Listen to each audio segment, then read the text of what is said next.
All set, PCT? Yeah? Great, thank you very much. Good evening, everyone. Welcome.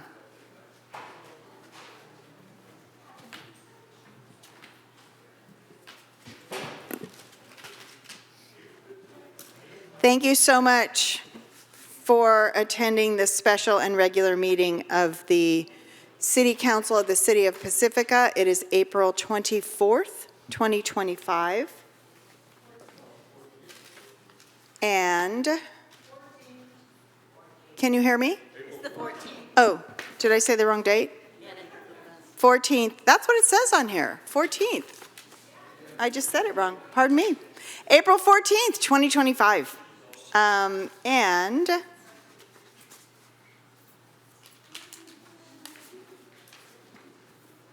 let's have roll call, please. Councilmember Wright. Present. Councilmember Espinosa. Here. Councilmember Beer. Here. Mayor Pro Tem Bowles. Here. Mayor Beckmeyer. Present. And I'll read the land acknowledgement. The City of Pacifica acknowledges that we occupy the unceded ancestral homeland of the Ramaytush Ohlone peoples, who are the original inhabitants of the San Francisco Peninsula. We honor the Ramaytush Ohlone peoples for their enduring commitment to Mother Earth. As the indigenous protectors of this land, and in accordance with their traditions, the Ramaytush Ohlone have never ceded, lost, nor forgotten their responsibilities as the caretakers of this place, as well as for all people who reside in their traditional territory. We affirm their sovereign rights as First Peoples and wish to pay our respects to the ancestors, elders, and relatives of the Ramaytush Ohlone people. And I'd like to invite Councilmember Beer to salute the flag. I pledge allegiance to the flag of the United States of America and to the republic for which it stands, one nation, under God, indivisible, with liberty and justice for all.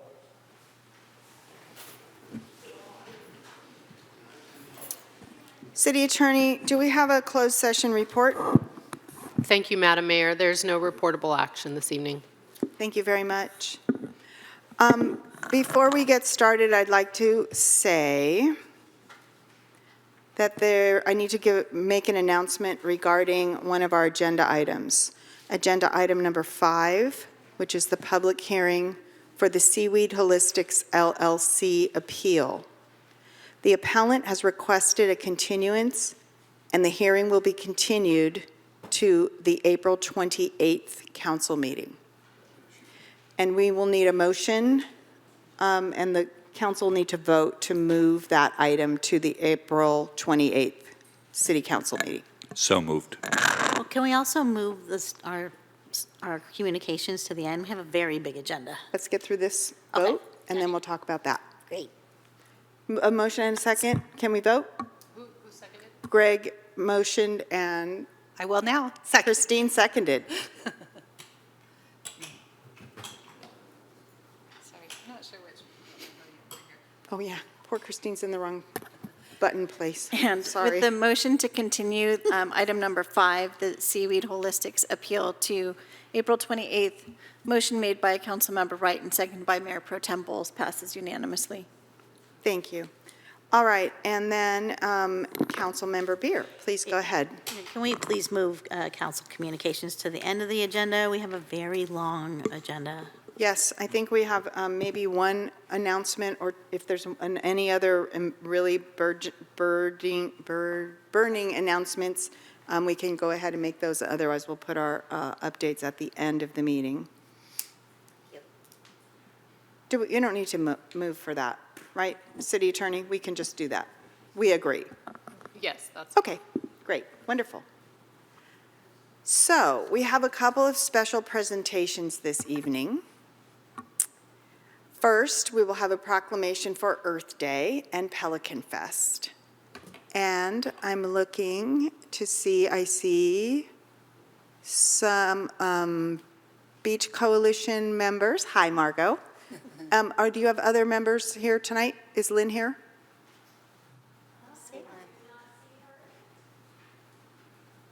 Okay, you can be the recipient of the proclamation. Boing. Okay, here we go. Oops, wrong one. Sorry.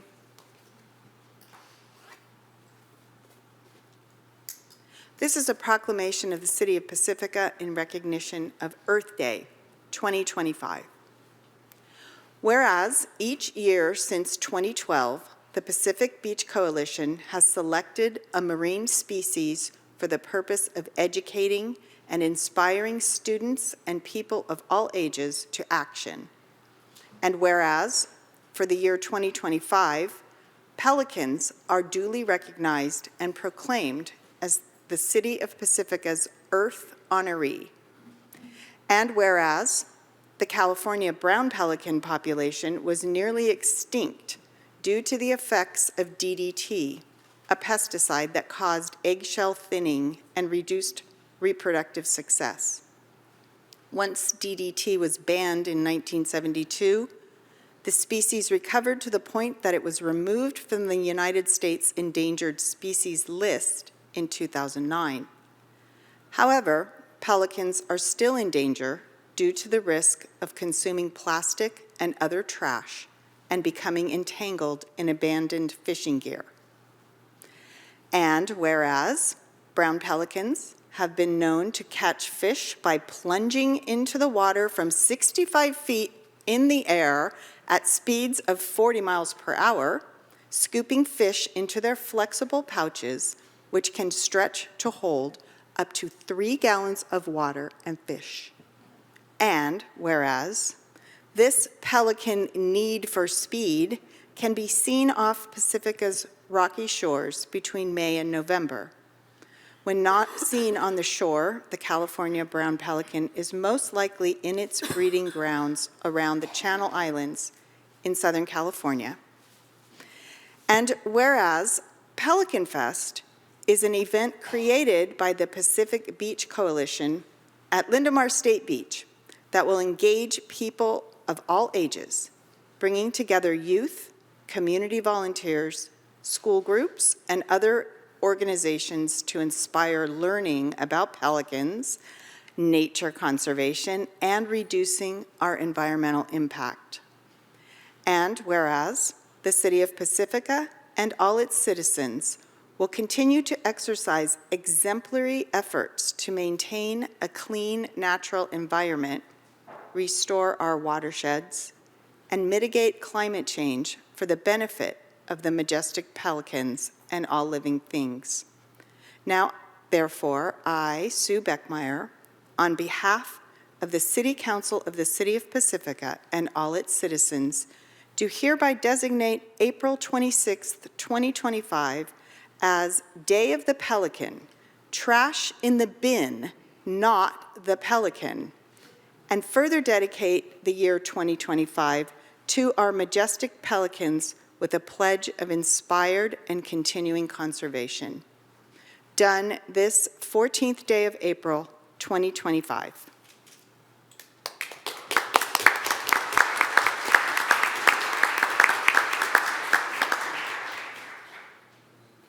So we have the proclamation, and I will be happy to give it to you to take with you, Margot. If you have any little words you want to say, I'm sure the council has comments, and it may be that there's someone in the audience that wishes to say something.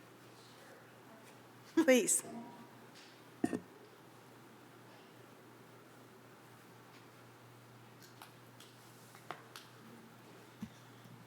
So I'm Margot Myman, and I have been living in Pacifica for 20 years now. When I moved here 20 years ago, I started volunteering for the Pacific Beach Coalition. Happily, I now work for the Pacific Beach Coalition, also very part-time. But on behalf of our organization, all of our volunteers, our site captains, those who work for the coalition, thank you very, very much for this proclamation. Very honored to receive it. We're also so pleased through the years to have such a strong partnership, relationship with the City of Pacifica. We work hand in hand with Public Works, getting all that trash off of the beaches and our sidewalks and everything, so very much appreciate that.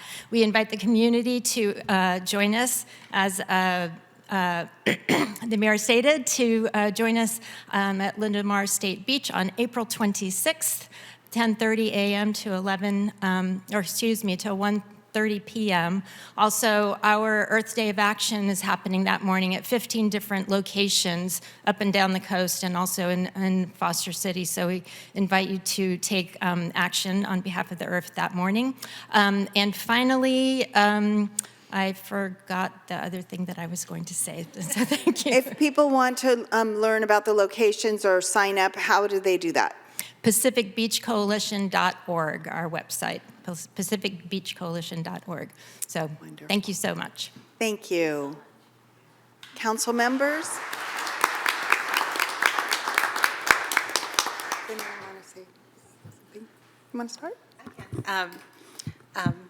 Thank you, Margot, for being here. I'm sure Lynn wishes she could, and it's a little bit of a mixed emotion here knowing that it's her last year as the leadership, but really so proud of all the work that you all do, not just to clean our beaches, but to educate our youth, to inspire a love of the ocean and responsibility for keeping our beaches clean and what a difference that makes, and also inspiring them in leadership.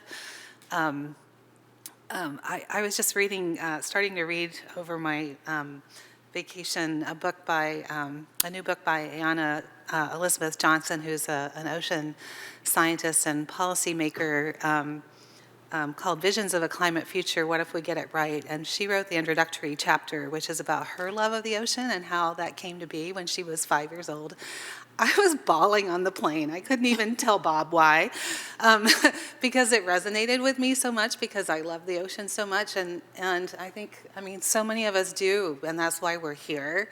And for you to not only do this work, but provide an outlet that we can all participate in and know we're making a difference is huge. Thank you. Indeed. Please go ahead. Yeah, I want to thank everybody from the Beach Coalition. You know, not only is it do you educate and clean our environment and our beaches, but you create experiences for us and memories. And I have a lot of really beautiful memories attached to Earth Day.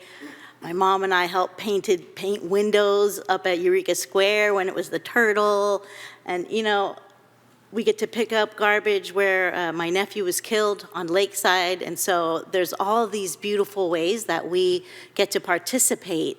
And I think there's just layers and layers of people that the Beach Coalition has touched in many, many different ways. And so I really appreciate that very much. And when I was growing up, I grew up on a block with 12 boys, and we were the Pelicans. I know. I was really excited and reflecting and working on the proclamation about your connection with pelicans. And I thought how cool this is. You know, it's this special connection that you have. So I thought that was neat. I just really want to thank, and I see Lynn is right there. Thank you, Lynn, personally, and the Beach Coalition for all of the effort that goes into the education piece and the creating of the tools and the toolkit that's sent to our schools each year. That is really helpful, because one thing that teachers don't have a lot of time for is creating additional curriculum. And to take it one step beyond, hey, this important thing is happening, but to really have students learn means so much when they do the work on Earth Day and other times throughout the year. So it creates that personal connection. And I'm super proud of the work I just, will mention that was done last year by the Cabrillo School group at the beach. I love the interactiveness of the activities that were instituted last year. There's this giant trash mural on one whole giant wall in one of the wings at Cabrillo, and it was orca. So it's just gorgeous. We had sustainability folks from the San Mateo County Office of Sustainability working with us on recycling, and they came and were doing an audit with us and all of this, and they were just awestruck by that mural and taking all kinds of pictures of it, and was really, really intrigued by it. So I was really super proud of that. But thank you for the opportunities that you give us. I want to thank you very much for all of the things that they have mentioned, but additionally to say that you have acted as a community conscience for us in terms of building a respect for not just our beach and our ocean and our environment, but for each other in the way that you've pulled people together to help serve that common goal of maintaining our pristine environment the way we have it. And I have a deep appreciation to you for that. And I see you everywhere working it, and it's just an impressive feat for anyone to take on. I have so much respect for you and what you do, and I just want to thank you from the bottom of my heart. Thank you. Thank you, Lynn, for what you do. I am volunteering for the Pacific Beach Coalition is one of my favorite activities. I cannot imagine the city of Pacifica without all the work that you do. Every time we go and pick up one basket of stuff, it is something that I really appreciate that. And when I bring my big bucket, I feel that I accomplished something that day. Thank you so much for what you do. If there are any members of the public that would like to say anything, we'd love to have you do that. And Assistant City Clerk, if there's anyone on the Zoom call, if you could please let me know. There is one raised hand. It is for Robert Holland. Okay, could you please go ahead? Actually, it's Suzanne Moore. Sorry about that. And thank you, Pacific Beach Coalition, the site captains and volunteers for everything you do for our coast and our beaches. And long live pelicans. Lynn. On behalf of the Pacific Beach Coalition, I'd like to say that it is absolutely a very big group effort with ideas and idea sharings and coming up with the themes and coming up with the species. There's a lot of thought that goes behind and a lot of people behind that thought. So I just had a conversation today and we thought of a really great idea. Anything that furthers education, furthers community is really on the table. I would like to thank the City of Pacifica for your sponsorship and for supporting us in all the ways. The Public Works Department, the police help us. It's just, it wouldn't happen without all that support. Financial support is really important. So thank you to the City of Pacifica for supporting us with time and effort and participating with us and supporting us with financial means too. And we look forward to seeing you all at the Pelican Fest. And thank you for your leadership. And thank you for your very kind comments. Shall we take a photo? Shall we take a photo? Yes. We shall take a photo. Do you mind? You okay? I'm okay.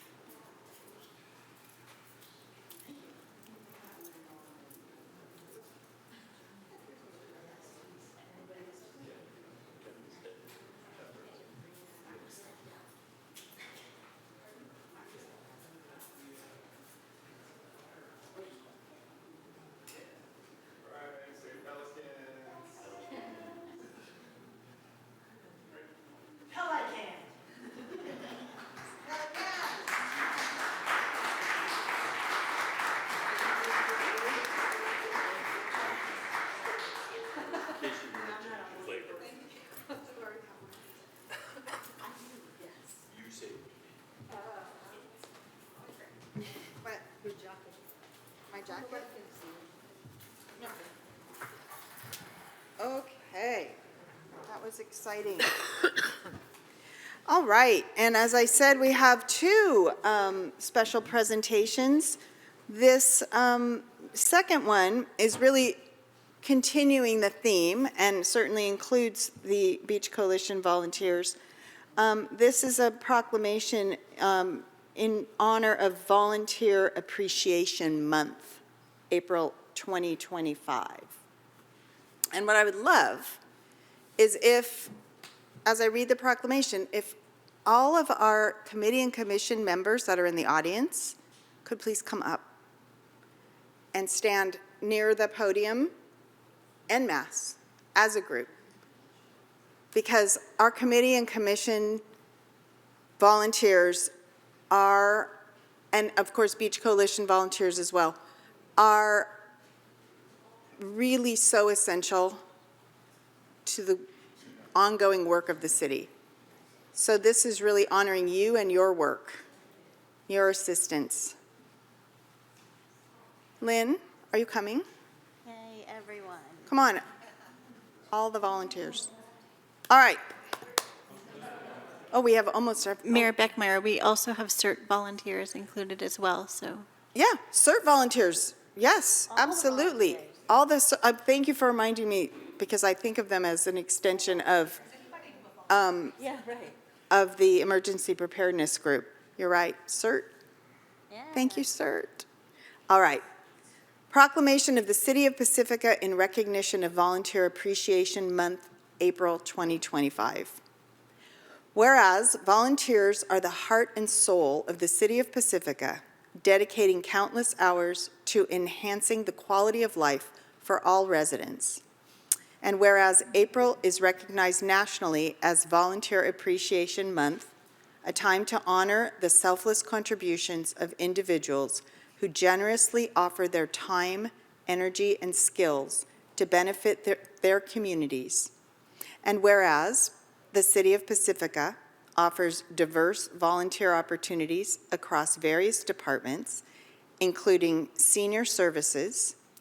Volunteers serve as dining room assistants, cashiers, kitchen assistants, SASH shoppers for homebound seniors, instructors, Meals on Wheels drivers, Seniors in Action members, and senior rummage sale support, thereby enriching the lives of our senior residents. And Parks, Beaches, and Recreation, youth volunteers gain real-world experience and community service hours and contribute to the vitality of our parks and community events through the Leaders in Training Experience, or LIGHT program. And Public Works, citizen groups like Tree City Pacifica inspire residents to plant, nurture, and celebrate trees, promoting environmental stewardship and enhancing the city's natural beauty.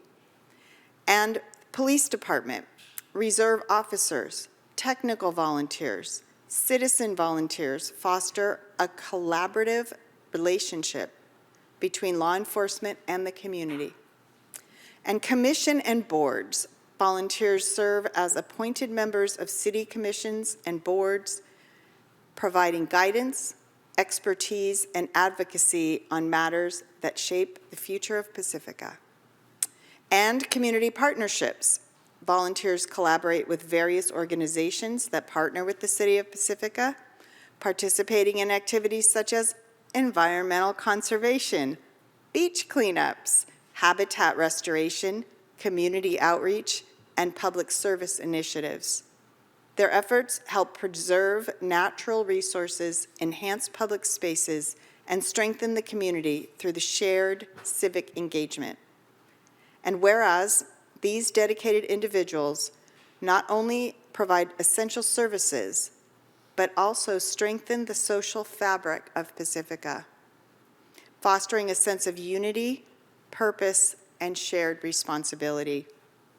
And whereas the collective efforts of volunteers contribute significantly to the safety, health, and well-being of our community, embodying the spirit of civic engagement and altruism.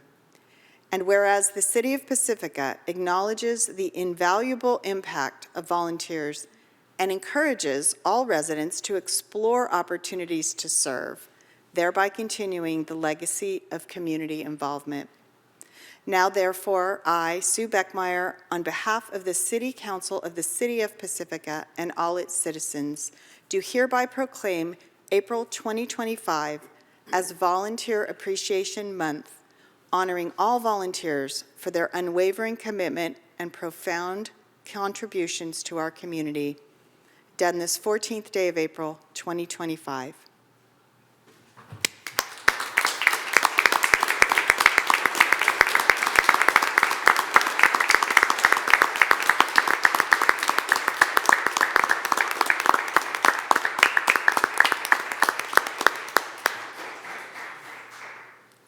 Thank you all so much, and thank you everyone in this room. I'm seeing people whose time and efforts, volunteering, being here, engaging with our city council. It doesn't end. It goes on, and it is helps us continue to grow. Please, go ahead. Well, I just wanted to say thank you so much. And when I was seeing all of you at the podium, it made me a little emotional. Like, what else is new for me, right? But thank you so much. And when people come and apply for committees and commissions, it's so awesome to see all the people that come out and how smart and dedicated and passionate our community is. That's what makes it so hard for us to make choices, because everyone's so awesome. So thank you so much. It was interesting listening to you read the long list, because there's so many ways that people volunteer and give back. And I was reflecting, I've lived in a lot of places in my life, big cities, international cities, college towns, little tiny podunk town in Alabama.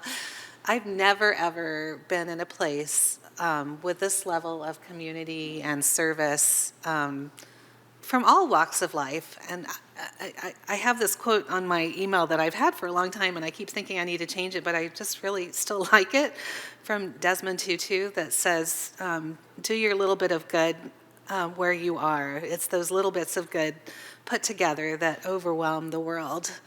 And that still just warms my heart, and that's really what this is about. Like, everybody has different skills or a different amount of time, and it doesn't really matter. Do what you can and help each other and help our city. And we need you badly, as we're going to be talking about the budget and committees and work plan later on. The city's struggling financially, and we really couldn't do all that we do without all of you. And I want to thank our former council member and Mayor Tiger Jess Big Stick too, because that is also what we're doing, is also volunteering, really, in a level of service, and you should have stood up too. Thank you. Thank you. Just want to say thank you. I also used to volunteer for the beautification committee. They're supposed to be a beautification committee, but we do a lot of work. So actually, Greg and I were there weeding, and oh my God. But thank you so much for what you do. It's really, we really need you. Thank you. I just wanted to not only recognize what everyone else said, but to tell you that you're inspirational and you're representative of what the spirit of Pacifica is, which is a large part of the reason that I moved here in the first place. Pacifica is a very special place, and it's special because of you and the way that we all feel about this place. And you guys represent that in deeds, and that's extremely meaningful, impactful, and inspirational. Thank you very much for all the hard work you do to make our community better for each and every one of us. I can't say anything more than let's just keep it going on. The example that everyone shows as adults volunteering and bringing the children in and doing Beach Coalition is such a great place for them to start, but it's just growing generations of continuing volunteerism in Pacifica. So, you were absolutely right, Mayor Pro Tem. We couldn't do it without the volunteers. There's no way. This is the muscle that keeps Pacifica going. So, would like to have a little repast. There's some cookies, and I don't know whatever all is back there, but I see these big, beautiful bakery boxes. So we're going to take about a 10-minute break. You're welcome to stay on for the entirety of our agenda tonight. And if you would wish to watch from home, then by all means, when we resume our meeting, you're welcome to watch from home. But please, let's have a cookie. Recording stopped.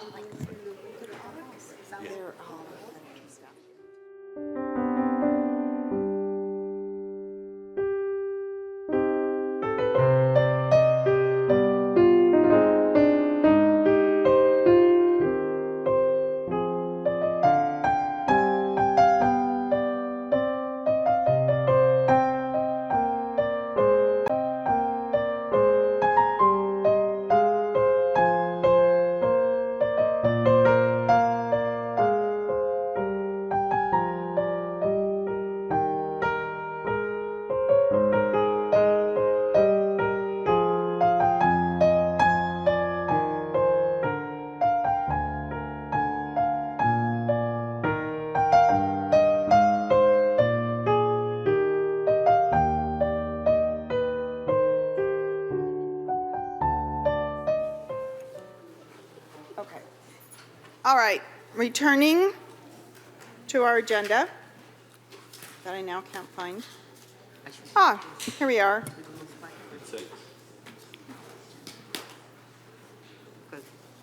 As I mentioned earlier, but wait. Oh, wait. Here we go. Thank you. Okay, over there. I'm good. I just need to staple papers together next time instead of having 4 separate ones. Okay. Consent calendar. I'd like to ask if any council members have an item they would like to pull from the consent agenda? No, thank you. Nope. All right, we're going to go to public comment. If there are, I have 2 cards. No, that's not consent, that's orals.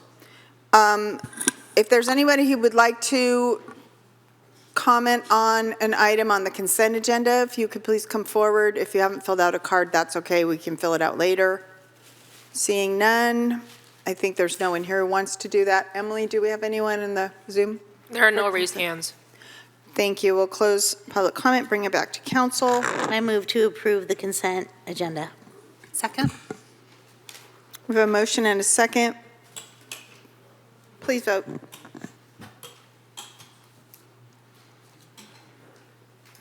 A motion to approve the consent calendar made by Councilmember Beer, seconded by Mayor Pro Tem Bowles, passes unanimously.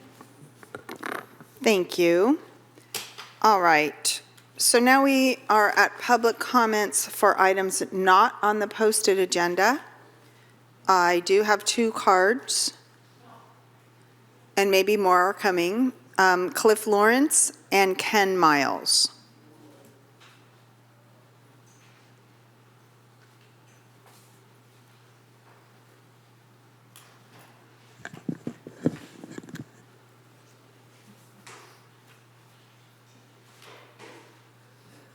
Evening, Cliff Lawrence here.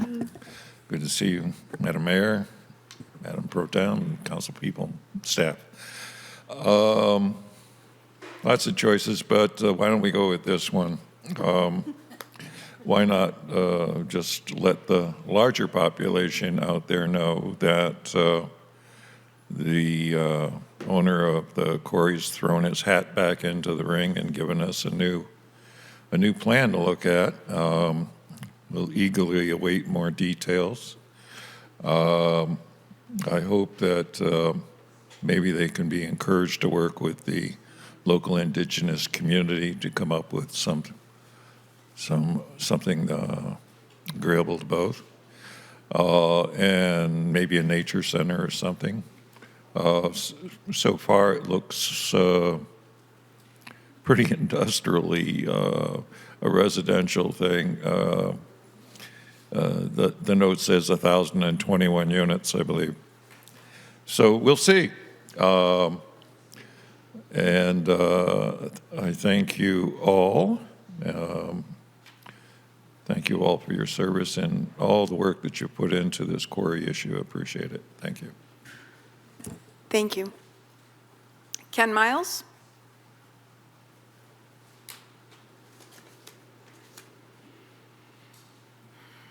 Good evening, council members. Approximately 50 years ago, I moved with my family to Valleymar.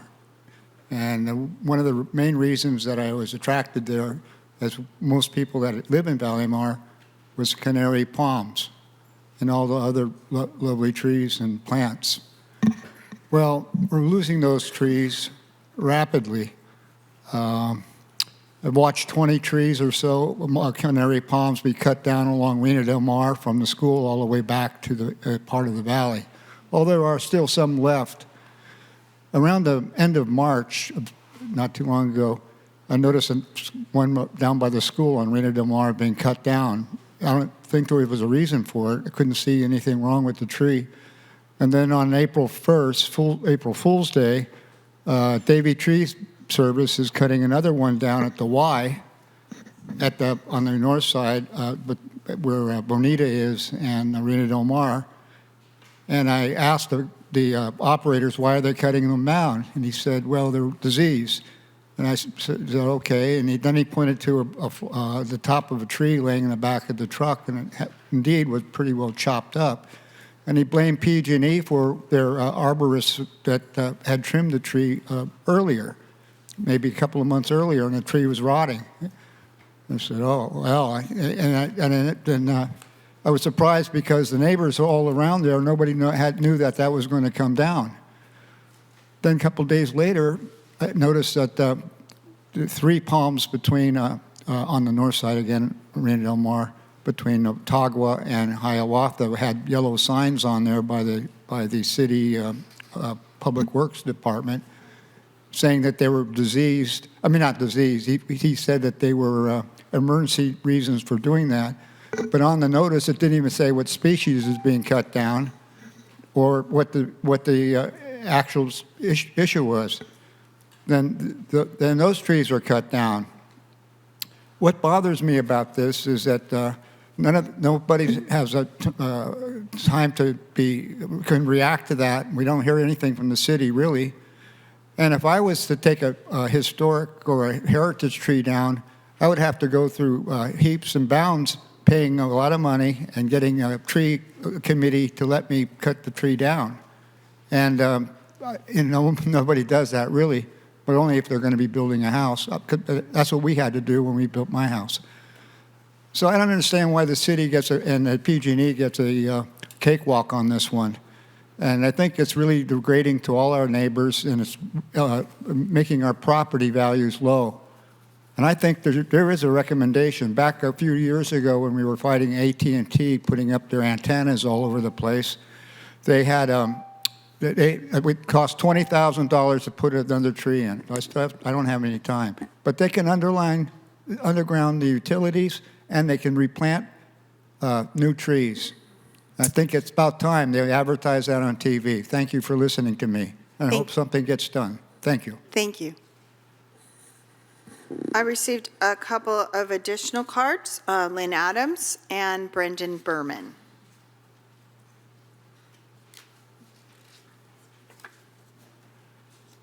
Well, you already did the promotion for me, but I'm going to pipe in anyway.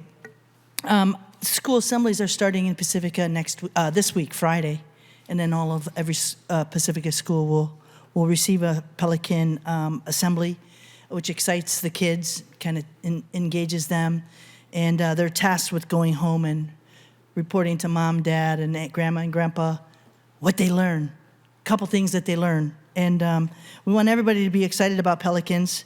If you're excited about Pelicans, you'll do something for them.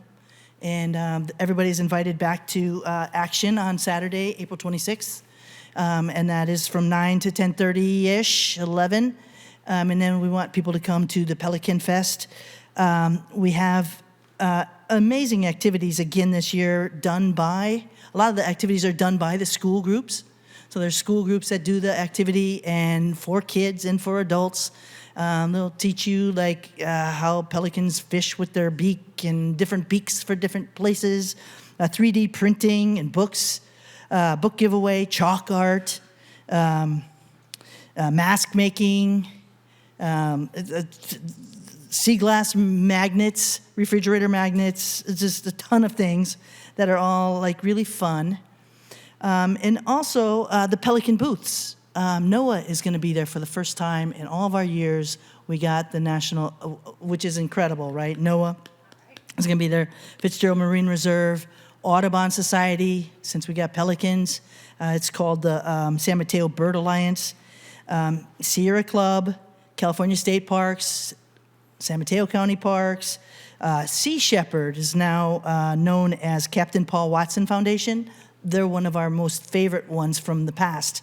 They're going to be there. So, and one of the speakers was a captain on the Sea Shepherd that was preventing whales from being hunted, and his name is Peter Winch, and he's going to be our speaker about pelicans.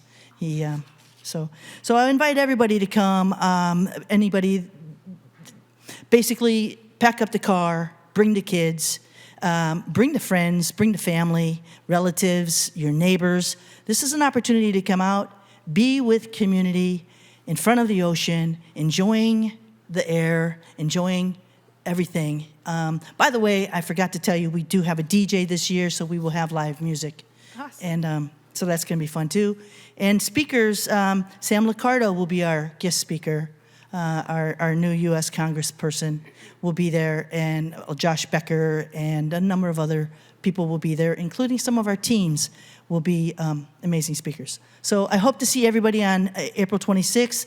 Cabrillo will be having open their parking lot for the kids for $5. That parking fee helps them with their field trip. Thank you. Brendan Berman.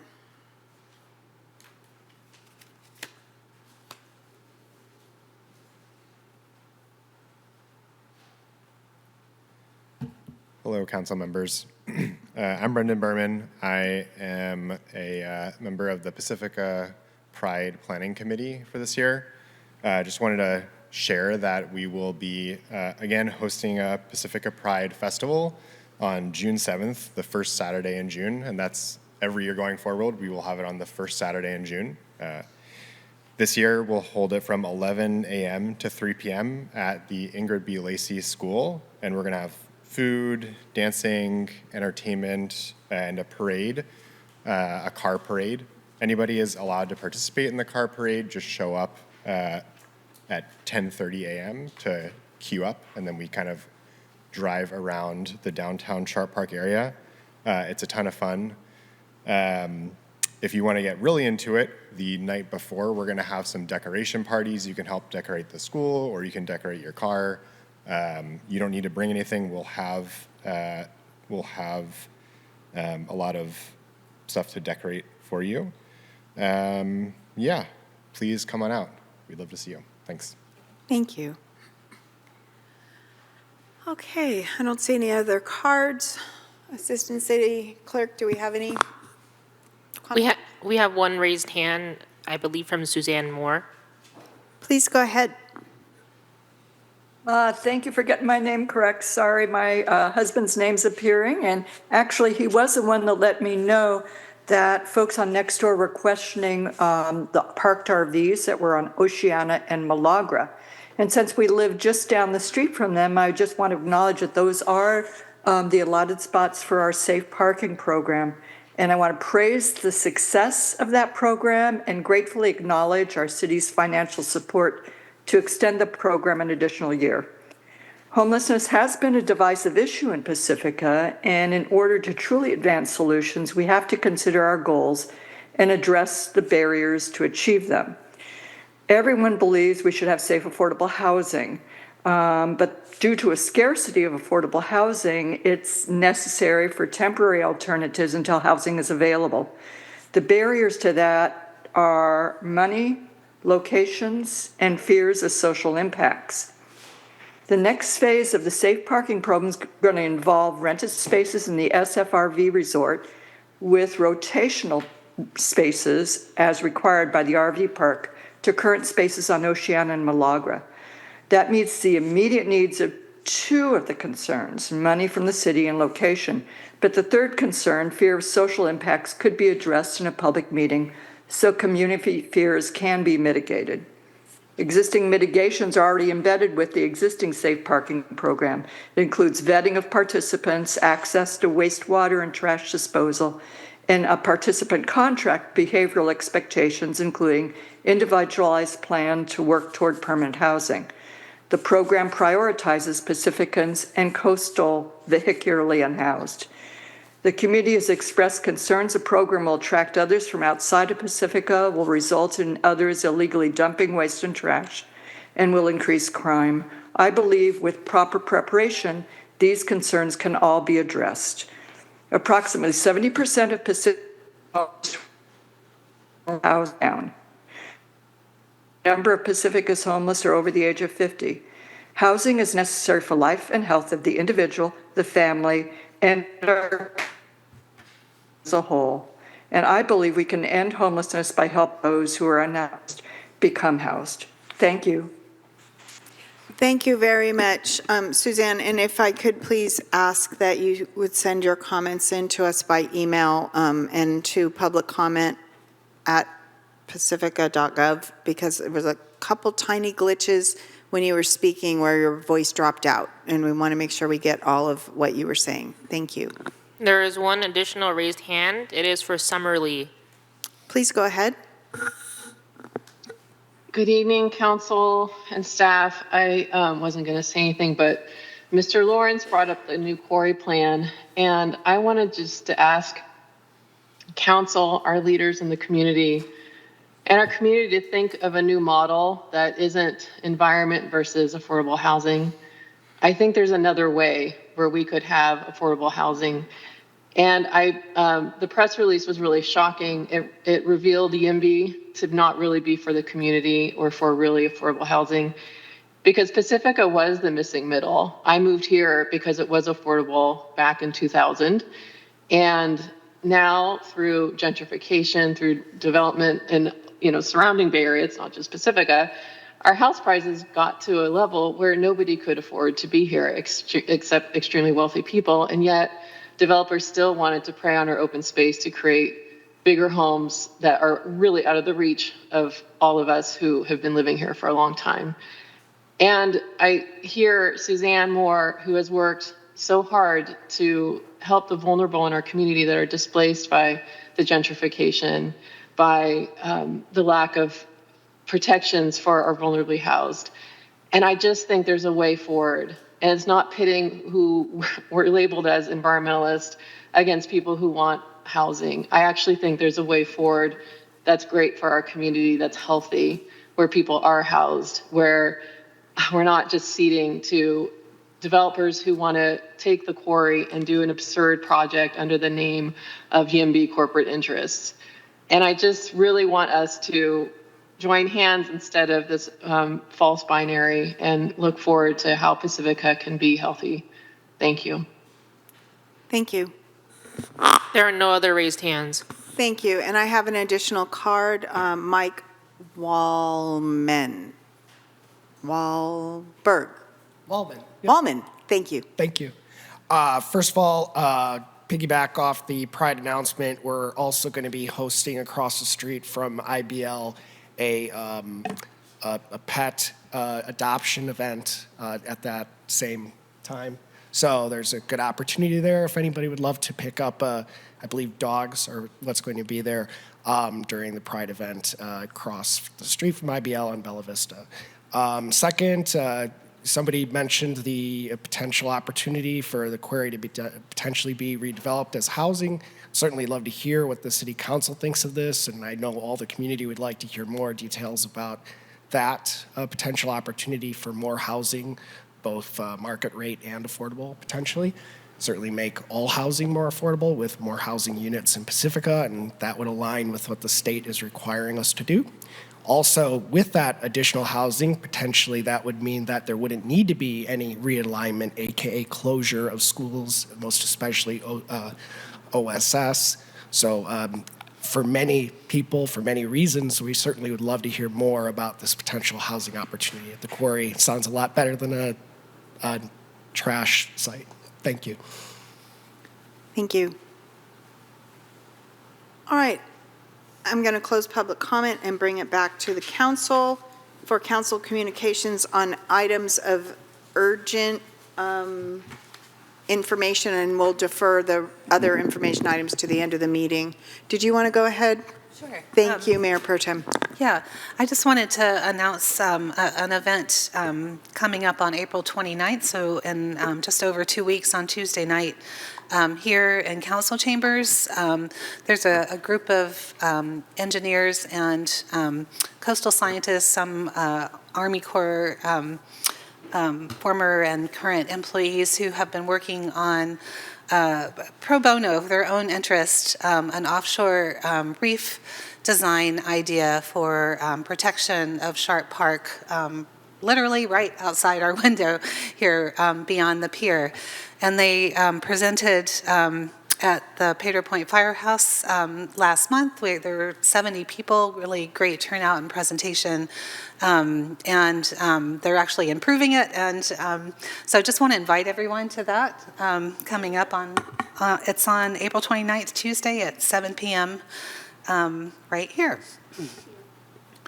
And it'll be in Connect with Pacifica. And yeah, please help get the word out to friends and neighbors, especially people that live in the community here. I think it's really important to see some creative ideas coming that can help protect our beaches and also improve our surfing.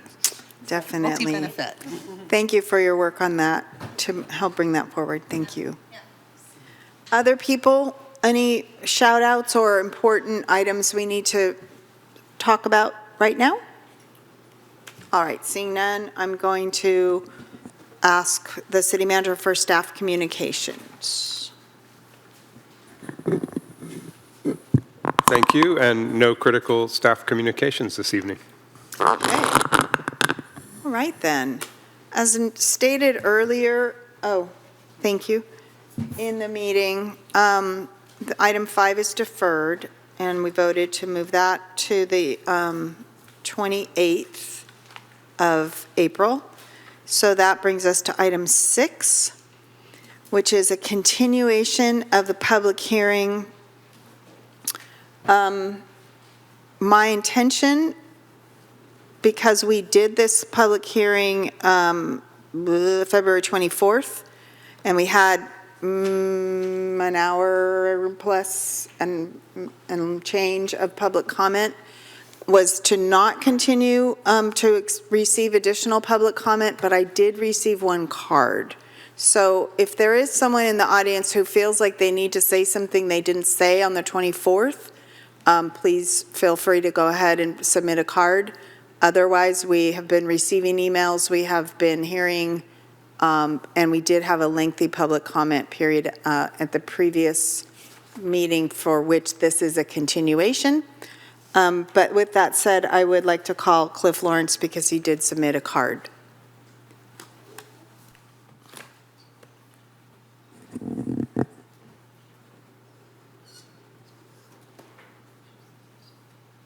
Oh, by the way, I didn't really go into what this item is about, did I? Sorry about that.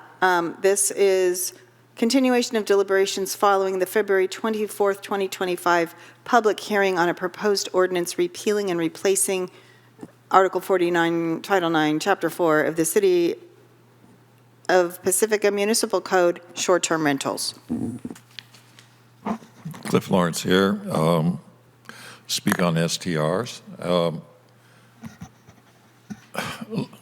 One of the things I wanted to draw your attention to is currently we're talking about 90 nights. If that was, let's just take some averages here. If that was just 2 nights a week, that could be 45 weekends out of 52 in the year. That would seem to be kind of a constant business in that neighborhood, every weekend, pretty much, other than just a few. So ask you to reconsider lowering that number, maybe to 60.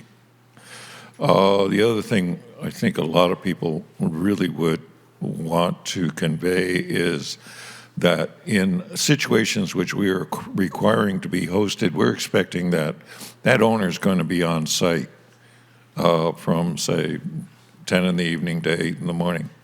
to actually effectively make that a hosted STR.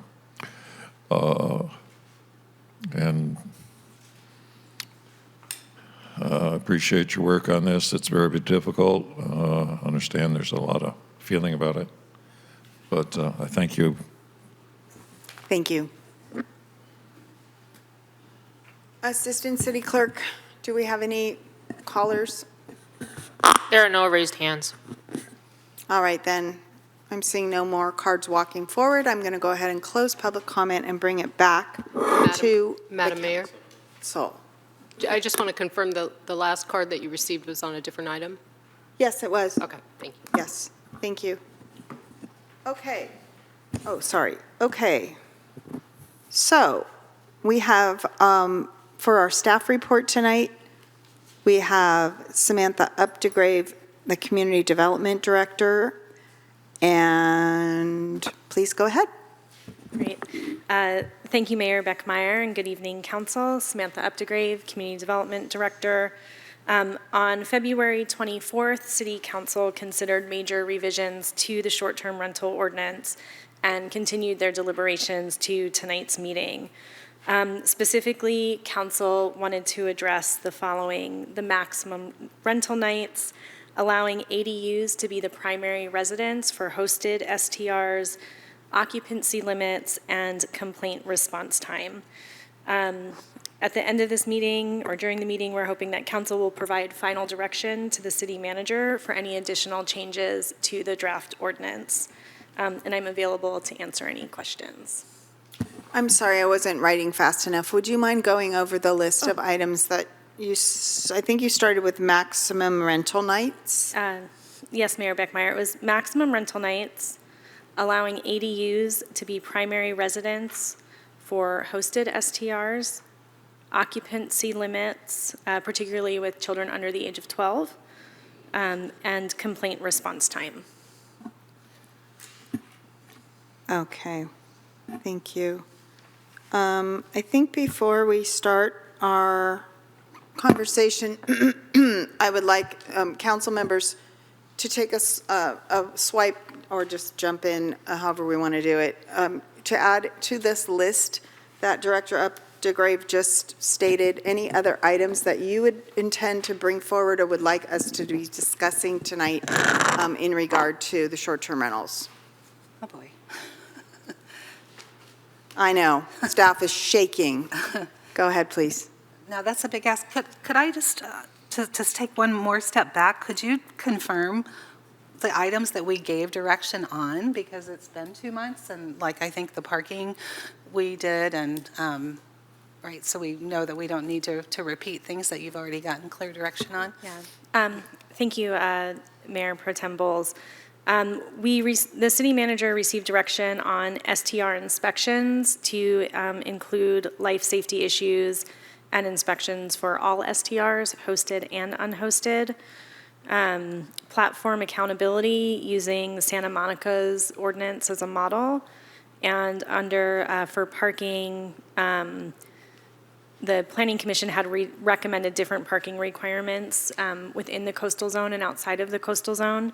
And council reiterated their direction to require 1 off-street space per legally permitted bedroom rented as an STR in citywide.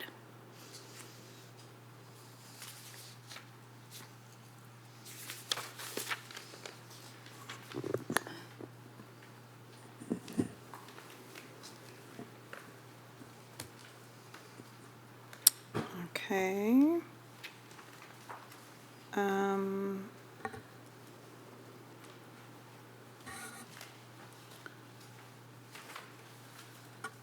Got inspections.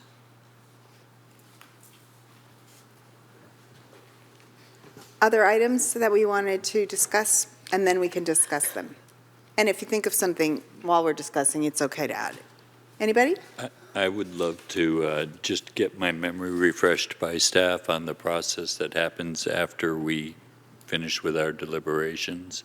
Next steps? Next steps, what happens, how long before we actually have an enforceable ordinance, those kind of things.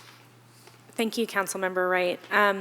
Because some of the changes that were already directed are substantive, the staff will take the final direction and will make revisions to the ordinance and go back to the Planning Commission for review and a vote, and then we'll be bringing it back to council after that. And then what happens after that?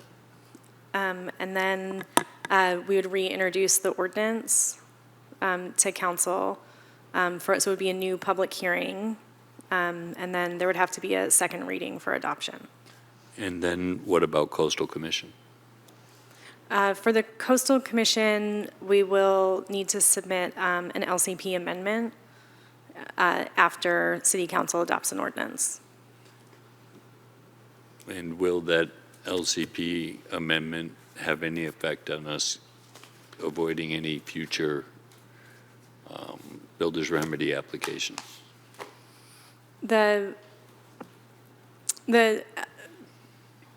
This shouldn't, because it's just about short-term rentals and not about the housing element.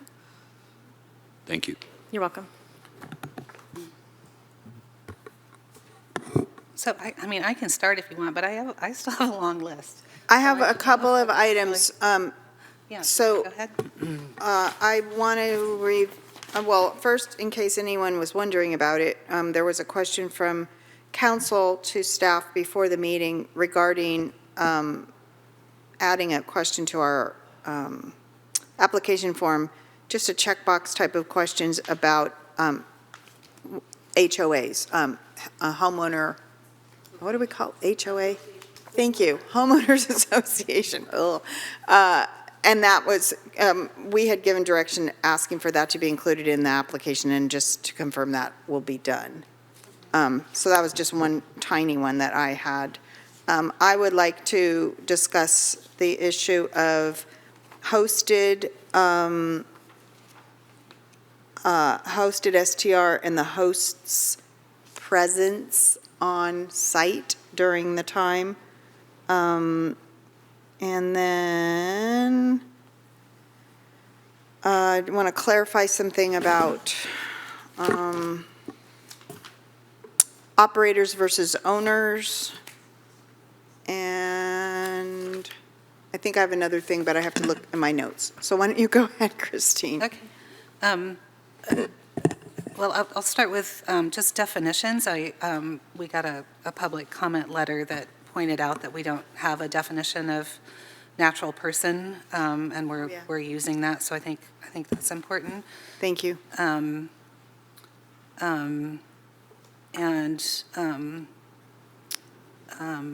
And maybe thinking about the definition of operator, again, that ties into, I think, where you're heading, Mayor Beckmeyer. Responsible party, there might need to be some distinctions between hosted and unhosted clarified.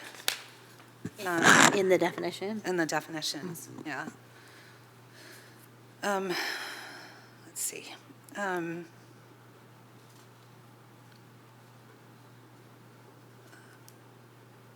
think we need to talk about signage. It's something that we didn't get to the last time, and there were quite a few public comments about that. So the content of the sign that's going to be required. I wanted to talk about insurance requirements, which some cities require, and it's different than a normal person's home insurance if they're living there themselves. So I think it's an important discussion. We need to talk about the website and the map. Staff was saying that was difficult, and so I think we need to clarify what we're looking for. And then there was a suggestion from Better Neighbors LA about language for a private right of action. I'd like to discuss with the city attorney. I'm losing my voice already, so somebody else take over. Okay. I didn't ask the question, and I'm sorry I don't have time to read the answer right now, but whoever asked the question about noise monitors and minimum dBA, can we please discuss that? Because I think that's been a question people have asked. Okay, that was me, so I can bring that up. Oh, but you can't talk, so hold that thought, make a list, and we will get back to you in a minute. So you can not cough. All right, with regard to, well, I'll just launch in on the website and map issue. We've gone around and around on this one. When we had our issues with implementing a temporary safe parking program, we created a map. And I realized the nature of short-term rentals is not as static as temporary safe parking program identified locations. However, or for that matter, streets that are wide enough to park an RV, et cetera. So I guess what I'm wondering, and what I would like to hear from staff on, is exactly what the issues are regarding creating a map, because I just need you to refresh my memory about why we know it's difficult, but what would be the obstacle to doing that?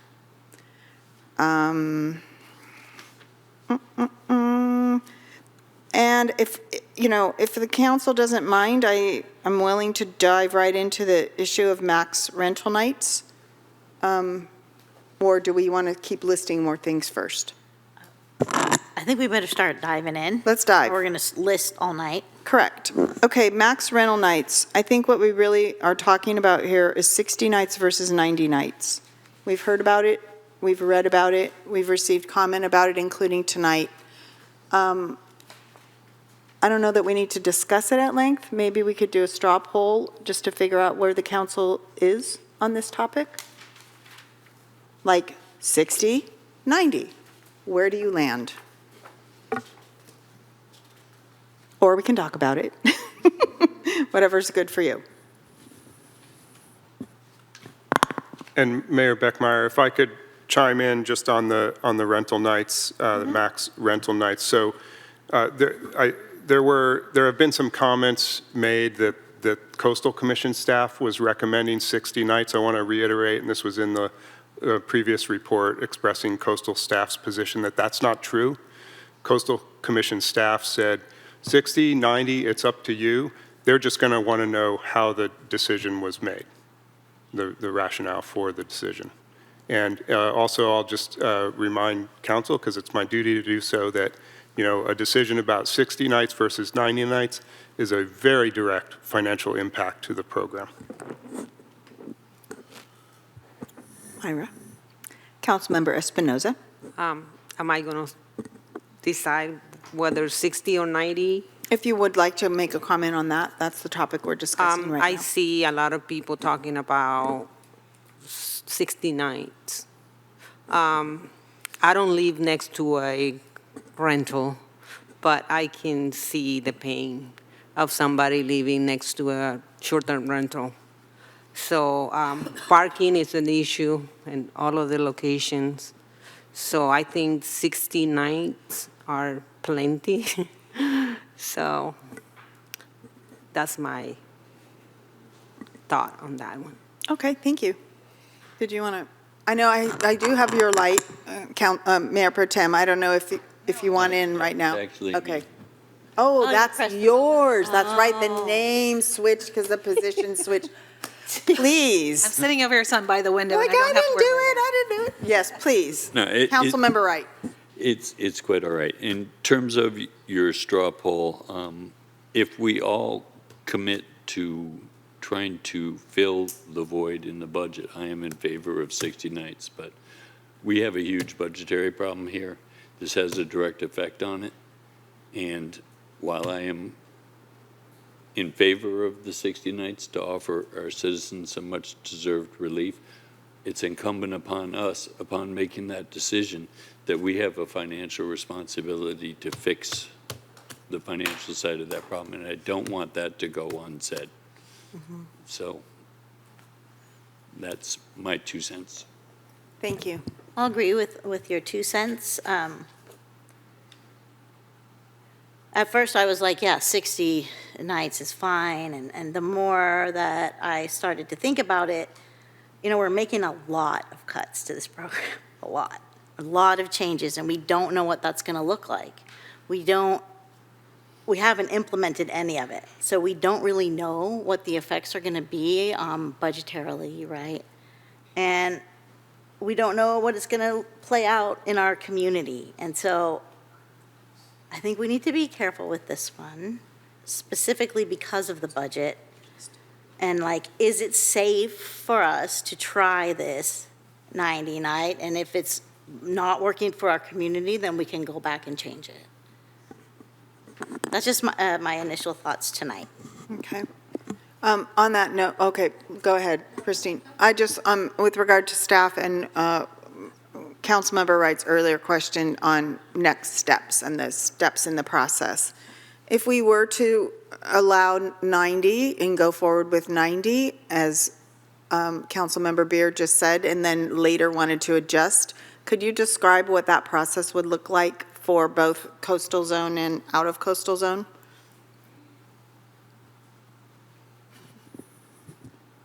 Well, I would say generally with the program, and because it's going to take some time for approval from the Coastal Commission for the LCP amendment, once that goes into effect, then you would have time of monitoring the program and see how it's working, and then at some future year, there might be not only that issue, but other issues that you want to tweak in the program and bring the ordinance back for additional revisions, and we go through the same process again, Coastal Commission LCP amendment to make that change. To change the ordinance while it's pending before the Coastal Commission wouldn't be productive to do. It would be possible, but it seems like it would be, I don't know, maybe Ms. Upgrave has a different opinion on it, but it seems like that would be a little inefficient. Okay, with regard to the earlier comment about the Coastal Commission wanting to know what our rationale was, what is your assessment of what the Coastal Commission thinks our rationale is now with regard to this issue?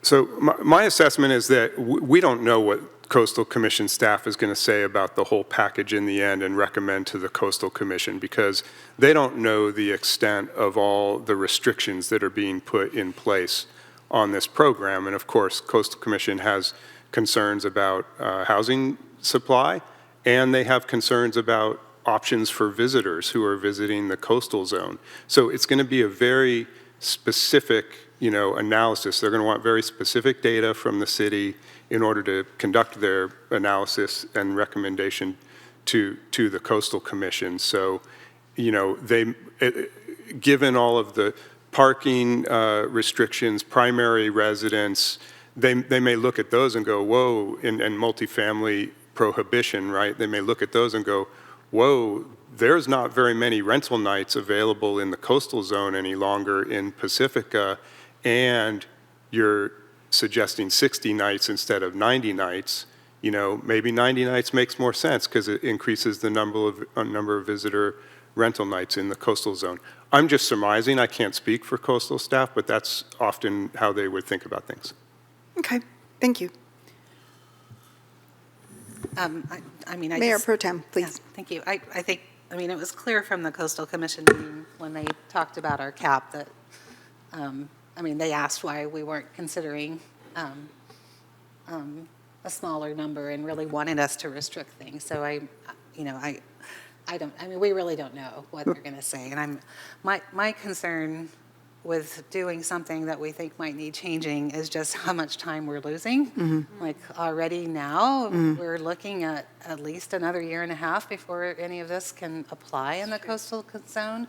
And so, to think about having that pain inflicted on people that much longer, if we need to pull it back. I'm a little bit torn on this one. I'm the one who suggested 90 as a compromise to start with.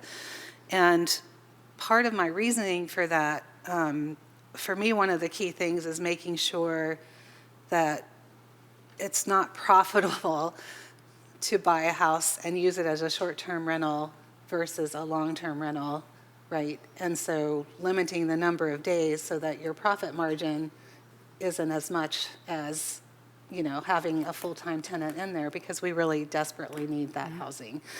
And so my analysis at the time was based on some San Francisco data from a few years ago, but we actually had a public comment submitted today from someone who was doing the math, and it's actually, this is where we haven't done the math, as part of the city staff, but is saying that even at 3 months, that's worth it. Right. Yeah, I remember looking at that analysis, and the assumption is the way the math was calculated was at what I felt was a peak price. Yes. The example was given, I believe it when, Like are you sitting? $650. Are you sitting down? The price was given at $892 a night, I think it was, or some number like that, literally over $800 a night. And it was, Christmas week or something like that. But then the math equation that was carried forward and the reasoning from that point forward in the analysis was as if that was the price every single time that particular unit was going to be rented, Right. which I'm not sure I agree with that. But the point was taken, and the point has been made by others regarding that profitability issue. And so I think your last point on that, Mayor Pro Tem, is correct. I think that is the dividing line between, is it a house for people to live in, or is it going to sit vacant, every night that's not a weekend or a major holiday, and not be a house for someone to live in? Yeah. Right. So for me, on that basis, and I apologize with regard to the budget, and I hear what you're saying, and I agree with it 100%, I commit to that, is I'm landing on 60. Okay, well, there we go. Can I add? You going to try to change my mind? No, I'm not going to change your mind, but I'm going to ask Denise a question, actually. Is it possible to put any squishy language in there to say that it's 90 nights, but council can, with 60 days' notice, reduce that number? No. It has to be a set fixed number? And by council, you mean, Us. oh, you, oh. Yeah, I meant me. I was like, Not council, not council. no, that would be fairly vague. So it's better to put a certain number. And the way you would change that number is through an amendment to the ordinance. But then that would require another year of suffering on the Correct. part of our citizenry, plus whatever time it takes to do it. So that puts more pressure on this decision here today, Right, is what I'm hearing. right. Well, and this deliberation answered my question. Is it safe to do 90 nights, right? So y'all answered that question for me, and so I'm okay with 60. All right. City Attorney, do you feel like you have direction and staff on where the council lands on number of nights? So I heard a majority of the council indicate they wanted 60 nights. I did too. All right, let's move on. Occupancy limits with children. I'd like to, oh gosh, I'm being so not a good facilitator. I'm just telling you what I think. But let me just tell you what I think, and then I'll hear what you think. No, it's okay, go ahead. We had talked about a limit, we've talked about literally everything from no limit, all the kids you want, under the age of 12, to, as my husband would say, kids are people too. And treating, a baby the same as an adult in terms of the number of occupants per bedroom, for example. In thinking this through and going back and forth, and I was listening to the Coastal Commission meeting recently, last week, and thinking about families with young children and wanting to come to the beach and stay. And I know there's people in the audience right now saying, yeah, but they don't do that. It's really, these short-term rentals in the coastal zone are used for parties. I do want there to be the option for people with young children to be able to afford to come and stay at the coast if they live far away from here, and especially in the Central Valley where it's super hot and it's not, we've got to have some kind of opportunity. So therefore, I'd like my colleagues to think about something like unlimited for children under the age of 5. But people who are above the age of 5, and I realize, how is staff going to evaluate that? How do we enforce that? Well, I'm not sure. How does Disneyland do it? We just need to think about, the general idea. And that's why I described the general idea of families with young children. And why do I pick young children over older children? I don't know. But I want people to be able to come and enjoy the coast and build memories. And I know that sounds really poetic, but it's how I feel. And so, and I think about when my children were young and, we would go to an unfamiliar place. The kids might want to sleep in the room with us. They're just little kids. It's not like a soccer party. It was what I kept thinking about all week. So that is what I'm putting out, and I know it's a brand new thing that we never talked about before. And so if staff feels like that's like, don't you dare start messing around with the age of the children, please chime in and let us know. But I'd like to hear from the council colleagues what your thoughts are on that. I just want to add, I saw Sonoma County has similar restrictions, and they say children under 3. So it's not unheard of. It has been done. Thank you. And I agree. I think it's different. Small children where the parents are, supposedly more responsible in keeping an eye on the kids and taking care of them versus 12-year-olds. I mean, I love 12-year-olds, but it could be one parent bringing 30 12-year-olds, right? Because they have sleepovers without parents there. So then what would the limit be? So Sue was What would the saying limit 5, be? I'm okay with that. I don't know how to phrase it. Like but how many? My vision was 2 people per bedroom, but young children under the age of 5 don't count toward that. So if it's an older child, they count. If it's an adult, they count. If it's a little child, and maybe 5 is too old, maybe 3 is better. Marin has 3. I don't know. I'm just not comfortable with this toddler counting the same as, an adult. I'm just not. In terms of, because what I'm thinking about is impact. They're not driving a car, the 3-year-old. They're not bringing an extra car. You know what I'm saying? I equate it more to a family unit in some kind of way. Is part of the concern like that we're afraid that people are going to bring baseball teams here and have a rumpus? That's a lot of the public comment that we received, Right. yeah. And so if that's the case, that's what our goal is to try to prohibit that, correct? Yeah. And so we don't want outside baseball teams coming here for a Well, baseball. I don't think that's a great statement to make, but at the same time, I understand, Yeah.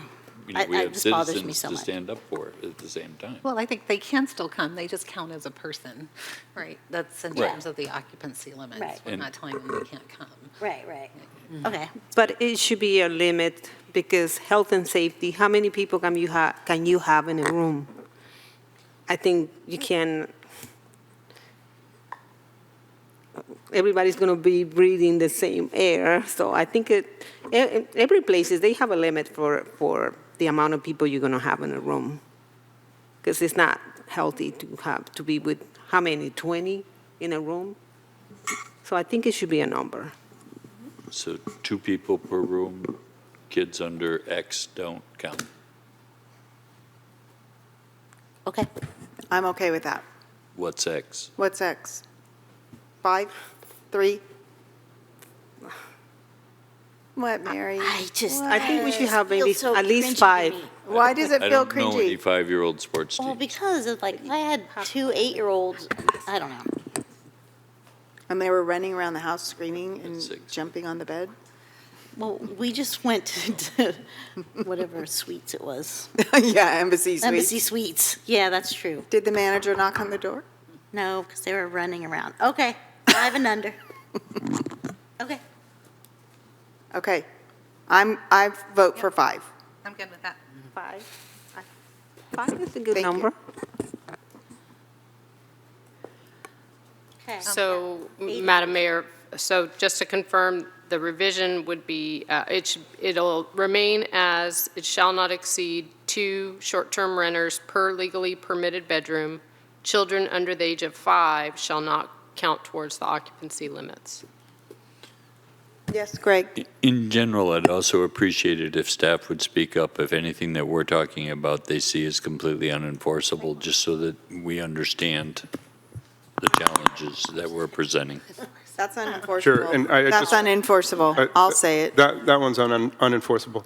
I did want to clarify, is it under 6? Is it 5 and under, or is it under 5? So currently it says 5 and under is. under the age of 12. So is it the under the age of 5, or is it under the age of 6? So in other words, if somebody's 5.5, do they count or no? Yeah. Under the age of 6. Under the age of 6. This is terrible. Can we just Same as decide? 5 and under. I like under the age of 5. 5 and under. Just looking for a council majority on that. 5 and under? 5 and under. 5 and under meaning up to their 5th birthday.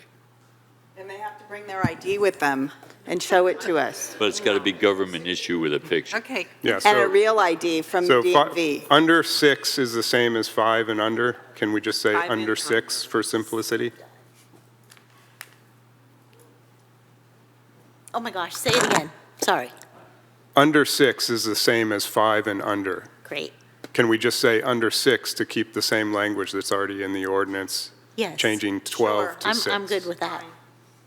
Yes. Yes. Yes. Okay.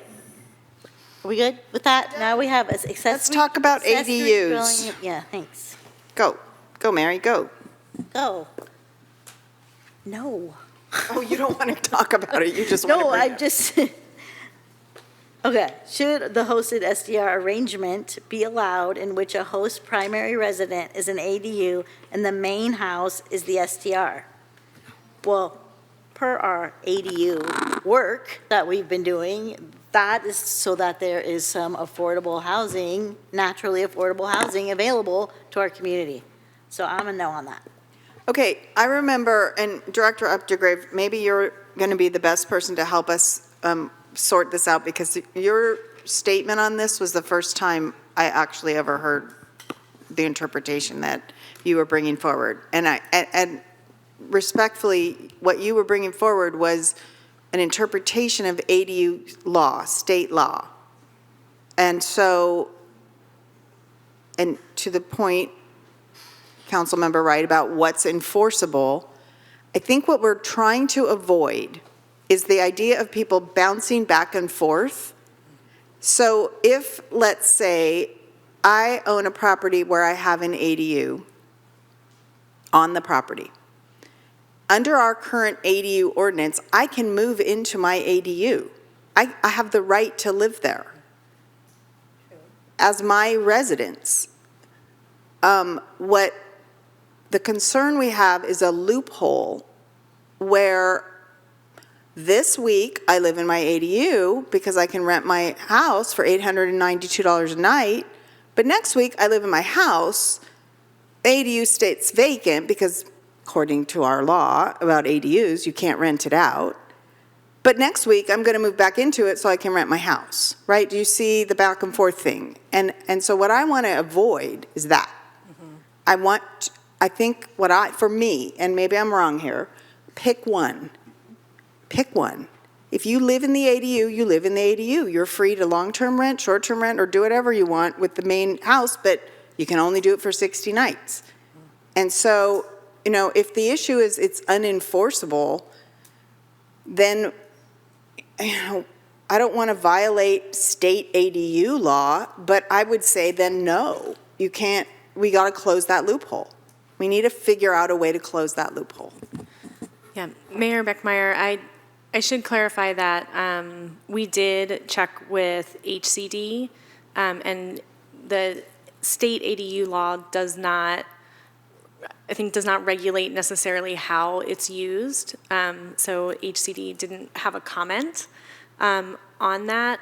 I think that what I see here is that the requirement is would be for the person to have the ADU as their primary residence, which is not the same as having the main dwelling as the primary residence. And so that's the distinction that is currently in the definition for the hosted. So someone could have, as written, an ADU as their primary residence, which does not include that swapping back and forth. So I'm trying to walk me through, how does someone apply? When they go in and they fill out the application, I want to have an unhosted short-term rental. You have to say what your primary residence is as the applicant and the owner. That's correct. And I believe that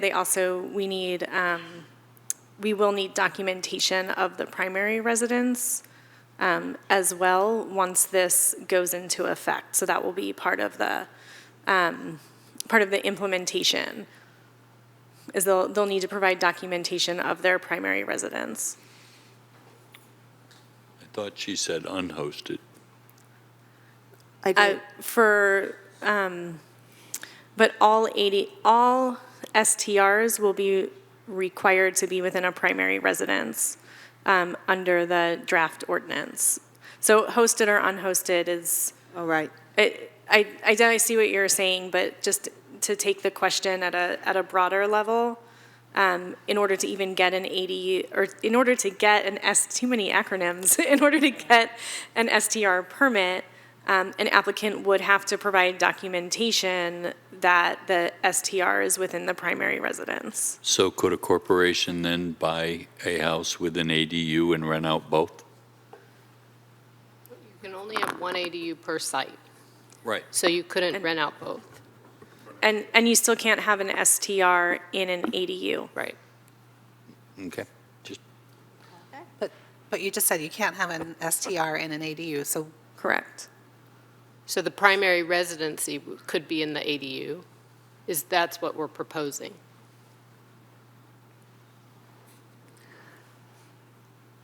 But that's allowing an STR in an ADU. No, the operator would be in the ADU. And that really is ideal because you have somebody on site. So you're talking about renting the main house even though they're living in the ADU. That's what the current, that's what's this That's not talking their about. primary residence anymore then, if they're living in the ADU. And we're going to lose one unit.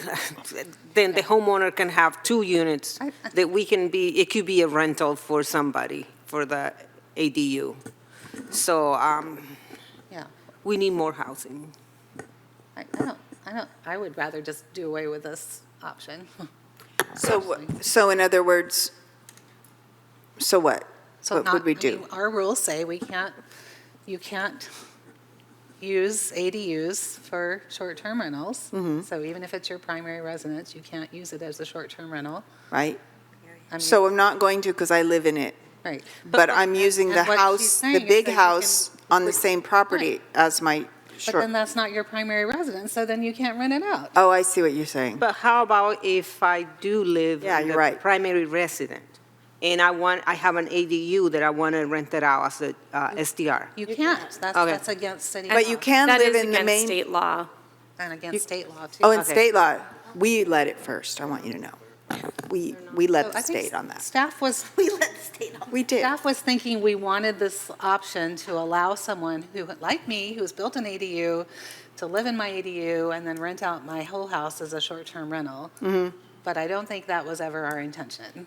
I don't think so either. So, because that's. So unit take, housing, so how would we I don't think so either. take it away then? Just don't For do it. what is written in the ordinance Strike it completely, or Strike it completely. city attorney? Yeah, so we'd need to go through and revise. I think it's mentioned in a few locations, but we would need to be clear that the primary residence on the site couldn't be an ADU, for example, and that operators who had an ADU couldn't operate STR from the ADU, but also couldn't reside in the ADU, or had to be, if it's hosted, have to be hosted from the primary residence, not the ADU. So I think it would require revisions in a few places, but I understand that it sounds like a majority of the council wants to eliminate, or it's actually, that's currently allowed now, although it's not explicit in the ADU ordinance, but we can revise this proposed ordinance to be explicit that that would be prohibited. That would be preferable, yes. Okay, 3 down. Okay, moving on. Complaint response time. Thank you. You're welcome. I see that somebody was saying about insurance, and Oh, but wait, before we get to insurance, complaint response time. It says, prior direction from council was to require a 24/7 responsible party who must respond to complaints within 30 minutes by phone or in person. Yes, In person. in person. In person. no, Well, what if they're like, AI agent. Who has to be able to get there? There needs to be a natural person, a human being, not an AI bot, that can get to the house, like what if there's a noise complaint, okay? They call and speak to the people. I just had a noise complaint from the neighbors, you need to tone it down, and they don't. That person can get there in 30 minutes and take care of business, up to and including evict the people if they have to. If they're belligerent jerks, they have to have the power and the ability and the control of that property to be able to take care of that situation. That's what I think about when I think of the in-person. I don't mean every noise complaint has to be responded to in person, yeah, but if it escalates because they're not, they're like, no, I'm not going to tone down my bachelor party. You have to take care of it. Those are the instances that I'm thinking of, Mary. in yeah, that. 27 responsible party who must respond to complaints within 30 minutes. So you want to strike out by phone. So Say in operator person? or agent thereof. Assisted responsible party, which is fine. Yeah. That's fine. I think responsible party is okay. Denise? So I'm hearing that you just want to take out by phone. I think staff will always try to reach them by phone first, and maybe they can figure it out, but we need to be able to hold someone to being here in 30 minutes. And that may mean that they have to hire someone who's local who can provide that response time if they're traveling or, whatever. But that's the whole point, is that we need, Because if they don't, if they just blow it off, that's a strike, right? So we have to make clear what it is we expect so that they either do it or don't do it. So your question is, do we want to just take out by phone? That's what it sounds like you are all talking about. I feel like agree we with all do, of it. because I feel if it says by phone or in person, it leaves it open to the option of the responsible party. Well, from New York, and you I can't. called, I did my duty. Do you see what I mean? It's leaving the discretion to the person. And we Right. don't want, I guess- we want them to be able to get in the car and go over there and take care of it. So the problem that I see with that is that there's probably going to be a number of times where getting in the car and getting over there is not necessary or warranted. I mean, Right. I think in my view, there has to be some discretion to the operator. If there are violations because of what's going on there and they don't go over and personally attend to it, there will be other methods of enforcement to address that issue. But to mandate in the ordinance that they have to go over and respond in person by 30 minutes seems unnecessary and Excessive. for a that's the majority of the complaint. So what do we do? Okay, I hate to keep belaboring this, but I want to be really clear because the comments that we received were because the language didn't seem clear enough on this point. So how do we tighten the language so that it doesn't just leave it to open to the judgment of the responsible party that they fulfilled their duty by making a phone call? Because if the conditions persist, that responsible party needs to do a next level intervention, which is go over there. Do you see what I mean, Denise? Well, one option would be to just say that the responsible party shall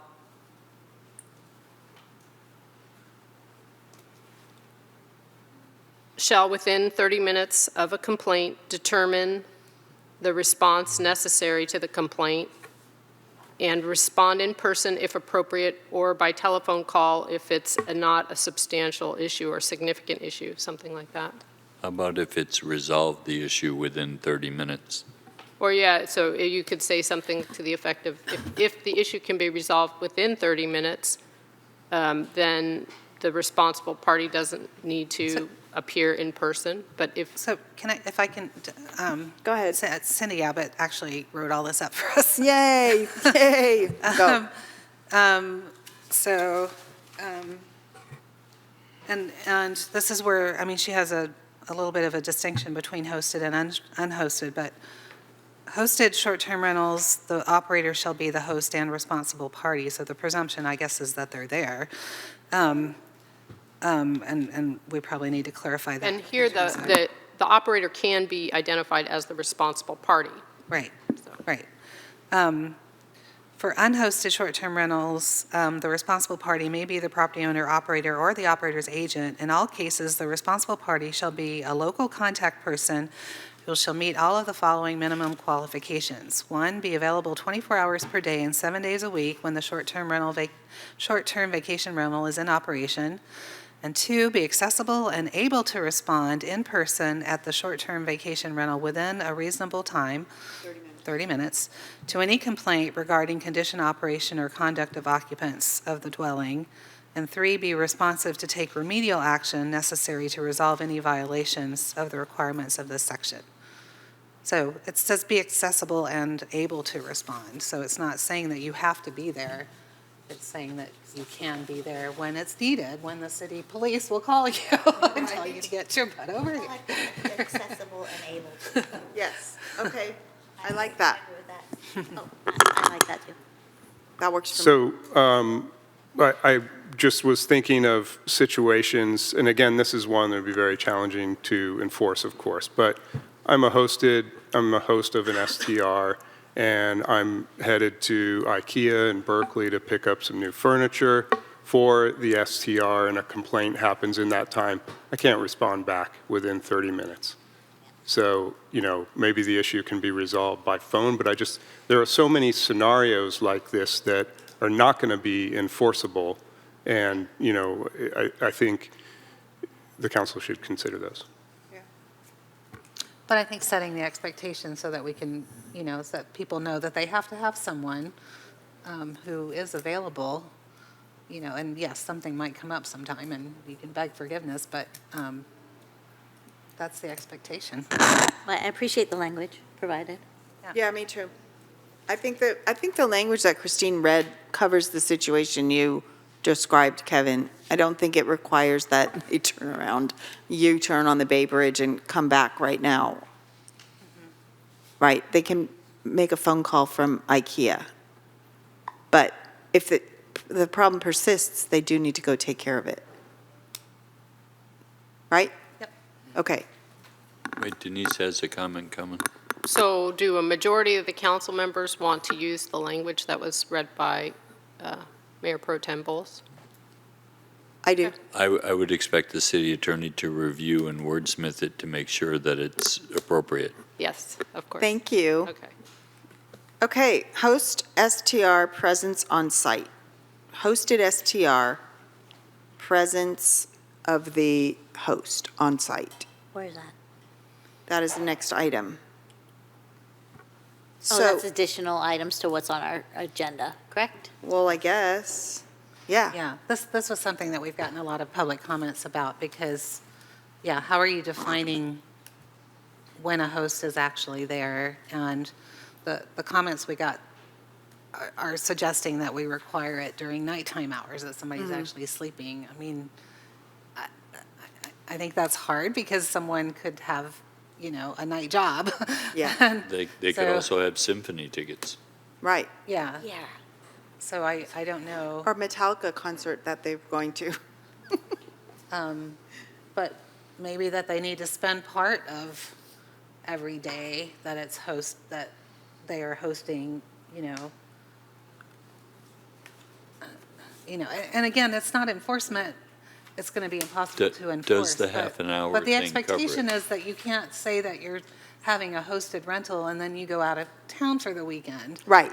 right? But then you couldn't respond within 30 minutes, so doesn't that No, cover that? you could have somebody do it for you. Oh, okay, yeah. Yeah, But that's specifically with a hosted rental, Mary, yeah. right? Right? The Yeah. question is specifically with Because some of the public comment we got said they have to be there 24 hours a day during the time that the hosted rental is occupied by rental guests. And I think that's unrealistic. You have to go to work. Well, yeah, you And can't just. I think they then can't be- other public comments really put a finer point to it, which was really what we're talking about is at night, when the disturbances are happening, when the parties are going on long into the hours and we have to go to work the next day, or our kids have to go to school or whatever it is, or it's just bothering us in our quiet enjoyment of our homes. So I'm favoring the nighttime, setting the expectation either in our application or somewhere. What But happens if your they kid have the gets sick? symphony tickets and they're not getting home till midnight, I don't know what to do about that.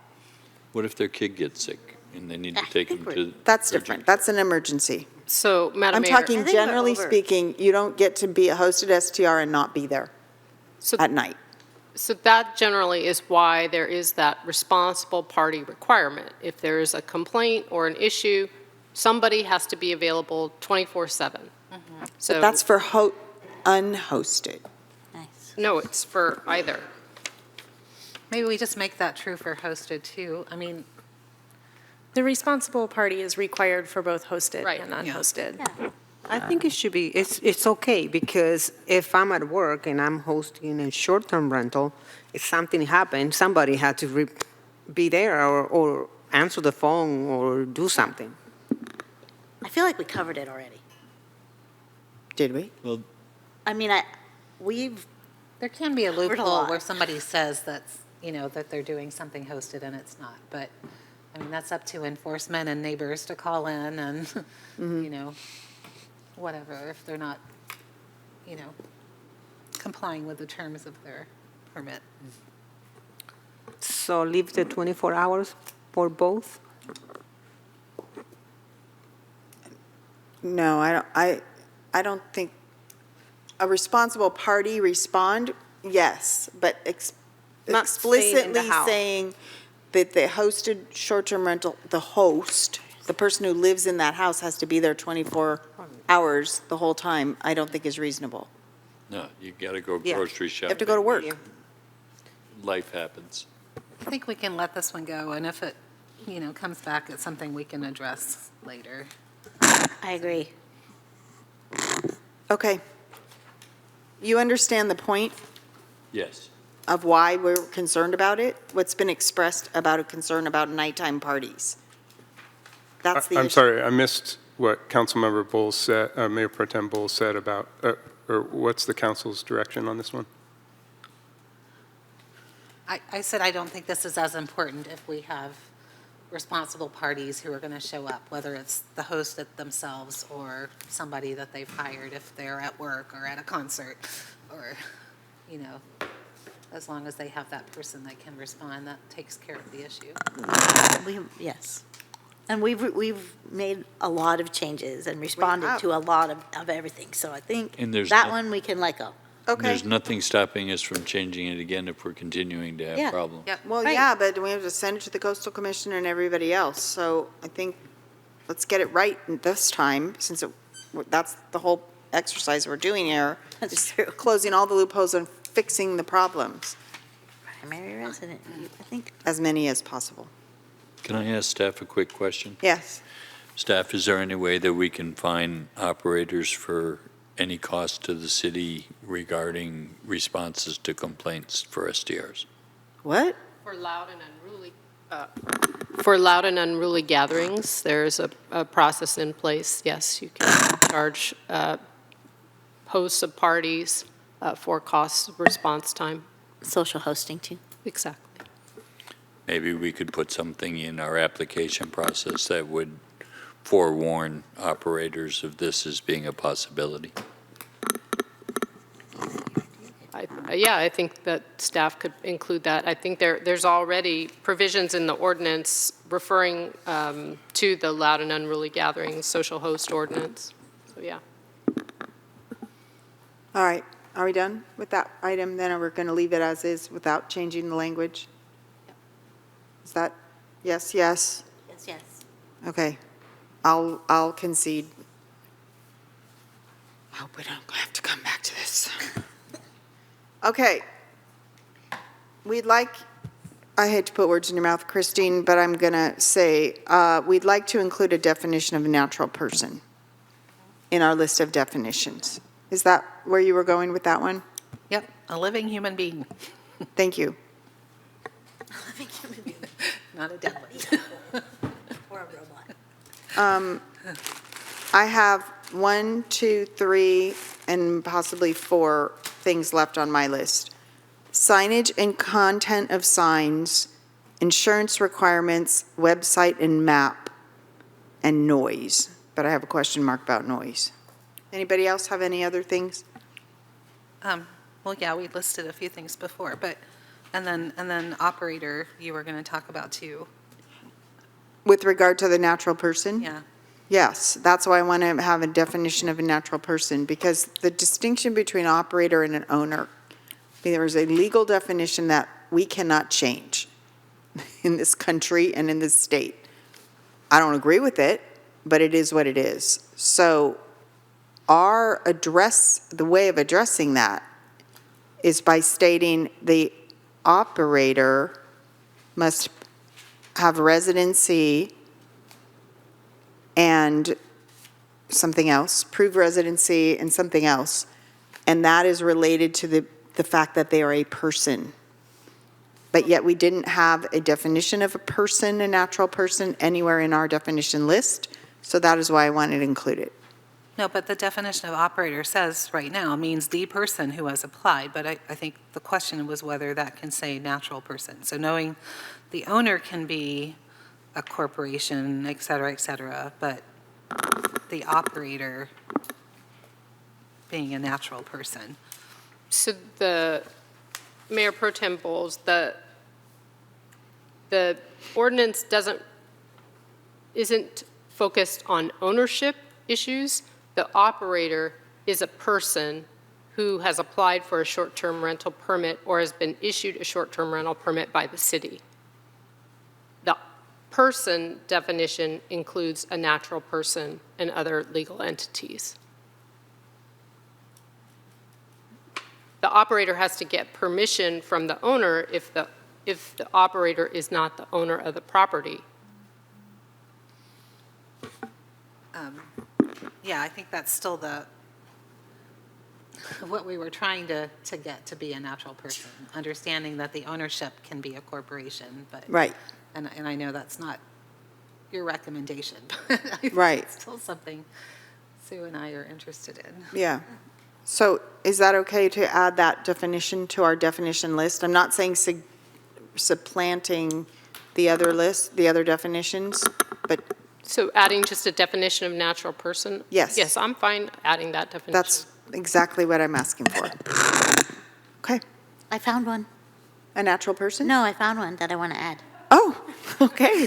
Go. Oh, I like the adding composting to the trash and recycling requirements. I really like that. Section 9-4. You won't get any complaints from me about that. I think that's a good suggestion. Well, considering That's- it's yeah. our ecology agreement, everybody who lives in this town. It makes Yeah. sense. Yeah. Okay. Is that okay? Yes? So there's already requirements that they comply with trash and recycling requirements for the city, which would include composting requirements for any residents.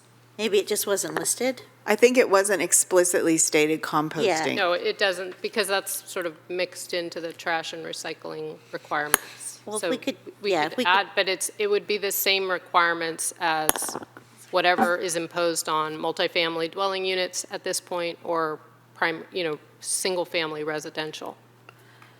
But can we say it compost? We can say that. Thank you. Okay, insurance requirements. Christine? Wait. No, sorry, I'm still going back to the operator. So again, right now, our definition says, means the person who has applied for a short-term rental permit or has been issued a short-term rental permit by the city. So just want to confirm, the city attorney does not want us to say natural person, just person for that. And that there's really no way around that. I mean, because we could define owner too. I mean, you were saying that we don't have that distinction, but we could also add a definition of owner. Person who has the legal or rightful title to the property or has written consent from the property to be operated.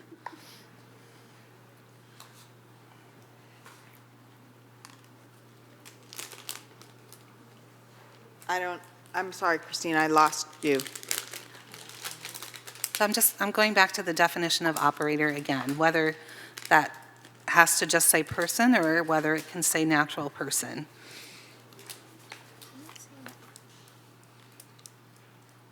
What if the owner's a property manager? They're a Or person. what if the person is a property manager for somebody? That's a natural person. The issue that we were talking about before, that the city attorney was having issues with, was corporations counting as persons, right? So corporations can own short-term rentals, Right? but you still have to have a primary residency requirement, which maybe that would be helpful if that was in the definition of operator. I think it is. Too. We No, have it's a not. primary residency requirement, not in the definition, but there is a primary residency requirement in the. Right, I understand that. Right. Anyway, the suggestion that I have in front of me says, operator means a natural person who has primary residency and who has applied for a short-term rental permit. You know, the rest of the definition that we have. Again, it was just trying to try one more time to see if we can limit It says corporate it in the operations. definition of responsible party, so why can't it say it on the operator? Right. I see no reason why it can't. Okay. So if you're okay with that, I think. Inserting we'd the rather word like- natural? So we've made our recommendation to the council. Right, we're just asking again, three of us now are The interested. council can do what the council desires to do. I mean, it's really up to the council what is contained in the ordinance, Well, we've asked for a definition of natural person, right? and what Mayor Pro Tem is asking for is the insertion of the word natural in front of the word person in the part that describes the operator. If that's the desire of the council. I'm okay with that. Here's my concern. I understand what you're saying about legally corporations are people. But now anymore, AI is a person too. And I think we need to be explicit. Is it at our peril? Will we get in trouble? Is someone going to come after us for it? Hope not. But I think we have to be explicit. We've got too many instances where loopholes happen and people exploit them. So I'm willing to take that chance. Well, and then the definition right underneath it says person means natural person. Right? No, person means natural person or all these other things. Well, that's true. I got it. So that's why. Yeah, I think we should add it. Yep, me too. What about you, too? Yeah, what do you think? I agree with that. So, Greg doesn't. natural person. No, I can I'm see having from a his hard face. time with it. Okay, Talk to us. talk to us, Greg. Tell us. It seems like what we're doing is we're saying there are no unhosted, because if there's a primary residence requirement, then there can be no unhosted STR. No, that's not true. Your primary residency requirement is for owning an STR. You can still go away for 60 days. That's the definition of unhosted. And is that the intent of what it is that you guys are asking for? No, this is different. This is saying that operators are not a corporation, that operators are a real person.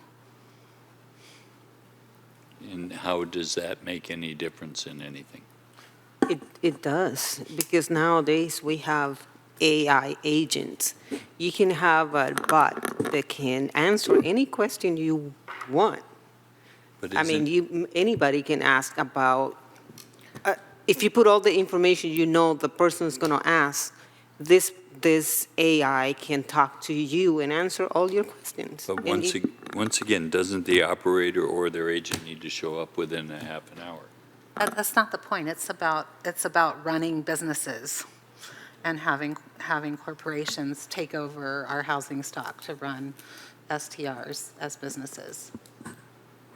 Okay, then if it will accomplish that, We don't know that it will, but it I'm- feels That's like the- another that's the tool in the Denise, will it toolbox. accomplish that? That's the goal. But I just want to point out, so this is,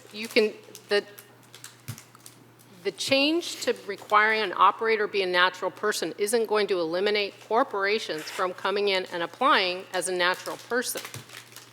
So I don't see this as addressing what the council is seeking to address. What we do have in the ordinance, as it's proposed now, are ways to address the concerns that are mentioned. We have a primary residency requirement.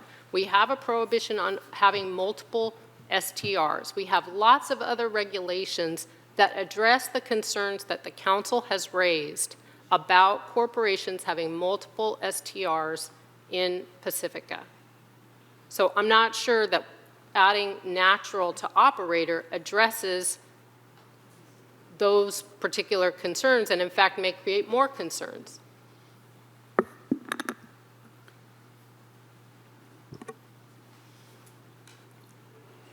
I'm okay being outvoted. Don't try to make it unanimous. It's completely okay. I think it's going to take multiple steps to try to peel back our housing from corporations that have taken it over. And there's corporations that buy them, and there's corporations that are just managing them and not doing that very well. Don't get me wrong, I'm not in favor of corporations. That's not the point.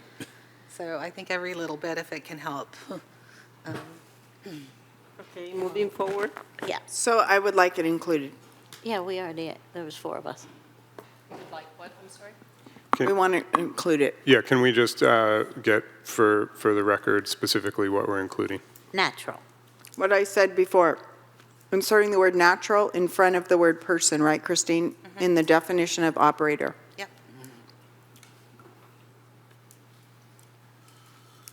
Okay, Okay. okay, what's next? Insurance requirements. I have a quick question for Denise about Yeah. insurance requirements. So this is language, I got the language from Half Moon Bay, and actually I think maybe it was included in staff's responses You too. might want to talk into your mic. Yeah, sorry, I'm just, I can't look for my paper. And I think, so I've noticed this in a couple of cities' ordinances, and it's in Half Moon Bay. And Half Moon Bay says, "The operator shall file a certificate of insurance showing the maintenance of insurance and the amount appropriate to cover any liability of the operator for property damage and injuries to persons in connection with short-term vacation rental activities." The point is, you have house insurance, and that covers you living there, but you need a different kind of policy if you're renting it out as a business. And I don't think we need to get into the specifics of how much insurance or, whatever. It's just they have to provide, as along with their application, a copy of their certificate of insurance. And that's partly notifying their insurance company that they're running a business, right? So that then they have the right insurance. But then it covers, right? If there's somebody is hurt or a neighbor's property is damaged or something that, right? So that there's some recourse. So that's why I put that in there. And we're presently not addressing that? Correct. Why you brought it forward, Christine? Correct. Because I honestly don't remember us talking about this issue before. Me either. Nope, it was on my list I didn't get to at the last meeting. Oh, and Greg has a question. I understand why it is you're asking that question, as someone who has a lot of insurance. Denise, is there any possibility of us perhaps including either in the licensing process to request that the operators indemnify the city from any potential lawsuits arising out of their operation of their STR? Or would it be a better idea to insist that the city be additional insured on their policy? So the city has, there are statutory immunities that would apply to the city simply by issuing the permit. That doesn't necessarily expose the city to liability because of these immunities that the city could claim. But the city does typically, for land use applications, require indemnity and defense because the city could be sued as a result of the project. So I don't know if we have any sort of indemnity language on the application now, but that's certainly something we can look at. The second question you had was about, I'm sorry, I just lost it. Additional insured. Additional insured. So To cover those legal expenses, for the example. problem with that, and the problem with just generally requiring insurance, is that there could be a false sense of security in that the insurance wasn't renewed, the insurance certificate was bunk, the insurance declarations actually said that they prohibit any commercial use of the residential property, and the city would have to track that it is actually identified, that there is a policy, that the policy identifies the city as an additional insured, and that the city would be able to collect on the insurance policy if there was an incident that occurred. So it'd be a lot of work, is what I'm trying to say. So what I'm hearing you say is the first idea was better.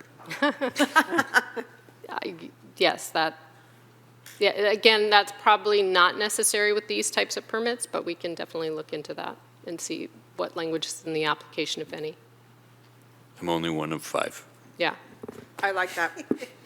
Are you okay with that, Christine? I think so. I zoned out for a minute. Great. I'm sorry. Website and map.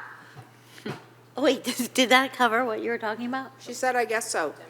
It's different from insurance. I mean, it's a completely different That's what I thought. beast. So an indemnity provision would just be some language we put in the application or in the permit somewhere saying that, the city's not liable for anything. But I think we should also have insurance requirements. Yeah. So you'd like to have an insurance certificate on file with the city? That simple. I think that's a lot. I think we're asking too much at this point. Because what Denise just said, we have to go through and verify. No, we don't That need was to different. verify. That was if we were additional insured. Oh. Yeah, it's different. Oh, okay, sorry. I mean, we have to have our own insurance when we rent IBL's cafeteria, right? So, yeah. Yeah, makes sense to me. Okay. I just don't know if city attorney So, has language or. So we can have a general insurance requirement, but does the council want specific limits, any type of policies? I mean, it can be. I don't think we need to get. So if they have auto insurance, is that enough? No. I don't think probably the provider would tell them what do they need to get covered. So I think we shouldn't. The language that I read talks about what insurance it is. It's not auto insurance. The operator shall file a certificate of insurance showing the maintenance of insurance and the amount appropriate to cover any liability of the operator for property damage and injuries to persons in connection with short-term vacation rental activities. If we want So- to get real deep into the weeds, we could ask them to make sure that they file the fact that they're doing that with their mortgage holder too, which may be very different if they're claiming it as a primary residence and using it as something other than that. If your real intent is to get away from corporate No, ownership. my real intent here is to make sure we're protected if something, and the neighbors are protected if something goes wrong, and that there's a place to collect some money. So I'd like to just make it clear that if the council is going to support the insurance requirement, it will add a significant workload to staff. We'll be in the business of verifying insurance You don't need to and verify. establishing the coverages. So 'Cause that's what I was asking. You don't need to verify the coverage. You're just asking for a certificate of insurance. how do we know that certificate is valid? It's in the application. If something happens, then they have violated their application. They don't have proper insurance, and so that's a strike. But you don't know it's a strike unless you're verifying it. Upon audit. You don't know if it's a strike unless something comes up. We're not going to be able to verify everything on the application. Can they bring it when they apply? They can bring it, but Yeah, the insurance will give you a document that shows that you are insured, so that's not a big issue. You just bring that when you apply. just attach it to your application. I think that's enough. We don't- And so it's part of the application. Right. I believe Sure. the concern is whether Not enforceable. staff has the ability to verify whether that is a valid document. So don't verify it, just have it in the file. If something happens to a neighbor's house, you can tell them, look, here's their insurance company. You know, I mean, they might still have to sue them, and that's the other language. Are we But hopefully allowed to get it release there. that information to the public? It would be a public record, so yes, I think it would be something that could be released, unless an exemption applies. But I don't see any harm in including it unverified in the application. It's just another piece of paper in the file, if staff doesn't have to verify it. It's putting them on notice that they need to talk to their insurance company too, which they do. Right. You're running a business in your home. I would just also add that I think that Director Updegrave mentioned the certificate itself is not something that is a document that is typically relied on because it doesn't have any of the exclusions or policy coverages, any of the information that is relating to the policy itself is not on the certificate. It's just the coverage limits. So it's not a document that I recommend people rely on. It's just a piece of paper like. What is the document you rely on? Well, you should look at the policy itself. Because, I mean, it's all in the fine print with those policies, right? I mean, so it'll have all of the limitations of the policy in the actual policy itself. So, Go ahead. sorry, I was just going to say, so the one difference is, we can ask the applicants to attach whatever pieces of paper they want to attach to the document. It's not a condition of being granted the permit because we're not taking any action upon, to verify the insurance. So I want to be clear about that. It's just like the HOA letter. You're asking them to provide it. Right, so. I think it's better to have the document there than not having insurance. Even though if it's not verified.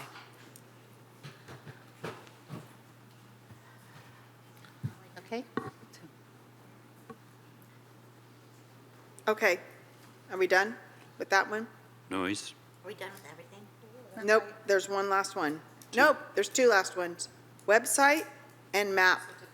And signage. So, Madam Mayor. Oh, yeah, signage. Ugh. Before we move on, I didn't get a clear consensus from the council. So we're requiring the insurance with the certificate? Is that the The consensus? certificate of insurance submitted with the application, Got it. right? Yes. Yes. Okay. Signage and the content of sign. It's not my item. Who, oh, Greg, is it your item? No, No, I it would was prefer that mine. we have them mail out information So- for doing the complaints to 500 feet around their place as opposed to having a sign in front of their house. So notification, you're saying? Yeah. Go ahead, Myra. For signage, I see the question that was answered by the staff, and they said, I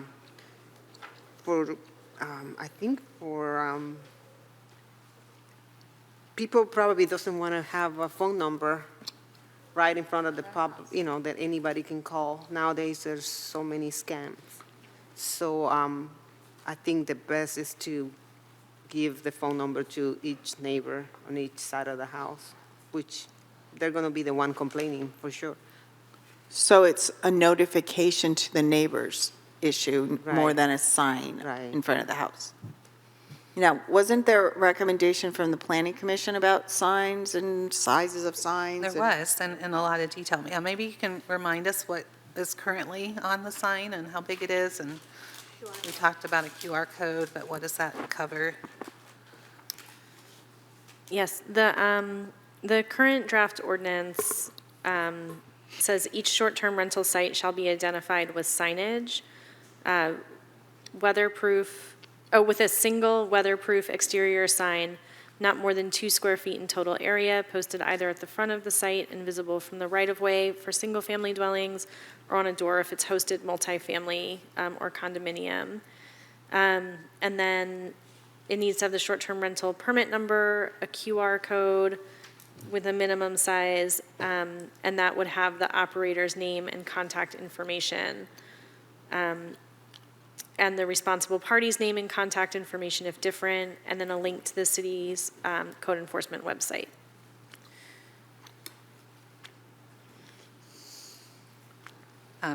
So I know there were comments from some of the operators worried about their privacy if their contact information was included. So, But they should have a signage so people know this is a short-term rental. And maybe how about if they want to complain to the city or somebody else? I mean, I guess that's the issue. What is the purpose of the sign, right? Yeah. Right? Right. It's calling attention to the fact that it's a short-term rental. I think it should link to the website that has all the rules and, the list of valid short-term rentals, the part of the website that we talked about. But I agree, it needs to have a way for someone to be able to contact, maybe it's not the owner, maybe it's a responsible party. The problem is somebody's responsible party might change a bunch of times, and then they need new signs, and they have to get the signs from the planning department. Or are we just providing guidelines and then they get them made themselves? We will likely have a template that they could use, just so that they're uniform. So the Planning Commission asked to add on a form approved by the administrator. And so I think the idea was that they wanted us to create a template. And these signs would be exempt from a permit requirement for the signs. Right. Denise, is there any liability to us requiring them to put a sign in front of their house that says that you have a 1 in 6 chance that nobody's home, please come in and rob me? No. It's a business. Although I do feel hesitant about having their contact information. Anyone can scan the QR code. I don't know. Is that the purpose of the QR code? To have the operator's information there, or is it to get more information about short-term rentals, or what? I think it was brought forward as a request because people wanted a clear way to complain if there's an issue with the operation of that short-term rental. Well, then they can go, the information can take them to code enforcement. And if there's an address, they put the address in. I don't like having the operator's name and information. I don't like having the operator's information there either, but I would like to see it mailed out to the immediate neighbors so that they know how to get hold of them in the event that there's a problem, in order to try to cut down on the amount of responses from PD if it can be resolved with a phone call to the I operator. know we talked about some neighbor notification before, and staff was pushing back on that as another big work item. Could staff So- refresh us on their resistance to that?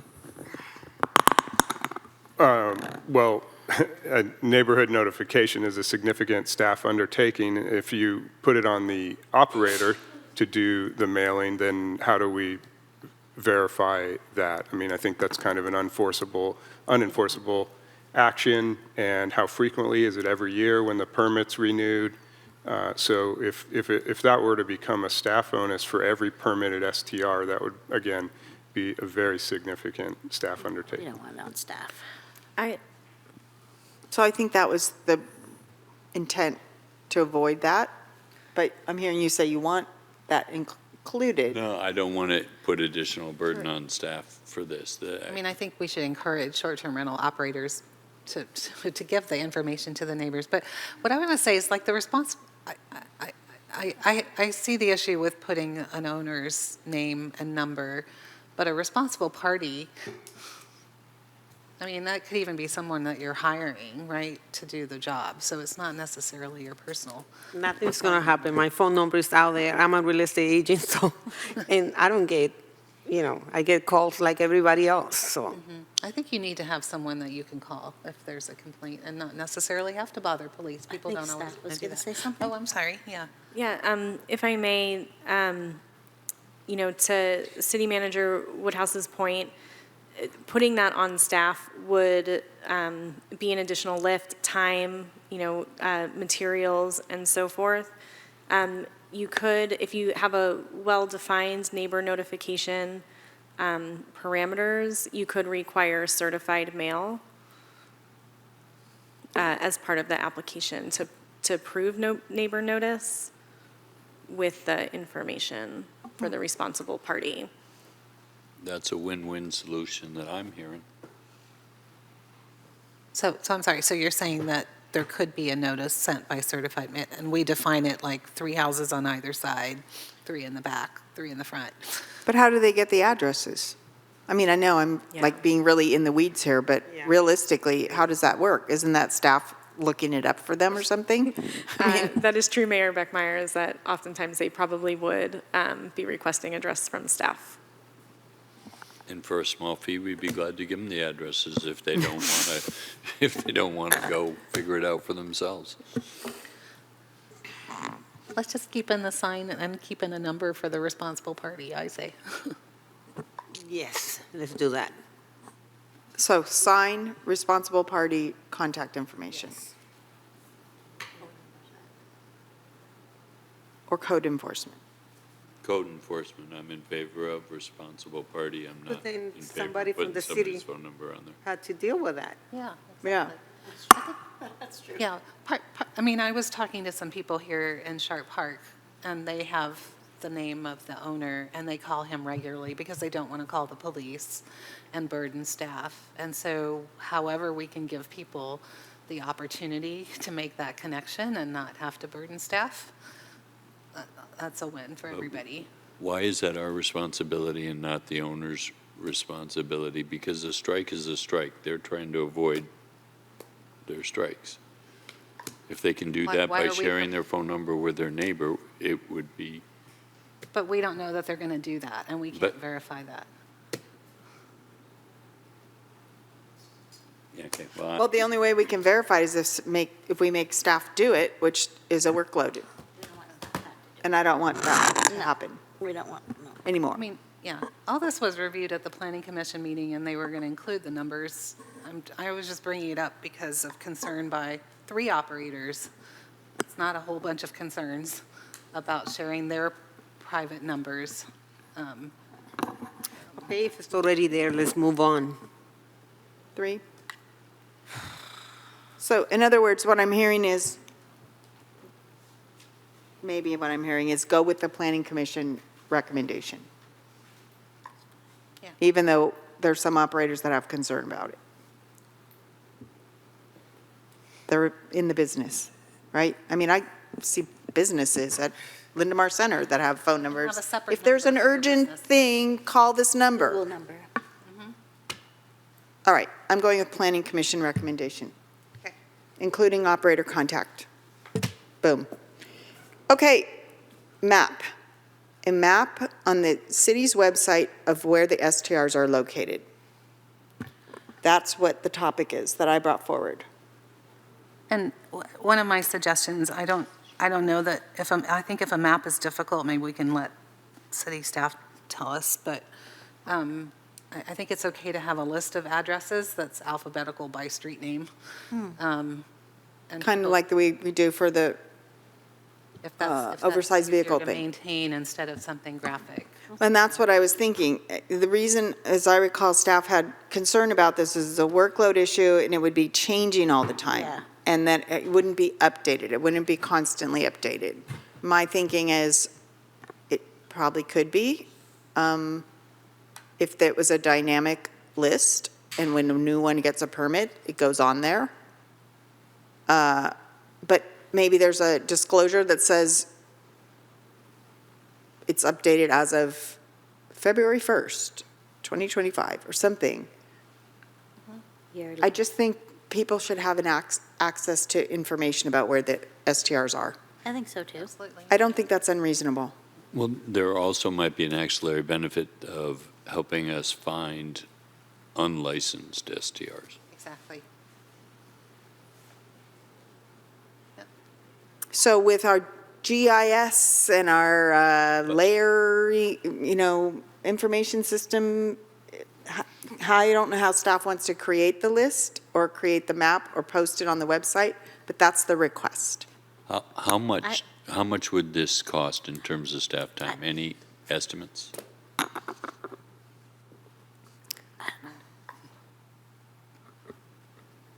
I think at the moment, we don't have a public-facing GIS. I think it would be very challenging to implement this in a map format.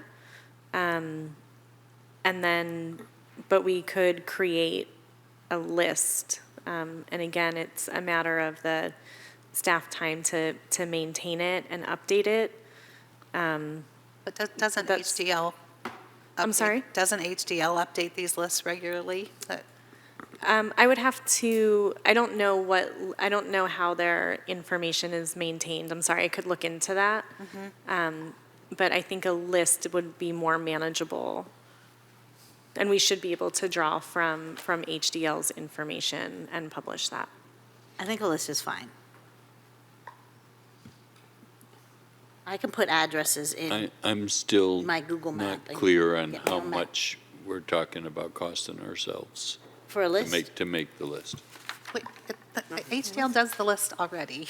I mean, we've seen it in our staff reports. Okay, and then Yeah. you maintain it. I think it's a matter of getting it into a format where we can place it on the public webpage, and then having regular updates, whether that's monthly or quarterly, or with every permit. I think we just kind of have to see how that would work. A majority of our permits will come in at the same time with the renewal. And so should be updated at that point, for sure. And then building in some regular updates and dating the list. We need an AI agent for that. And we are going to have a public-facing GIS someday. Someday, it's close, it's getting close, yes. It's very close. I Yay. know we've been working on it. Thank you for that. Madam Mayor, I just wanted to remind the council, with the addition of the platform accountability language from Santa Monica that was made, that will require a list that has to be cross-checked by the platform. So the city staff will need to maintain a very current list so the platforms can cross-check. So the easiest way to get that available to the public is what we want on the website. And then I have noise question mark. It wasn't my question, so if it's nobody else's question, I'll cross it off. I'm not hearing. Anybody wants to talk about noise? No, I had one more. It wasn't my questions, but it was a number of decibels. Oh, okay, go ahead, Greg. And I believe that staff's response was that our noise ordinance already covers it, and so we shouldn't be wasting our time on this. Yeah, and I agree with that. Agree with that, too. Yeah. I found an example in one city, but it is complicated, and just from knowing what I know about airport noise, like, it really depends on your neighborhood and what your ambient noise is if you're on a busy yeah. street, and it's just too complicated. I got you. So, Okay, scratching it off. Okay. so the other one I had was the private right of action, so this was something suggested by Better Neighbors LA. So I'll just read it. So including a private right of action would provide residents with the ability to pursue legal action against hosts and platforms that violate the regulations. This takes some of the enforcement burden off of the city. Cities like Santa Monica, West Hollywood, and San Francisco have already adopted this enforcement mechanism. So I think the idea is, like, if something really terrible is happening, I mean, we could sue, but the city doesn't really want to get involved in suing, and having that allows a next-door neighbor to sue if they want to, if we have that language. So maybe the city attorney can talk about the pros and cons of. Yeah, so a private right of action is included in some regulatory programs. I'm not so familiar with it being included in zoning ordinances, but we would need to research and see if that is appropriate, but I believe it would be appropriate. We just want to research to confirm. The challenge with private rights of action is that a lot of people don't want to initiate a lawsuit against their neighbor. They would rather the city enforce the regulations. So yes, it could provide some relief, but it's unlikely that people would take advantage of that. They'd want to have this, most people would just prefer to have the city enforce the regulations. I'm sure that's their preference, but I know we've had trouble with enforcement. And so But people can sue, they can sue their neighbors now for private nuisance or even public nuisance. So I guess I'm not clear on why we need to put this in here. Yeah. I don't know what the difference is. I'm not a lawyer. So the difference would be that they would sue on a municipal code rather than a public or private right, or private or public nuisance. So that's the difference. But they can only do that if it says it in our ordinance. Right, because it's almost like we're giving the public permission to sue on the basis of our ordinance. Right, because the city is the only entity that can enforce its laws generally. But you know what? I got no problem with this. If it's not too much work for you to put it in there, I think that makes sense. Because if it's an absolutely egregious, bad acting, difficult. I'm thinking of one in particular in There's Paperboy. no, I thought you were thinking of pushed us to 4. this level So- kind of thing. Okay. So to be clear, the city would probably necessarily be involved in that lawsuit because they'd want the city to say whether or not they're interpreting the laws correctly or whether or not the city did play any role in enforcement. So it's not negating the potential that the city would be named as a party in that lawsuit. It's just allowing them to initiate the lawsuit. But then wouldn't the person with the STR have to pay for our lawyers because of the indemnification that we talked about earlier? Oh, possibly. So what I would want to do is research to confirm that this is an appropriate approach in a zoning ordinance, but like I said, I believe it is, but we would want to do that research. So if the direction from council tonight is to research and potentially include that if possible, we can do that. That'd be great. Yep. I'm done. I'm done. No way. Are we done with item 7? That's not possible. Are you serious? We're done? It's not item 7, Greg. Wishful thinking, it's item 6. Item 6, sorry. Okay, Okay, I need a break. just count, just before we take a break, does staff feel like they have what they need? Thank you, thank you, thank you, thank you, council members, thank you, staff. Oh,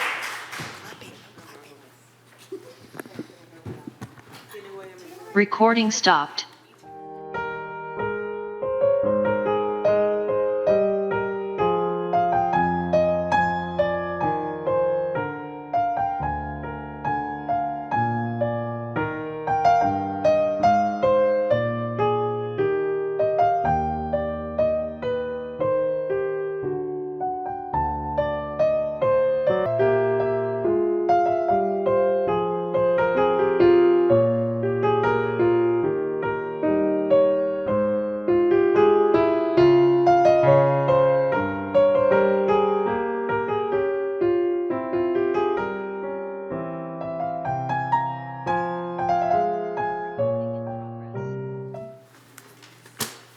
right, everybody, thank you.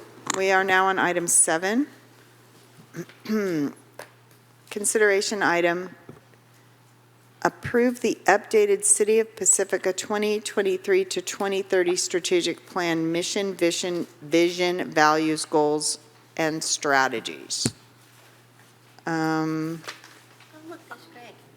And here is Mr. Greg Larson. And we also have City Manager Woodhouse and Yulia, Assistant City Manager Yulia Carter. Who's going to start? Yeah, I'll start. Thank you, Mayor Beckmeyer, council members, Kevin Woodhouse, City Manager. I just wanted to start by saying that each year we go through the strategic planning workshop, and then after we've had time to analyze that, we bring it back to council for adoption, and that helps inform the budget development process. And Greg Larson, the facilitator for the strategic planning process, will present the presentation that we have, the PowerPoint, and he'll run through that. And then I and Ms. Carter are also available for questions and during the discussion. So with that, I'll turn it over to Mr. Larson, who's with us on Zoom tonight. And welcome, Greg, and take it away.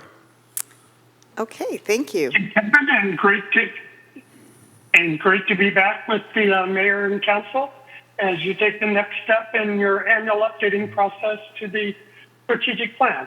We have a few background slides to go through for the public, and then we want to get to the meat of your discussion tonight. So if I can have the next slide. The first slide here just really provides the overview that we've been using for the strategic planning process in Pacifica since you launched this process over 2 years ago. And it goes from the mission through the vision, values, goals, strategies, and then ultimately the staff work program that is also being presented this evening. And we'll talk through each of these items as we progress. So next slide, please.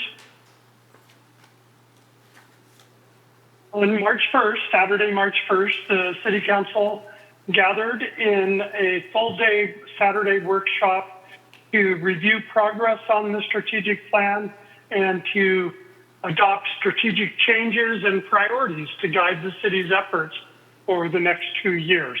And the objectives that we had at that workshop are what's presented to you now, and they're the same objectives we had and have achieved in the prior 3 council workshops as well. We could go to the next slide. Mayor, given the hour, I am racing through some of these slides, but the council and participating public is quite familiar with this information from the prior workshops, but obviously interrupt if there's a question you see that needs to be addressed. This next slide provides the outline that we used on March 1st from the welcome and overview to celebrating accomplishments and then going through some financial overview, extensive public comment, and then reviewing progress to date and updating the priorities, which we're presenting to you tonight. Next slide, please. The highlight of every workshop is to start with the pause that refreshes and to really take time in one-on-one discussions with council and staff and then in the public gathering, talk about all that the city has accomplished over the last year. And not surprisingly for Pacific, you had a long list of achievements that we went over this last year, as well as the years before. But then we follow that listing of all the accomplishments with the discussion and question to council and the city manager and his city attorney as to what were the key factors that has helped Pacifica be so successful. So this slide, once it appears, really just provides that summary of key factors for success. I thought, there they are, great. First and foremost, every year the council's highlighted the collaboration between council, staff, volunteers, and the public. This year, a new item was just the stronger regional relationships and a discussion really amongst council, but with staff as well, as listening to hear and to avoid responding defensively. As we knew from the list of accomplishments, you tackled a lot of difficult issues over the last year, as you will in the years ahead. But what's made that possible has been the cohesion of council to move ahead and take action when need be, just to continuously move ahead, and the council working together towards that end with strong commitment, energy, and professionalism of staff and by the council. The city's always had a strong community engagement process, not only boards and commissions, but through extensive work that your staff does, through repeated hearings. And then there was the recognition that this very council strategic plan prioritization process helps the council and the staff focus on what the top priorities are to achieve them each year. So that's really just a recitation back of what we presented, or what you shared with me at the council retreat. I also should mention that the entire PowerPoint that we used for the council workshop was available in the council agenda packet as attachment B, starting on packet page 342. Next slide, please. We reviewed both in interviews as well as at the body the mission, the vision, and the values. The council did not request nor direct any changes to the mission that was adopted 2 years ago. So we're leaving that as was previously adopted in what we're presenting tonight. Next slide. Same with the vision. The focus of what we want to become through our efforts through 2030. There was no requested changes or direction to make changes to the vision. So that continues as it was approved 2 years ago. And that's fairly par for the course with strategic planning processes. There's normally not a lot of annual or even, if ever, changes to the mission or vision, because those tend to be longer term and lasting over time. Next slide, values. This is where we first came across a change, and while there wasn't a substantive change to the values that the council adopted 2 years ago, as detailed in the staff report with the red line attachment that was provided, there were some kind of more structural changes recommended to our values listing. So those are highlighted on the next slide. And this includes the changes that the council directed at the workshop that are included in attachment A that we'll be recommending for your adoption at the end of the staff presentation. But it was really to place all the values in a context of the city being committed to them, and then to use a parallel structure of the language and grammar for each of the value statements. Since there are changes reflected here, Mayor, I thought I'd just pause briefly and make sure we've captured correctly what the council thought they had directed at the workshop. It looks good to me, and I don't even have my red pen in my hand, so thank you, Greg. Okay, great. Moving on. The next slide is the 5 goals the City Council adopted 3 years ago remain the same, and there were no changes to the actual goals, but as you'll see on the coming slides, there are changes to strategies for each of the goals.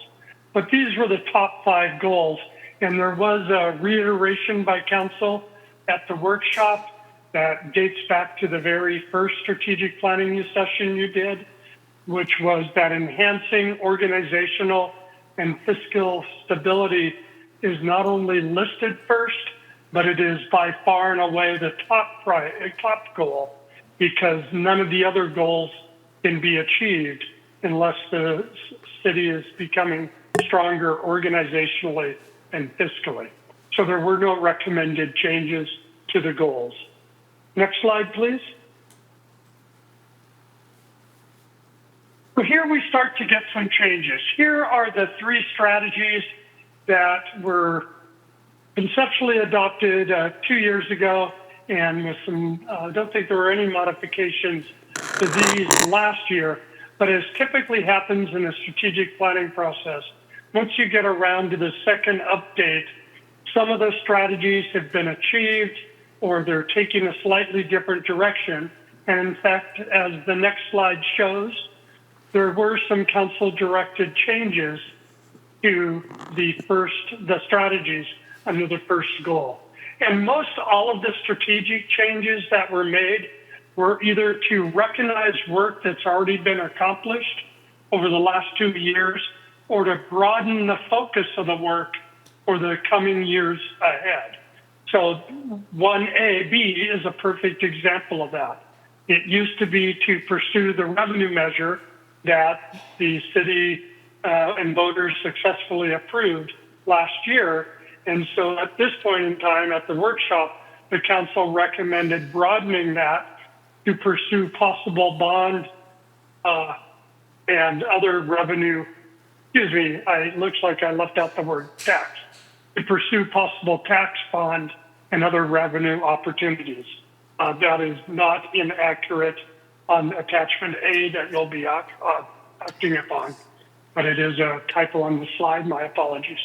But it's pursue possible tax bond and other revenue opportunities. And then D was in the prior work plan that's been presented for the last 2 years by staff, but it was a staff level work item, and the council at the workshop chose to elevate that up as a council-directed priority and strategy. So that's why you're seeing D added, even though it's not work that wasn't underway, it's work that's being elevated in its importance. So those are the changes to the strategies for Goal 1. I'll pause again for any council questions or comments on this. So I just want to clarify under item B, you're suggesting that the word tax would read pursue possible tax, comma, bond, and other revenue opportunities. Correct, and that is correctly stated in attachment A to the staff report, which is where we have the document you'll actually approve. It was simply a typo in my PowerPoint presentation. Okay, just wanted to check. But it does read on attachment A, pursue possible tax, comma, bond, and other revenue opportunities. Okay, perfect, thank you. Okay. Please Moving on to goal 2, which is the infrastructure goal. And there were some changes here again as well that you'll see on the next slide. And basically for strategy B, we've broken out what was listed as kind of combined projects with one in parentheses. The council requested that we just make it more clear by listing each of them separately. The Beach Boulevard Resiliency Project, the Esplanade Protection, and the pier. And so we've made that change as requested by council. And for D, it was a much more narrowly focused facilities strategy that was adopted 2 years ago, really looking just at public safety facilities and the community center. But through staff's work over the last 2 years and the council's priorities for the years ahead, it was recognized that there needs to be a broad facilities assessment done. And coming out of that, you will be able to prioritize the city's facilities and equipment needs, including not only public safety in the community center, but other parks and recreation resources. So it's really broadening the prior strategy to be more comprehensive. So when the assessment's done, you can make more informed decisions about where scarce resources should be utilized. I'll pause for any questions, Mayor. Council, any questions? Okay, nope, please go on. Great. The third goal was to prioritize protection and development of affordable housing. And the goals are for the strategies are primarily staying the same, but with a slight nuance change for the second one, if we go to the next slide, which is to not only update, but also implement the short-term rental ordinance. And I know you just took another step forward with that updating process at tonight's meeting, and eventually it'll move to implementation. But otherwise, completing the housing element update, working and awaiting state direction, and then prioritizing that housing element program implementation remain continuing strategies and priorities for the city. Any questions or comments on this one? No, I don't see any. Thank you. Right. Moving to goal 4, pursuing climate change adaptation and mitigation. There are some changes to these because of work that's been accomplished over the last 2 years. And kind of the best thing is when you can take something off the list because it's all done. But equally significant is when you're able to take strategies and change the verbs really to reflect the continuing work for these big efforts that do take 5 to 10 years to advance. So if we can go to the next slide, you'll see those changes highlighted. So for the climate action and adaptation plan, instead of develop, it's now adopt and begin implementation of. And then for the Pacifica's local coastal plan, to certify it, not just to develop it. And then also a recognition from council at the workshop that collaboration and the working relationship with the Coastal Commission has improved over the last 2 years. And so it was changing the language from starting to really continuing that stronger relationship with the Coastal Commission. So I think we've reflected council direction with these recommended changes. We'll pause for any council comments. I just had one on the last one because I see in the work plan, we're already talking about implementation of the local coastal plan and whether, something like adding begin implementation is something we want to consider adding. That didn't come out of the workshop Saturday as for this one, as it did for A, but I think that's a simple enough change if the council wants to direct that. When you approve attachment A to the staff report, we could accommodate that in the final documentation. Mr. Manager, are you comfortable with that? Mayor Pro Tem Bowles, so your recommendation would be to certify Pacifica's local coastal plan and begin implementation and continue collaborations with the Coastal Commission? Yes. If that's the council's direction on that, we can make that change. Yes. It probably mimicked the language from A above, so certify. That's what I was going to say. And begin implementation of Pacifica's local coastal plan. Yeah. And continue collaborations. Yes. Yes. Okay. Thank you. Great. And last but certainly not least, given one of the core strengths of Pacifica is public communications and collaboration, there's a couple of changes to both of these strategies, and I think if we can move to the next slide, which shows those changes. So if we used the word leverage previously, and the council at the March workshop thought harness was a much better word to use, and then as I was trying to reflect the council discussion, it was what I've heard over the years from council is you kind of have 3 different types of relationships with constituents, or your community plays 3 different roles. You have community members who are experts, almost neutral party experts, not from any particular position. You also have community members who may be experts or volunteers or not, but they're primarily in an advocacy role.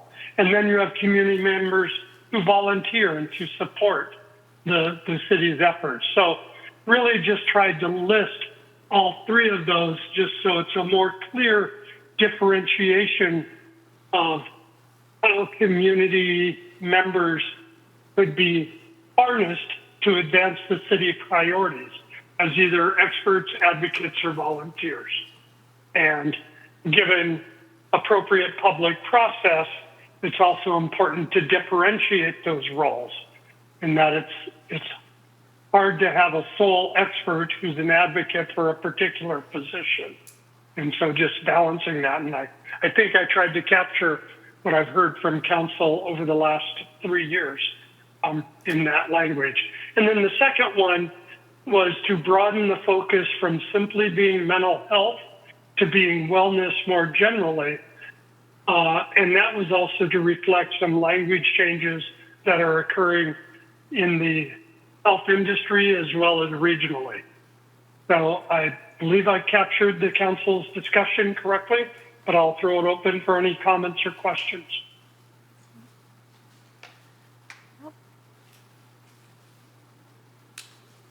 Nope, I don't think so.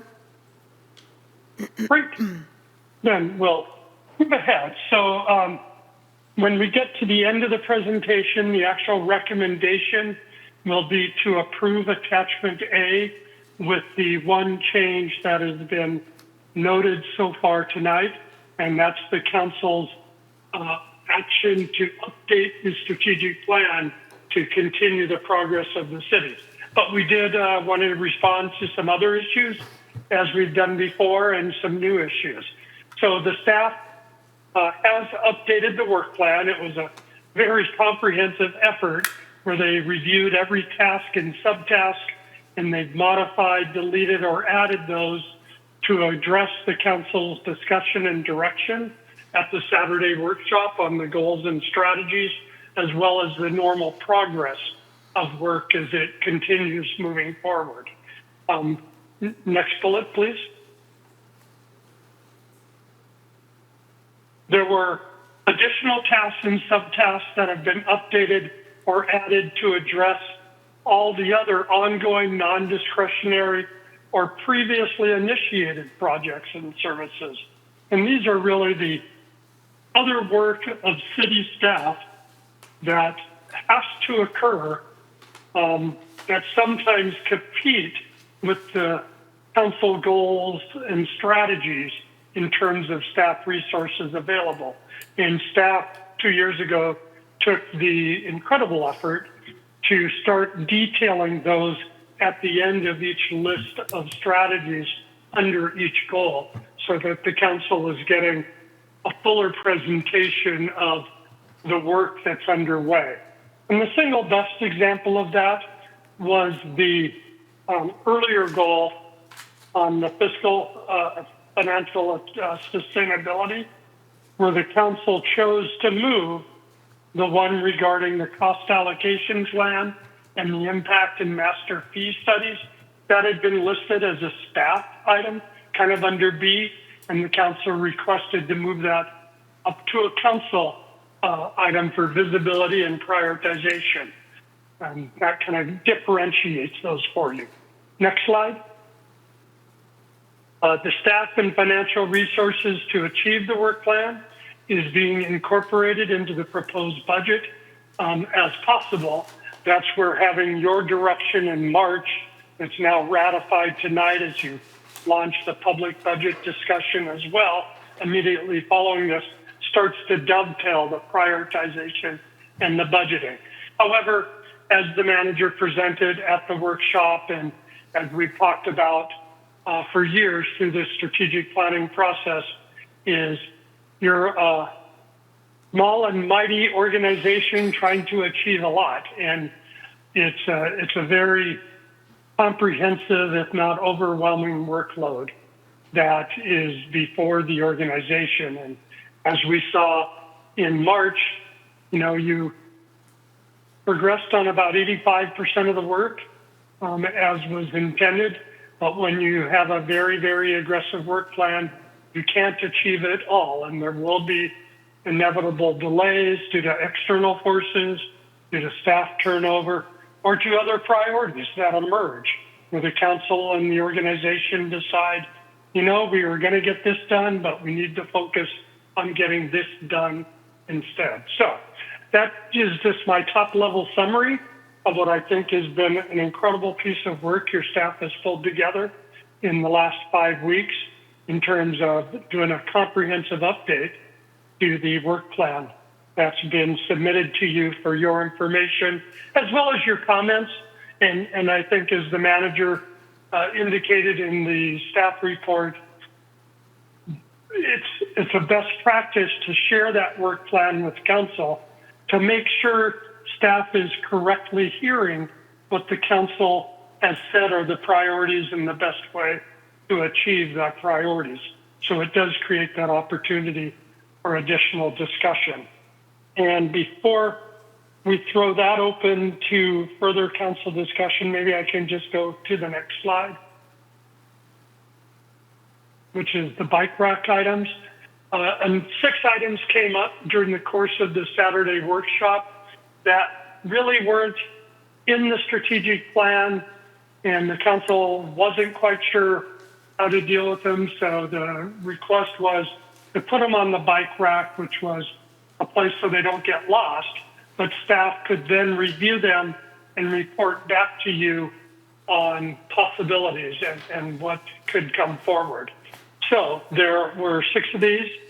Let's make sure we have all 6 up. The first 2 staff believe were potentially feasible with the council chamber art program and council pay. The third one is partially feasible in terms of the Arbor Day program, less so immediately with the Adopt a Tree, but both of those would require the continued external organizational partnership to make it viable, which is how a lot of the Arbor Day and Adopt a Tree programs work in other communities. And then number 4 should really be listed as the e-bikes and bike ped conflicts one that was detailed in the staff report, as well as in the attachment to the staff report. And that's number 4. Number 5 becomes the food truck ordinance, and number 6 becomes the Sustainability Commission. I thought I'd send in the corrected slides, and apologies for both of these 2 typos in the slide presentation. But I think that's an appropriate time to pause, because I suspect there'll be council questions and comments on both the work program as well as the bike rack items. And maybe Mr. Manager and Madam Mayor, it would be timely to turn to council discussion regarding those items. Okay. And, Mayor Pro Tem, I wanted to, before we move into discussion or questions, I also wanted to point out some aspects of the staff work plan to clarify. So I have a slide, if City Clerk Coffey could bring that up. It came to our attention that in the detailed attached work plan, there were some questions about some of the start and due dates on items. And what I wanted to clarify about this is, and this is a question we received from a council member as well. So the challenge in working in the Achieve It program is we're trying to both capture and be accountable for a multi-year work plan while we're also integrating updated timelines and work plan items each year in that. And it's turned out to be kind of a structural issue with the Achieve It program that we're struggling with. So I just wanted to read the explanation that we provided to this question, and then I have a sample up here to show. So staff's currently evaluating the best approach for tracking due dates within the Achieve It system. And you know, the importance of tracking due dates is we want to show transparency and accountability when we're falling behind, explain the reasons why we're falling behind on a certain project, et cetera. So you want to show that over the years but yet we also want to at the same time reflect revisions of what the new realistic timelines are. So due to system limitations, updating a due date would overwrite the original deadline, which could impact accountability tracking across the full 7-year span of the strategic plan. And one approach we're under to retain the original due dates and allow items to remain marked as off track if delayed until they are either completed or no longer relevant. And we're working with the Achieve It team to figure out a way to do this. The example that came to attention, which of course would be of concern, is if you look at the housing element implementation actions, and this is what's up on the slide. If you look at the tasks 3.3 and 3.3.4.2, which are talking about the fit test and development of an RFP process for the Sanchez Art Center site and the Sanchez Library site, the area at that site that's not the library itself, but the area around the library, and we're going to make that wording change as well. But in the attached work plan, we show the existing old time. Start date October 1st, 2025, due date December 31st, 2025. When we get final direction from council about adoption of the strategic plan, and we are launching into next fiscal year, we'll update and be utilizing the new recommended dates for all of these tasks and subtasks. And as you can see, for 3.3.4.2, the RFPs for Sanchez Library area and Sanchez Art Center is, December 31st, 2026, and any subsequent agreements that come December 31st, 2027. So I use that as an example. There's other examples in the work plan, but it's a confusing aspect of the work plan. Again, this work plan is the staff detailed work stab right now at it. It's essentially the placeholder for all the work items we're going to be spending time on, and any given one of these items are big projects unto themselves that usually commence with a council study session, that we're talking about what is the scope of the project, what is the public engagement, and then we go and we implement those and update the work items. So hopefully that explanation helps for that confusion that existed. Go ahead, Mayor Pro Tem. Just as a follow-up question for that, as we're reviewing this tonight, and since we don't have these new dates, I know there was one particular item, like the tree ordinance work, that I noted was off track, and staff's answer was that we're actually not going to be able to meet those, not going to be able to work on that this year. So I think it's important to communicate when things are slipping more, right?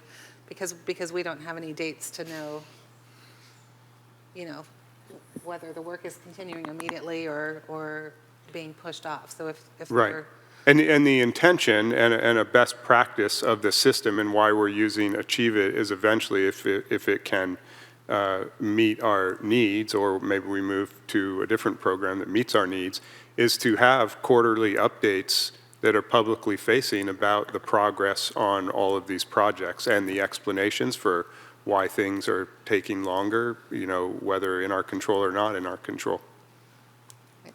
So anyway, so my hope tonight is that you can tell us, right, if some things aren't, we're seeing them on the work plan here, but you're not actually intending them to be on staff's work plan for this coming year.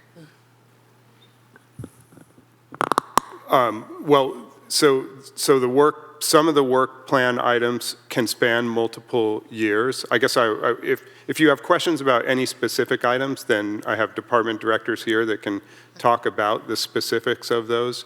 Again, the staff level work plan is very detailed, how we're going to get this work done, not the, council focus on the why and the what of the work that we're going to do to achieve the strategic plan. We're just being transparent about details about how this can get done.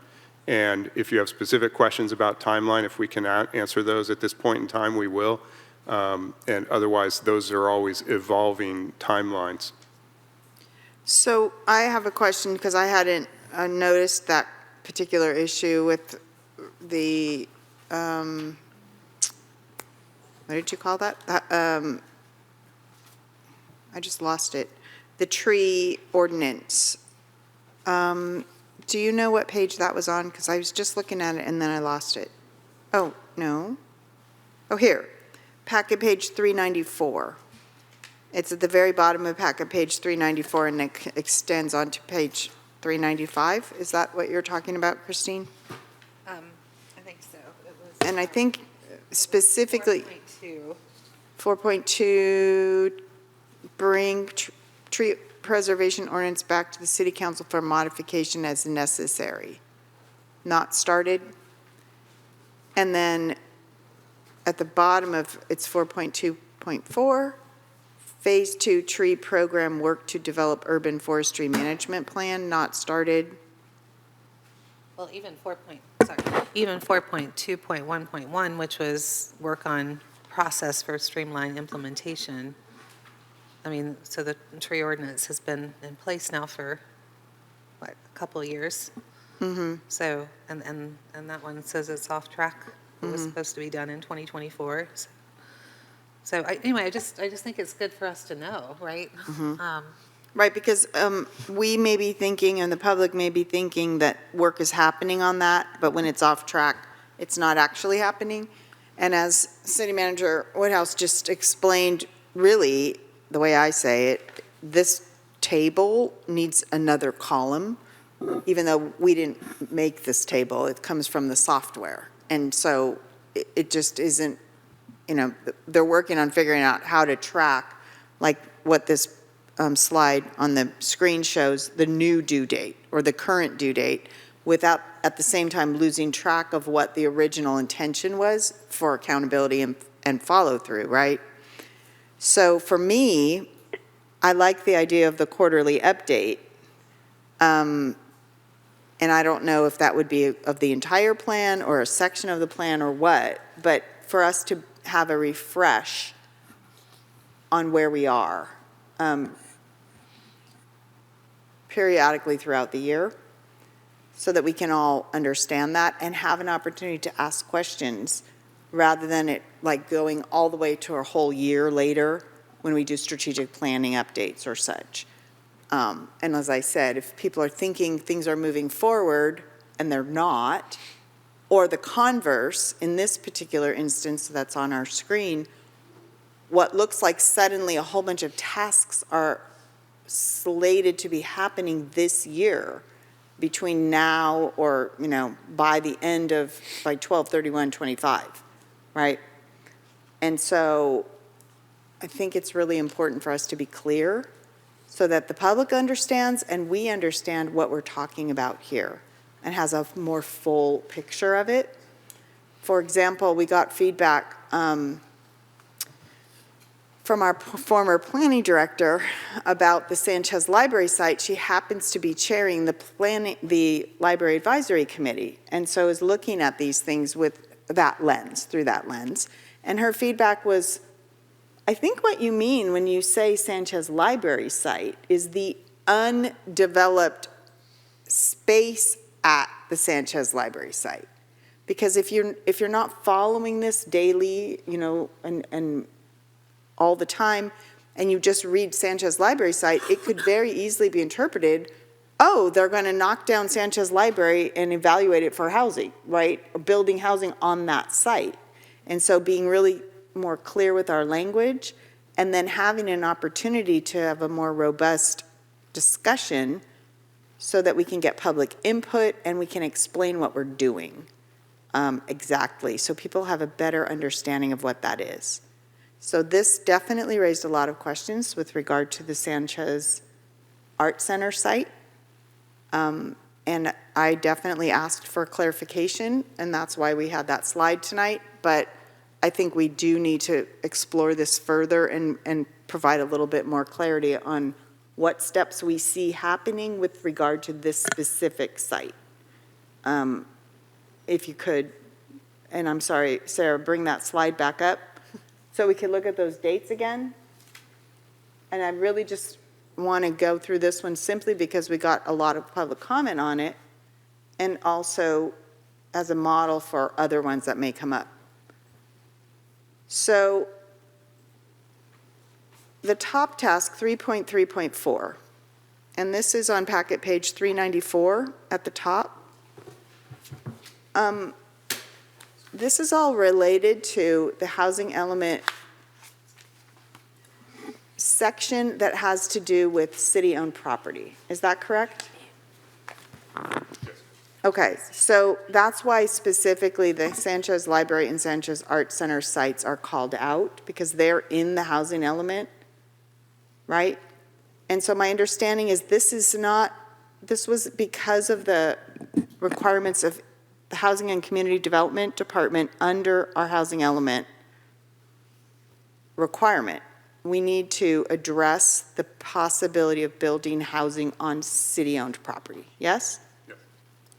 And in order to do that, we need to start with a fitness, what kind of housing might work on that site, assessment. And that is what is referenced as the RFPs. Is that correct?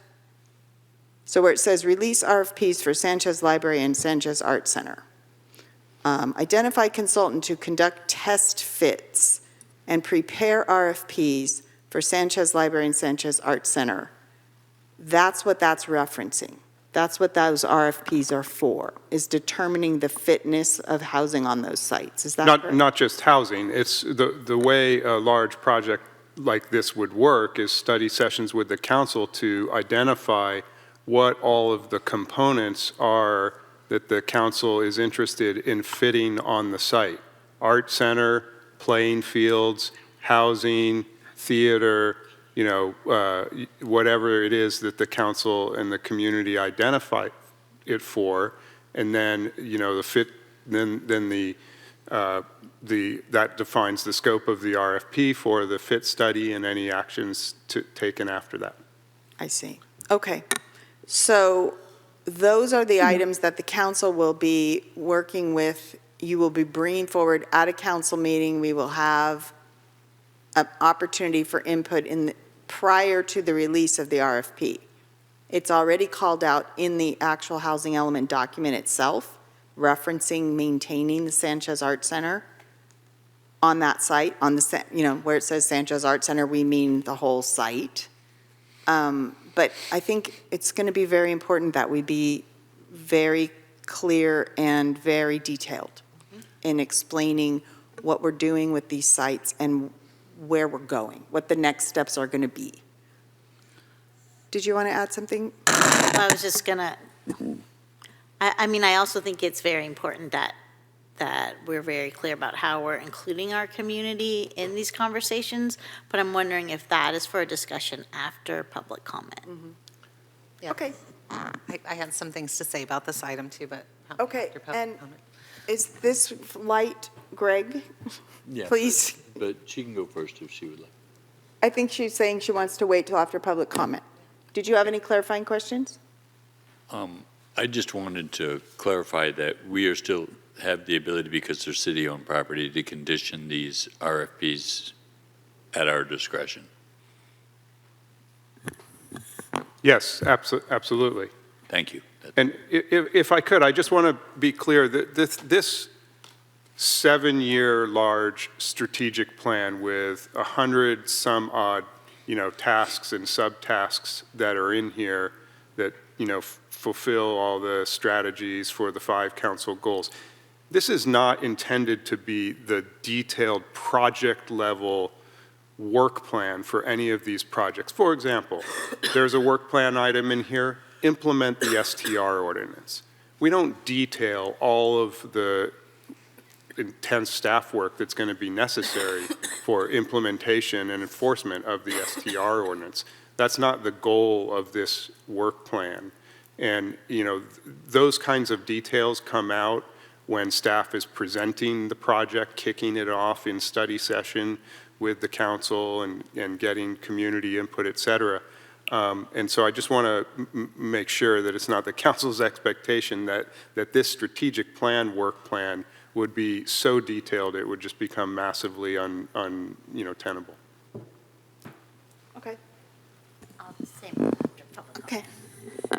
So there may be other questions that we have throughout the plan, but it sounds like we want to have public comment. But I wanted to check and see if there's other elements to the staff report before we do that. Greg, did you have any final slides? The only other slide that we haven't presented is the strategic plan best practices, but that's often a good close. We can present it now just to be done with the slides, if that's desirable. Sure. Let's do that, and then we need to have a motion to extend the meeting. Sorry. Oh, I'm not going to walk through each of these. These are really items I always recommend to city organizations that you're doing several of them already by having your strategic plan on your webpage, by directly integrating the strategic plan in the budget process, to referencing the strategic plan in council and other reports. Periodic work plan updates are appropriate. You've really been on an annual cycle as you've developed this new Achieve It system. Rather than jumping all the way to a quarterly update, I just worry that will be so staff intensive. You may want to go to a twice a year update and then a trimesterly, something like that. But do as, ultimately with Achieve It, as the system is developed, it may be an online system. So when a staff team member updates a project, it's immediately visible. But that's a ways down the road. Then I think you've already started doing this in the last year. Number E is when new items emerge or new priorities emerge, it may require dropping existing priorities. And that leads to one comment I wanted to make. While I think it's admirable, staff is trying to show the original start and the original due date. Having a due date adopted year one of an 8-year strategic plan that is then modified every year through competing priorities or lack of resources, I'm not sure how valuable that due date is from year one if the council has been informed, as you were in March, of the impacts of decisions on the timeline. And so I think carrying forward the prior due date with the new one so the council can see the change of resource or other actions, but I think you're just setting up false expectations that once a due date is adopted year one, that due date's going to be held exactly for 8 years. Those always change, and it's unrealistic to assume that's going to happen. So I'll work with your staff on how to meet what I hear from council is a need for clarity and accountability and disclosure of when projects have slipped and why, but also not to be overly burdensome on a process that goes through a pretty comprehensive annual updating based on the council's priorities at that time. So I just wanted to comment on that. Then the other one that, I think I could have mentioned up under A, once we get the newly adopted strategic plan after tonight, I think mounting that, in terms of the goals and strategies. Excuse me for a mission, second point of order. I believe we need to make a vote to extend the meeting, please. I would like to move that we extend it to midnight. Second. We have a motion and a second. Please vote. You can vote now. Okay, with the motion to extend the meeting to midnight made by Councilmember Wright, seconded by Mayor Pro Tem Bowles, that passes unanimously. Thank you. And I'll stop my presentation there because there's no council action needed on these best practices. This is just more work I'll continue to do with your staff. And that concludes the staff presentation. Okay. Thank you, Greg. Thank you very much. Thank you. So, public comment? All right. On this item, there are 1, 2, 3, 4, 5, 6 cards. First 3 people are Kimberly Finale, followed by Margot Myman and Monica Meager.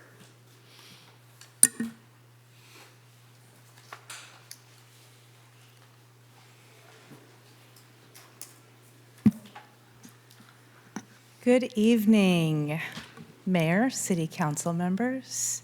My name is Kimberly Finale. I'm a Pacifica resident and here this evening to speak as a private citizen on behalf of my friend and neighbor, former Boy Scout, City Council member of 16 years in Pacifica, and 4-time Mayor Pete Desjarnais.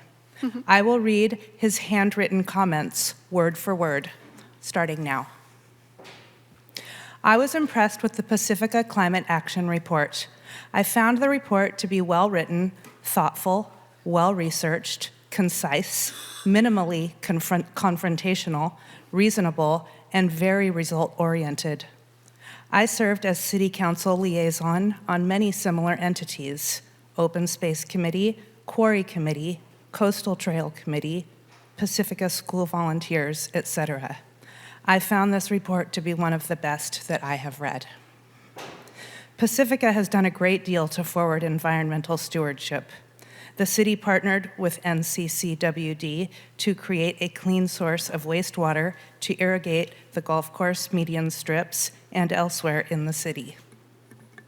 With the Army Corps of Engineers, the city naturalized Lower San Pedro Creek and provided spawning gravel for the threatened steelhead, constructed the San Pedro Creek Flood Control Project, and completed the Lindemar Beach Improvement Project. The City of Pacifica constructed the Valimar through Lindemar Coastal Trail and recently funded a 0.75% FTE environmental coordinator. In my opinion, creating an environmental committee or commission is the logical next step in the process. I found city-sponsored or supported committees or commissions to be of great benefit for our community as a whole. I think that they are very helpful for City Council and overall not a great financial burden, especially when much of the work can be done by volunteers. I understand that the city manager is concerned with financial requirements. All the many city managers I worked with would feel the same. However, if a majority of City Council members feel that this is important, I feel that Council should support creation of the Environmental Commission. After all, City Council is charged with creating policy, then directing management staff to implement said policy. Pete Desjarnais. Thank you. Thank you. Margot Myman, Monica Meager. Hello. Hello again. Looking at the slideshow from Mr. Larson, I was a little, maybe alarmed is a little strong, but I was surprised to see that the Sustainability Commission is considered by staff to be infeasible without reprioritization. I just feel really strongly that the Sustainability Commission, as part of implementation of the Climate Action and Adaptation Plan, is going to be really important for implementation of the plan, which is a priority for City Council. Perhaps forming a new commission feels like a big lift. Whatever the form of the group takes, I feel really strongly that the city really needs a group of community members to so that the city can harness community expertise and advocates and volunteers and move the climate action plan forward. The city needs us. So whatever form it takes, you have community members who want to push this forward and help out. Thank you. Thank you. Monica Meager, then Cindy Abbott, and Gail Benton Shoemaker. All right, thank you. Good evening, Mayor Beckmeyer, City Council members. My name is Monica Maher, and I'm... Maher, sorry. It's okay. Sorry. I was going to put the phonetic spelling on there, and then I forgot. So, Every time.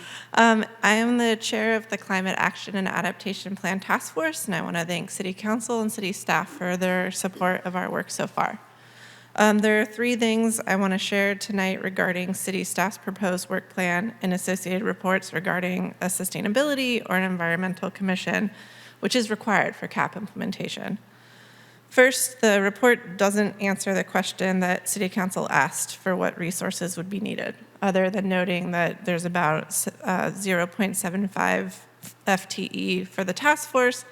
But given all the other committees and commissions the city has, it'd be helpful to know what the actual FTE support is for those committees and commissions. Second, the report leaves out the benefits of a commission, which include expanding staff capacity and pursuing external funding. Does a commission have the authority to secure funding on behalf of the city? If so, the commission would likely bring in more funding than it would use, even in today's landscape of constrained federal resources. Cities are already figuring out how to access the Prop 4 funds, which is over $10 billion. The commission could match available funds to projects and needs. The task force has been aware of these opportunities through our participation in local and regional meetings, including the County of San Mateo sustainability meetings and the Local Energy Resource Network, both of which promote various active and relevant grants. And Pacifica staff were not involved in these meetings before the task force was started, showing how an ongoing commission can expand staff capacity. Lastly, why would the city spend money on the task force and not follow through on implementation? There's inconsistency tonight with the CAP implementation being listed under the proposed City Council Strategic Goal 4, yet city staff reports it as a bike rack item. So it seems like staff is trying to make the CAP implementation a different item that requires more resources rather than getting the work done that City Council has requested. So I urge City Council to reject City staff's recommendation regarding the CAP implementation and move forward with the creation of a new environmental commission.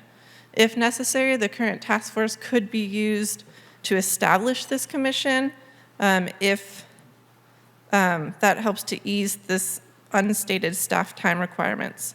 I believe this is necessary to position Pacifica for success with climate goals. Thank you. Thank you. Wait, Cindy Abbott, Gail Benton Shoemaker. Oh my gosh, I'm so short. Hi there, Cindy Abbott, and I'm going to kind of go all over here a little bit. You know, tonight we somewhat have a theme of engagement. You know, we started with the recognition for the Beach Coalition, the strong partnerships and relationships that take place in the city, celebrating volunteers, City Council goal number 5, broaden communications. And so I appreciate the opportunities that we've had to be able to provide public comment. Sorry for cluttering your inbox with so many things this weekend, but I do appreciate that opportunity because I do look at us as having a partnership and a relationship with each other in all of the different roles that we have, from talking about e-bikes to Arbor Day, the CAP, the importance of moving on and implementing the Climate Action Plan. But I'm also here as the Executive Director of Sanchez Art Center. And I do appreciate the clarification about some of those timelines. There was still an item on there, the fit test 3.3.1, that did not have a new date listed for October and December. I hope that conversation about that is going to come very soon, because that's something that organizations that are involved in this type of planning and who actually run a community benefit organization here for both residents and visitors who have been doing this for 28 years, taking care and stewarding a property here that is owned by the city of Pacifica, including last year replacing an $80,000 roof on a city-owned property. Didn't even ask you to spend any money on that. We did ask for a permit to be waived. That didn't happen, but you know, we've really taken care of things. And your vision is for a holistic community. So we really need to think about where all these pieces fit together. Not just housing, which is really important, but also the services and the third spaces that we provide here for all of our residents. So I'd appreciate getting an update on that fit test 3.3.1. I really do appreciate the clarification on the other items, and are sure our neighbors and the public related to the Sanchez Library would also appreciate hearing a bit more about that. So I look forward to partnering with everybody, as I've been doing for a really long time, and hope that that continues, but let's not be caught off guard or surprised. Nobody likes that or should be surprised. So thank you so much. Thank you. Gail Benton Shoemaker, then Lila Renero, then I think Mike Wallman. Yes, okay. Hi. Tonight I am reading a letter to council from Tree City Pacifica. Tonight you will make decisions about potential new strategic plan items. Tree City Pacifica has requests regarding 3 of those items. Arbor Day. The City of Pacifica is a Tree City, USA. One of the requirements of this honor is to hold an annual Arbor Day celebration. We agree that Arbor Day should be designated as an official city-sponsored event. For the past 6 Arbor Day events, Public Works has played an essential role, sourcing trees, digging holes, and doing so much more. PB&R, with its invaluable event experience, has supported the program with marketing and event logistics as well. Arbor Day could not happen without the efforts of both those departments. Tree City Pacifica is happy to work with PB&R and Public Works to continue to make Arbor Day a success. Adopt a Tree. In an Adopt a Tree program, citizens adopt trees and adopt city trees and water them in the first few years of their lives. The program saves the city money, staff time, and water. Currently, Public Works staff is working with citizens in West Sharp Park to ensure that the new city trees planted in the pedestrian improvement project are adopted by residents. Adopt a Tree programs have been very successful in South San Francisco and other cities. In South San Francisco, city staff approached more than 200 homeowners to adopt trees. We recommend this program become part of a city committee or commission. Tree City Pacifica is a citizens group, not a nonprofit organization. We have neither funding nor staff and do not have the bandwidth to implement such a program. If Adopt a Tree program were part of a city committee or commission, members could ensure city replacement street trees were adopted, thus saving the city labor and funds. Number 3, Climate Action and Adaptation Plan Committee or Commission. The Climate Action Task Force has worked tirelessly on the Climate Action Plan. They provide professional expertise and attend county and state meetings, saving staff time and money. We applaud the nature-based solutions in the plan, including the canopy goal. We request that the CAP task force be transformed into an ongoing CAP committee or commission focused on the implementation of the entire plan developed by the task force. The plan will be implemented according to the feasibility criteria in the plan and the availability of funds. Thank you very much. I know I'm done. Bye. Thank you. Lila Renero, Mike Wallman. Good evening, Mayor Beckmeyer, Mayor Pro Tem Bowles, and council members. I was planning to address the tasks 3.34 and the subtasks that follow on page 394 of the agenda packet concerning the Sanchez Library and Sanchez Art Center. I had concerns about the expedited timeline, which Mr. Woodhouse addressed. So I think I was confused about that. I was also visualizing the library and the Sanchez Art Center being raised to provide housing. But basically, I'm here to support what Cindy said. Thank you. Thank you. Mike Wallman. Hi again. Glad to be back. I really enjoyed the session on March 1st that I got to share with all of you. It was a very long day and extremely productive, and glad to see the continuation of that now to try to bring closure to this task. I think that's an important topic, bringing closure to tasks. We see that with the lack of a state-approved housing development plan, there's now a desire from a developer to exploit that lack of housing plan to use the builder's exemption to build 1,000 units at the quarry. Obviously, 1,000 units of the quarry would go a long way in satisfying the needs the state is imposing upon Pacifica. And I just have to wonder, you know, with all the various things the city council and staff have to work on, it would seem that the completion of that housing development plan and the special economic zone around Sharp Park would be very high priority to try to avoid having situations like this where somebody can just say, well, you don't have this, I'm going to go and build whether you like it or not. And I just hope to see, while continuing to allow community involvement in the process and these great discussions, progress, completion of tasks, and closure on things so that people have more certainty on what to expect in our community. So that's, I guess, my advice is let's try to get closure on this task and then get closure on these big ticket items so that we don't find exemptions that other people are looking to exploit that are outside of your control and our community's control. Thank you. Thank you.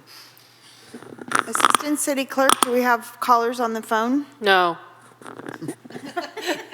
All right then. That I will close public comment and bring it back to the council for deliberation. And as I recall, this is a action item. So I'm a little, okay, I'm not going to talk. I talked already a lot. Let's hear from the rest of the council. Lights? Hands? Mayor, Mary, Councilmember Beer. Okay, so there's a lot, but I did want to just bring attention to a couple of the items that I think are on track, and it doesn't say it. And so there is the coordinate and execute the Blues and Brews annual event, which is 1.3.4.5.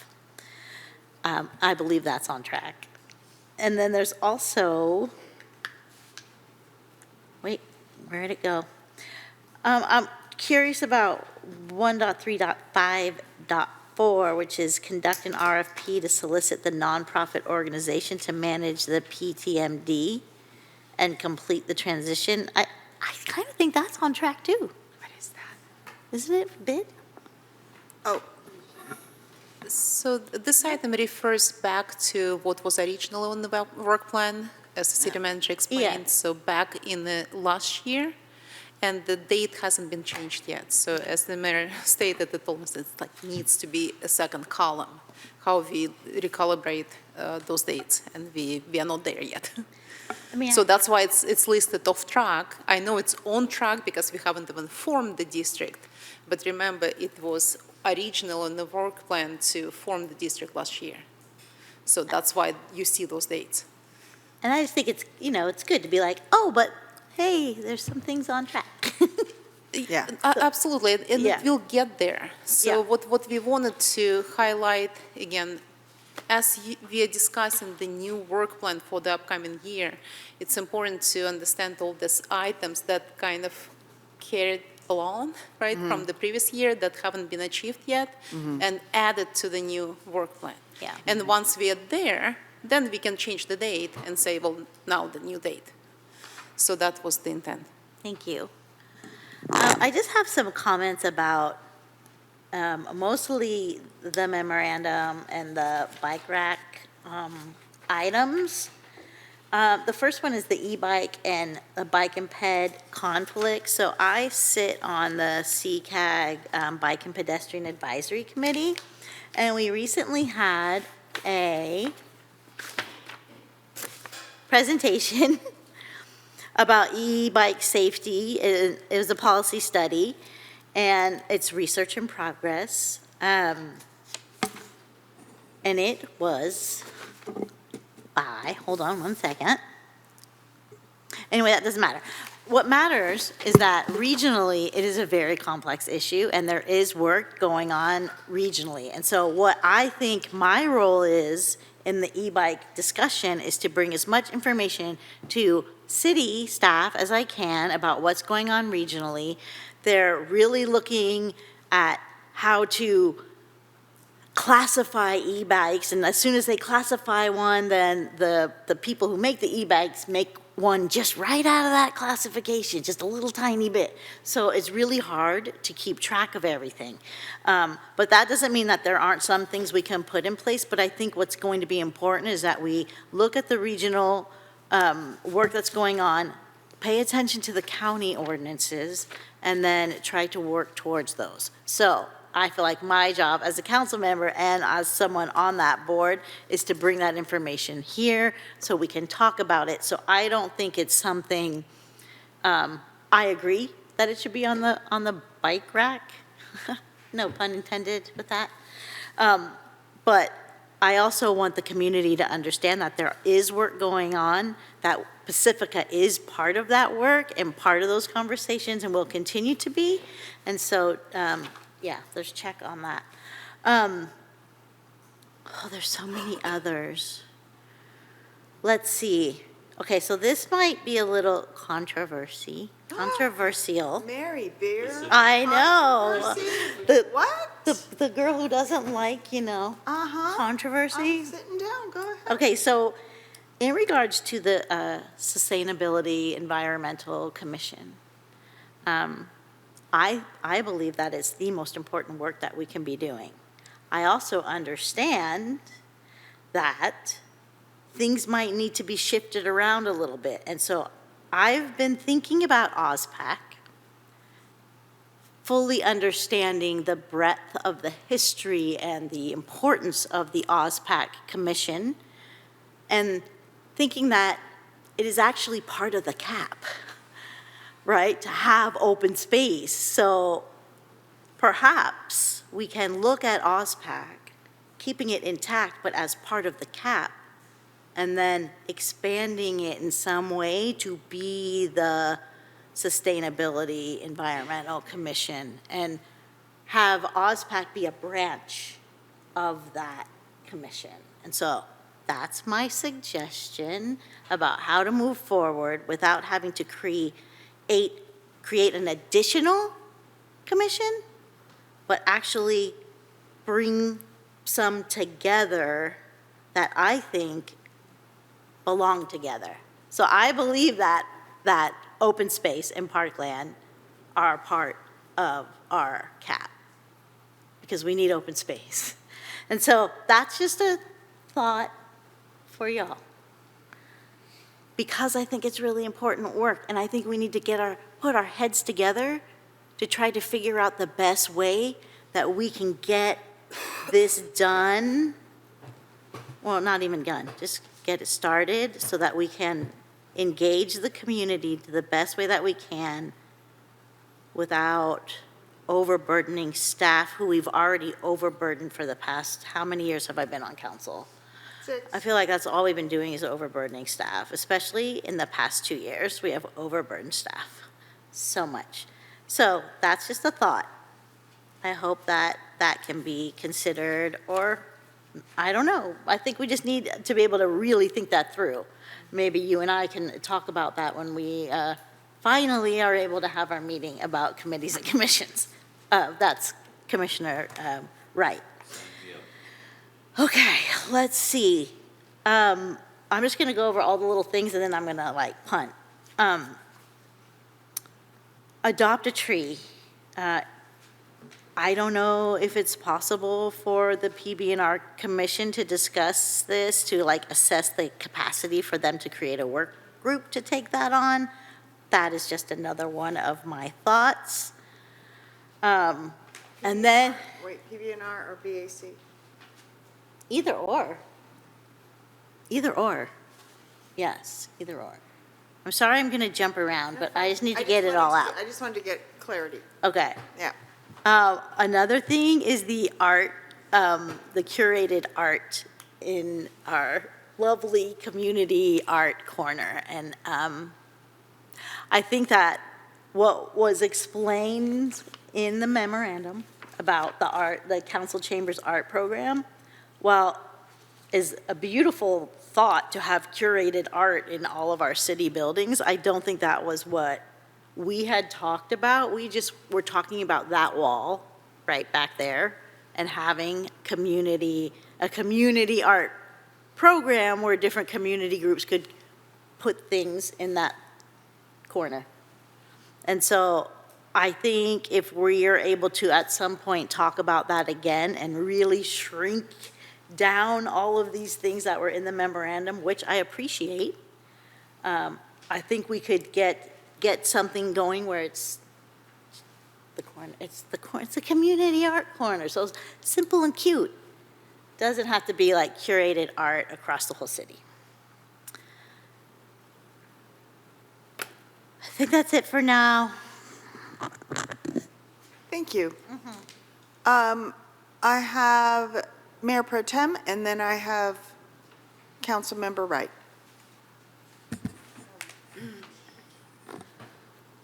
So I had a number of work plan questions, and I know it's getting late, and I'm tired too, but I'll see what I can whittle down.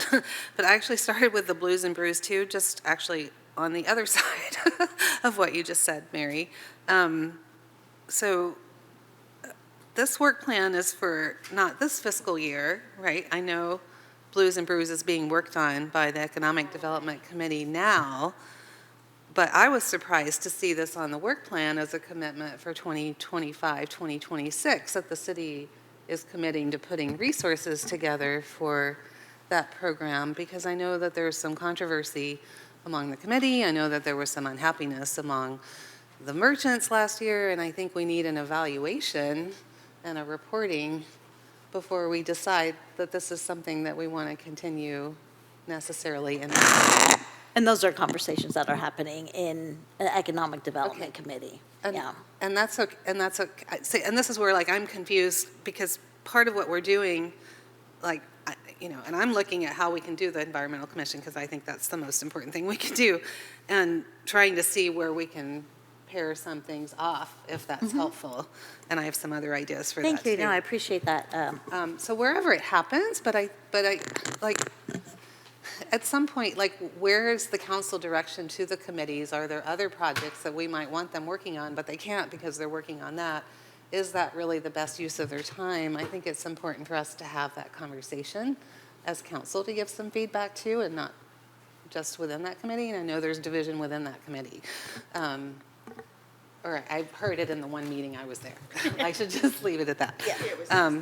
So anyway, so that's a question. I was just surprised to see this as a staff commitment. I understand the committee's commitment, but this is like committing staff and city resources to it, which was a different ball of wax. 1.3.11, promote housing as economic infrastructure. Like, what is that? Is that something we need to do? Because, I mean, we're having less and less to say about housing projects, right, with state law. So is this something that we need to do for some marketing reasons to convince the community that we need more housing? I wasn't sure what that item was.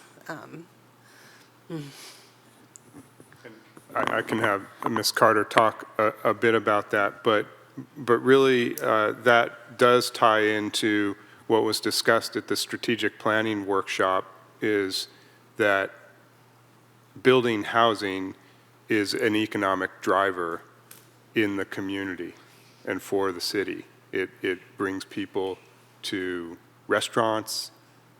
It's just an economic driver, and I think that work item is getting at that, but Ms. Carter can elaborate.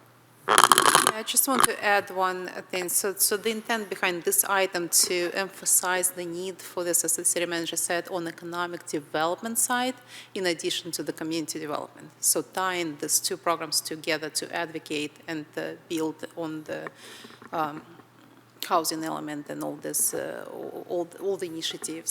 So economic development is actively working on this as well.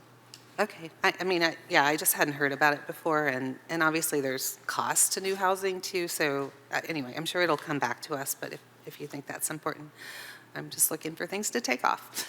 And then 1.5.5, the zoning ordinance, and it says with no substantial edits, and I just want to remind the three of us that were there last year when we did this with Planning Director Murdoch, and for the new people, I had brought up a couple of minor zoning code amendments that he thought were non-substantive and that could be handled as part of this, and I just want to state those for the record so that they don't get forgotten. One was the definition of height of buildings, because right now it doesn't say if it's new. It just says finished grade, and finished grade could be existing grade or new grade. And like I've seen projects where they're putting 40 feet of soil and then they're measuring the height off of that, and that's not what we want. And so that's a very minor, just adding a word in that document. And then 9.4-2502, last I heard, staff was interpreting that as allowing retaining walls of infinite height. And again, I think that just needs a word or two of clarification. So I don't know if, that was something we had all directed last year that could be done. I don't know if what you need from that now, but. So you're just wanting to put that in the record? I just want to make sure it's in the record that that's something we look at when we do the zoning code amendments, because it's super important with all these new housing projects that are coming around. But that's not what we're talking about tonight. Well, I appreciate that you're bringing that forward, though, because Director Updegrave wasn't here when that conversation Exactly. took place. And that's what I'm starting to remember, is some things that we talked about with Christian that may have slipped through the cracks, right? So just clarifying that. I said this, and staff said that they would correct it, but the Manor Overcrossing project is missing. And then, so I spent some time, I know the work plan is a little bit vague on the housing element, but then it gets real specific on the housing element on certain things like Sanchez. So it was really confusing to me because there were some really important things, and I went back and looked at the housing element today and dates that we promised HCD for particular things, and I want to make sure that those don't get missed, because some of these are really important to our affordable housing goals, which are a council priority too. But starting with Sanchez, so that HEI 3, so that particular item actually talked about master planning for the public sites, and it talked about the two Sanchez properties and the Public Works courtyard. So why was that left off? Was that intentional? And then also, the courtyard and the library are both core sites, but the Sanchez Art Center is a buffer site. So my hope is that we don't need to do the Sanchez Art Center now, that is something that we do later if we don't get some of these projects to go through. And I think, I mean, when we were talking about the housing element, I mean, we were all a little upset about, you know, some of these new rules that are now being imposed on us for the Sanchez Art Center. So I don't know what leeway we have, but obviously there's some leeway already if you're not putting on the Public Works courtyard, which is identified as a site that we're supposed to go through the Surplus Land Act in the housing element.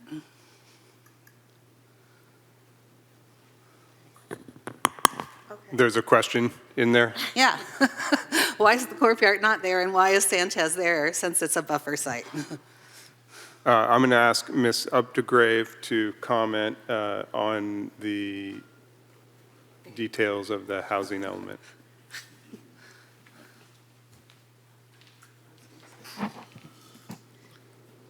This is really low. Isn't there You need the box. You need the box, Samantha? Or come to the table, There you go. Or sit at the table. In terms of the courtyard, that has a later implementation date. So I believe in the housing element, it's 2027 where that work would be due. And so part of, you know, developing our work plan at this level is to look at, you know, what are the things that we're going to be able to initiate and get started in the coming fiscal year. And the housing element directs that work on those public sites, on the city-owned sites, to begin this year. And so that's why those have been included, to look at the test fits for those sites and why we haven't incorporated the courtyard yet. Okay. So you think we can't punt on the Sanchez Art Center for a year or two? That is up to council. While we do visioning with the community. So we can make that decision then and not necessarily right now. That's fine. Okay, and then again, looking at the housing element agenda, what I noticed was a higher priority item more than even these sites. It said by June 2025 to begin decertification process for Caltrans or other state-owned lands. So, and I'm just wondering why that's not on the list, especially as, I mean, I've been told we have an interested developer for the Caltrans site in Fairmont. And then the Samtrans Park and Ride site is also an economic opportunity study. So, like, getting things going for both of those seem like they could be high priority that are potential projects that we could get on the ground. Yeah, and I can look into those. I don't have the specifics on those. Okay. Yeah, and that's where things, like, I just noticed the dates in here that we promised, like, or June 2025, and if it's, I don't see it on the work plan, and so just want to make sure we're not missing things that we promised, and especially things that could get us that So housing. we will have a detailed project level housing element implementation plan that will be looking at all of the programs, but that we did not come to that level of detail with this. So really, again, just trying to identify some of those core projects that are going to require staff time. Okay, and then two other things that, one is fund a housing action fund. And I know that that's said between 2024 and 2026, so it doesn't necessarily need to be on the work plan for this year. But we're talking budget-wise about maybe cutting the housing action fund, you know, next on the agenda. And so I'm concerned about that in terms of what that looks like for HCD, but also knowing that if we're cutting that, it's going to take a while to come up with ordinances to find other sources of money. And so I'd really like some consideration to be given to that part of the work plan. And then the other one I noted was the substantial renovation eviction notice was supposed to be done by June 2025 also. And I know that's come up in the past with STRs. So, it is an issue that people are being evicted without permits and so forth. So anyway, you don't need to answer them all right now, but these are just things that I know are important to me and that tie into a lot of our goals about affordable housing. And I just don't want to I want to make sure they don't slip. Yeah, and we are currently in conversation with Heart of San Mateo, looking at areas where they can help us develop our affordable housing policies and some of those other programmatic things and ordinances. So that is also happening. Okay, okay, great. Thank you. Okay, and then just to go through those other items, the art program, I'm happy with what you said about doing something simple in the corner, and if you need an ad hoc committee, I'm happy to do that with you. The council pay was something staff said that they could do. What I was going to suggest, because the city attorney told us last year at goal setting that she had already done this in all your other cities, right, 4 other cities. So I don't think that there's all this work that we have to do to reinvent the wheel necessarily. But it also doesn't have to happen this year. It can happen next year because it would be part of an election year. So if that's helpful to take it off for this year, that's okay with me. But there were 3 of us that had directed that, so I just wanted to give that feedback. The e-bikes, I thank you for your serving on that committee. I think this is, like, if we want to pursue this now, I think it might be helpful to consider assigning it to PB&R as something that they can research, and this is a place where you can bring that data to that committee, and they can look at other cities and so forth too. That's one idea.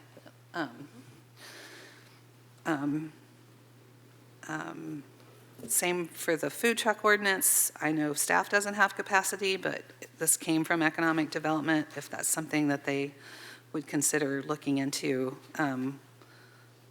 so that we're not burdening staff, but they're starting to do some research about what other cities do and if CEQA is required and, all that, so we know better whether we want to take it on or not. Daily City is doing it, so we can take a look at what they're doing.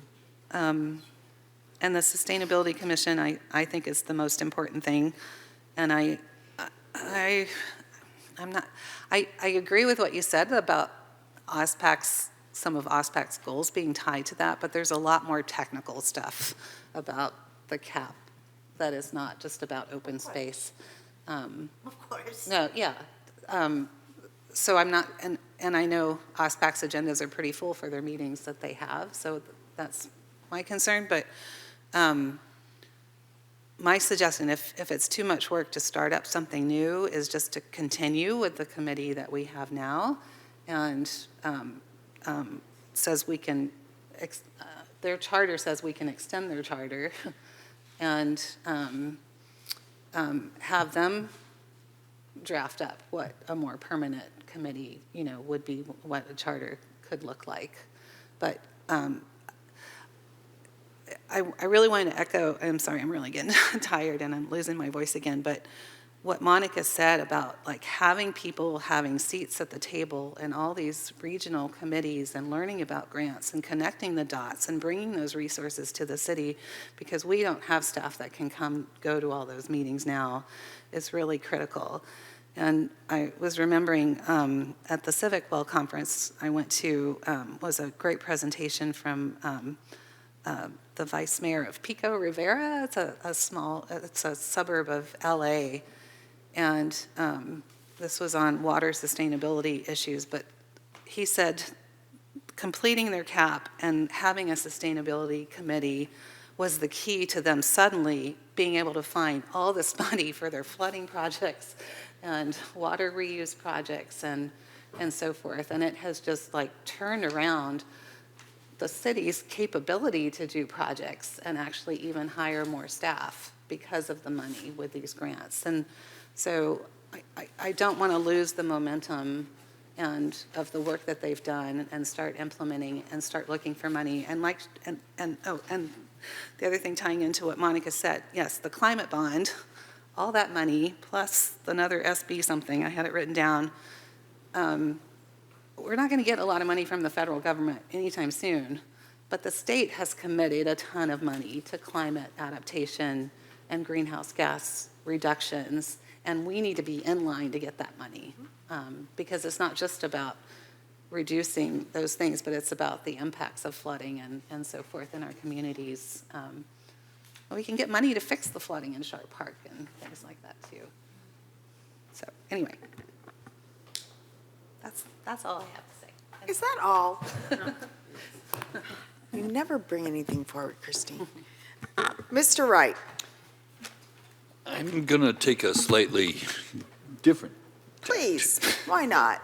You have 17 minutes. Go. Well, then I'm afraid we're going to probably have to extend again. I know. I have a question for Kevin. I know in our private sessions where we've been meeting, we've done quite a lot of talking about the challenges that we're facing budgetarily and how to address bringing in more renewable revenue. And I see that all over the strategic plan. And when you and I were in private session, you pointed out a number of areas where that's outlined and highlighted. And I think that we up here have a responsibility, a fiduciary responsibility to the city to keep that as the central primary focus of what we need to do. It's goal number one, making sure that so that we can have staff. So when we want to make an extra committee, we can do it because we have the staff resources to do it. And I wish, if you could, Kevin, could you address a little, tiny little bit, like 1 or 2 sentences about our budget challenge, and then just mention a few of the places in the strategic plan, similar to what you outlined to me in the office, on where we are trying to address additional revenue, renewable revenue sources. Sure, I can try to provide a couple long sentences, perhaps, on this topic. Compound sentences. So we're, as you'll see in the next item in our budget session, in our long-term forecast, faced with an ongoing structural deficit of millions of dollars, not enough operating revenue to cover the operating expenditures. And that doesn't even factor in where our employees are in the marketplace and the number of employees that Pacifica has compared to our competitor agencies. So we have basic staffing resource challenges. In addition, we have, as presented in the strategic planning workshop, hundreds of millions of dollars of infrastructure needs for Pacifica as well. And that's different money than the ongoing operating money. Capital money is one-time money that you need to save operating revenue for to pay for or bond. In the strategic plan, a couple items identified, and in the budget strategies, and the next item you'll hear is an emphasis on needing to look at additional voter-approved tax revenue measures. That's one way of raising significant amount of revenue for a city. The other two most significant ways, and again, this harkens back to the data I provided in the strategic planning workshop, is property tax revenue, Pacifica's largest source of revenue, and TOT, hotel tax revenue.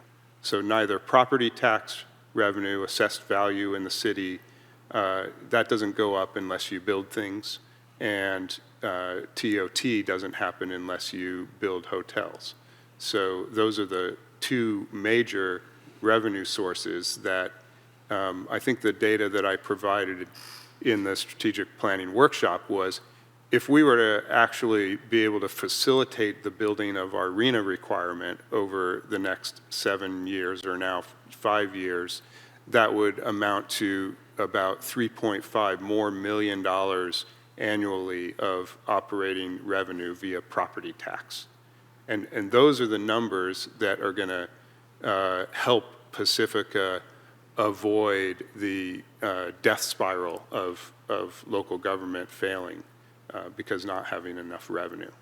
And so, you know, the goal number one has a bunch of strategies in there related to tax increment financing districts that would help with capital dollars, and other, you know, researching other potential voter-approved measures, emphasizing redevelopment of this site for hotel use, and facilitating the building, as the housing element goal is, to facilitate the building of housing in Pacifica. So those are a number of the items. That was more than 2 sentences, but. Yeah, which would also lead into more economic development, which would also generate more revenue, more jobs, more opportunities, more options for Pacificans. Let's see.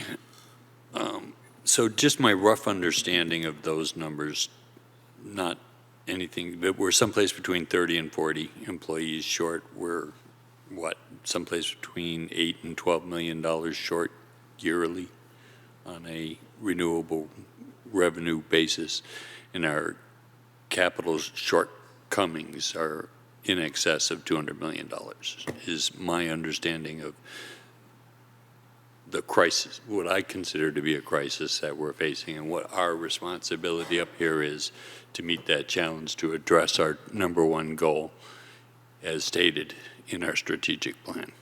Would you say that that's accurate? Yes, and those are, you know, long horizon dollars to try to figure out, to dig out of. And that's why I want to refocus us back on goal number one. Mm-hmm.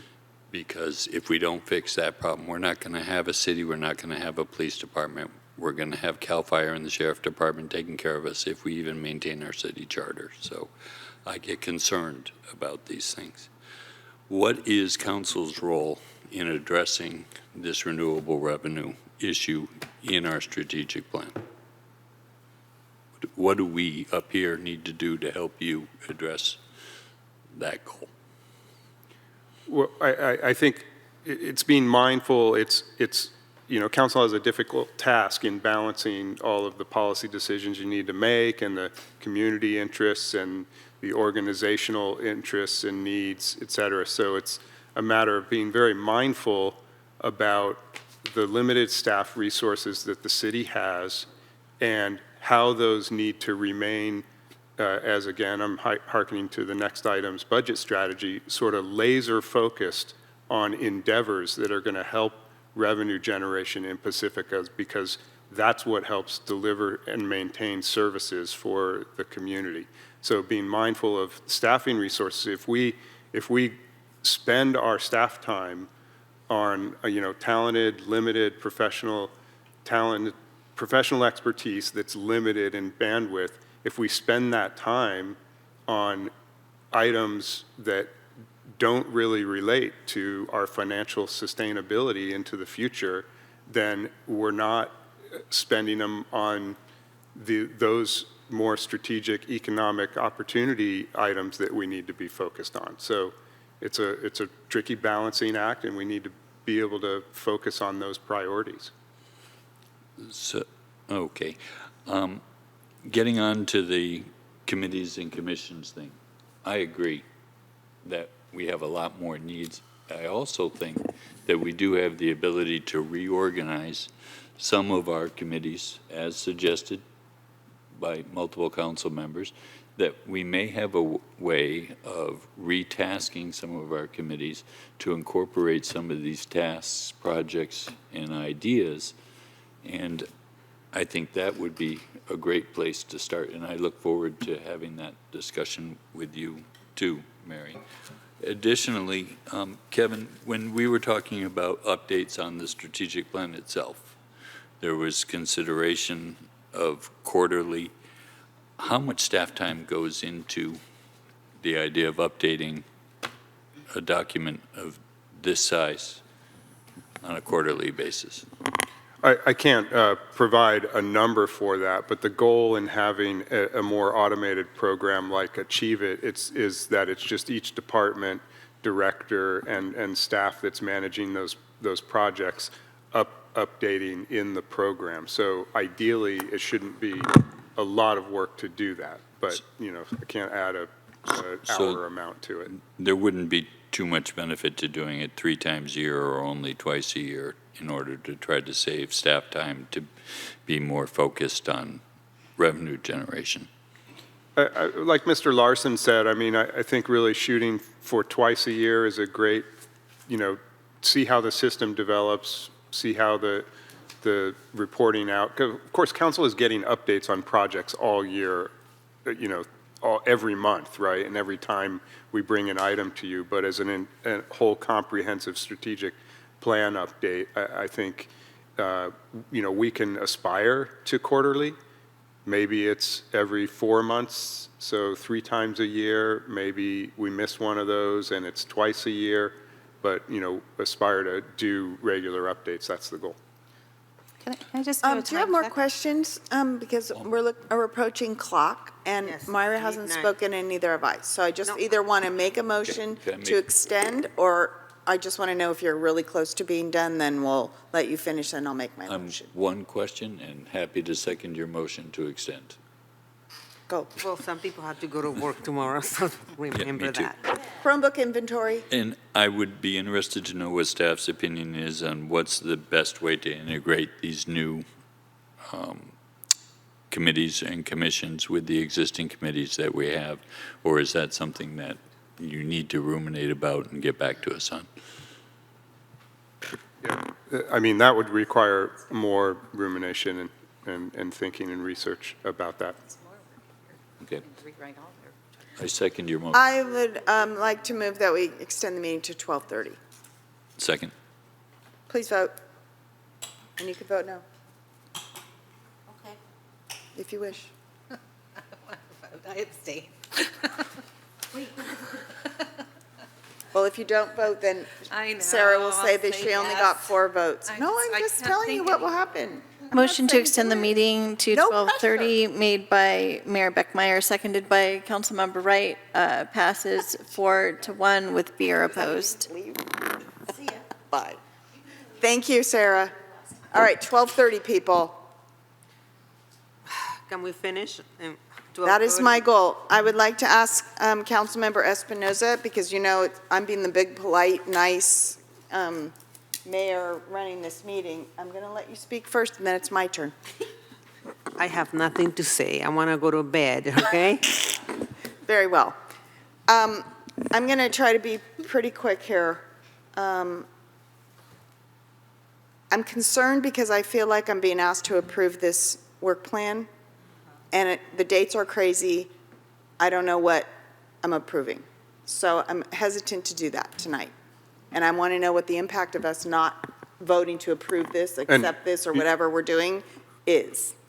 To be clear, council's being asked to adopt the strategic plan, the mission, vision, goals, and values and strategies. And strategies, Not which is the a long staff. list of a million things with dates that are not corresponding. No, that's the staff work plan that implements the strategies.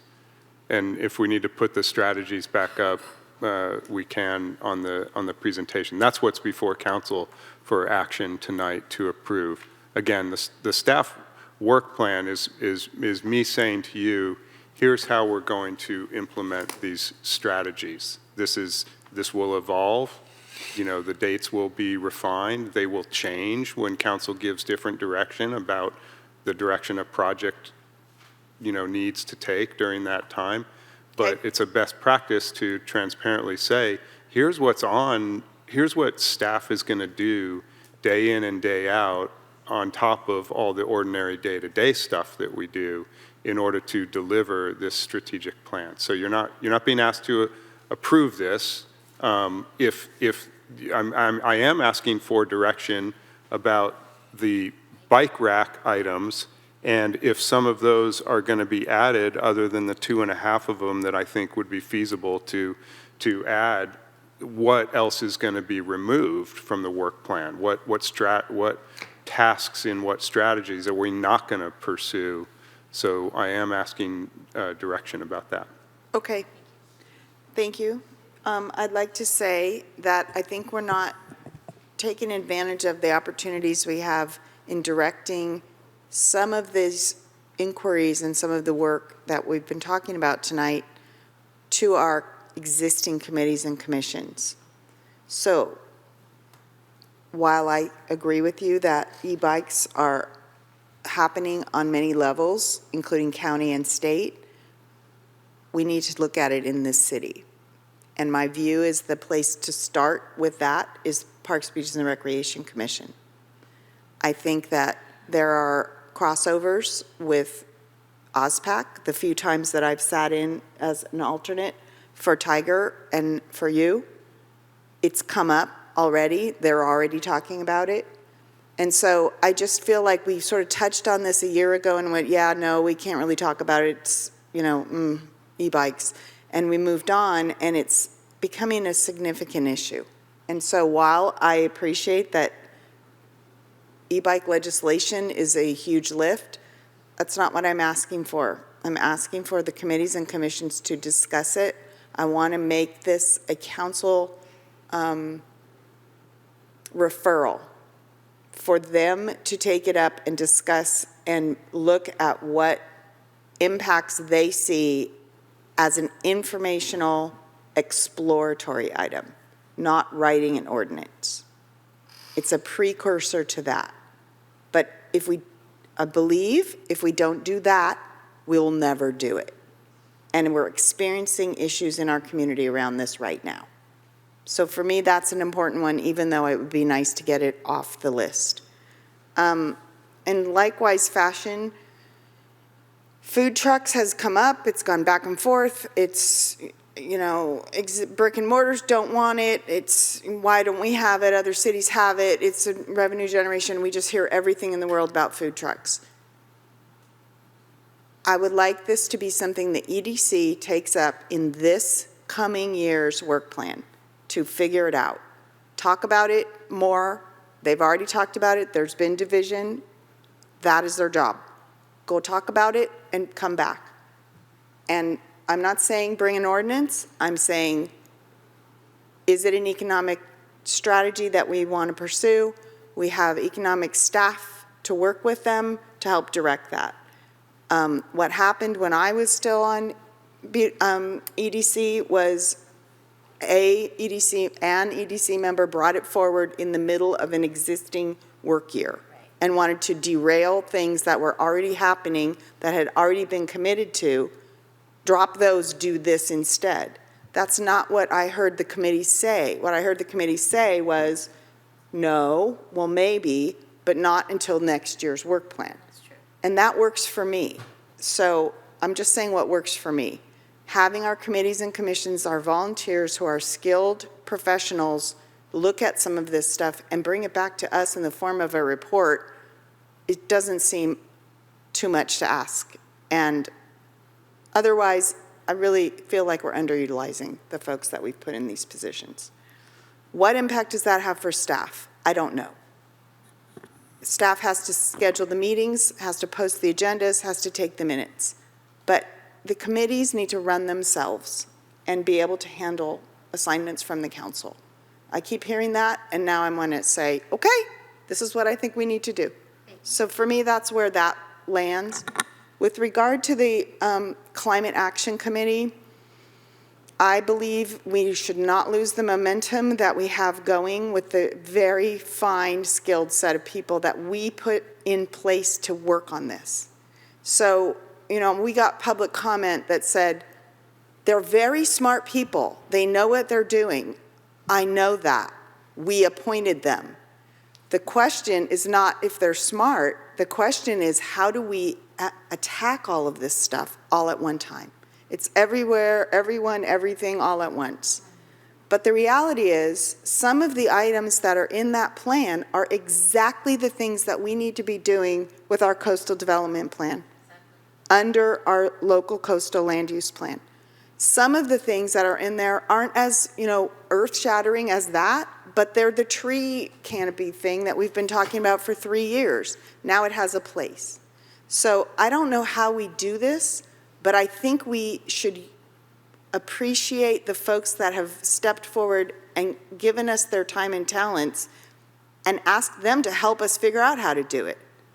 I am confident that we are missing out on dollars right now. I sat at the Resource Management and Climate Protection Committee meeting last month or the month before and almost started to cry, literally, when I heard that Half Moon Bay got $2.5 million for e-charging stations, and it's because they could jump on it. They could jump on it in the moment because they have a person. We don't have the money to have a person. We have 12 people. They're smart, they're capable, and I think if we can draw some boundaries for them and help them, we gotta work as a team here. If our committee is going a little over the line on what's really staff's work, we have to be able to just tell them that and work together. But we'll get further if we are able to collaborate. So I know this is not what you want to hear from me, but this is what I truly believe, and then I'm bringing it forward because it is midnight and 5 minutes, and this item is before us. This is how I feel. I don't remember I want to put the art on the wall. You and I talked about it again. I'm not trying to minimize. Let's just put some art on the wall.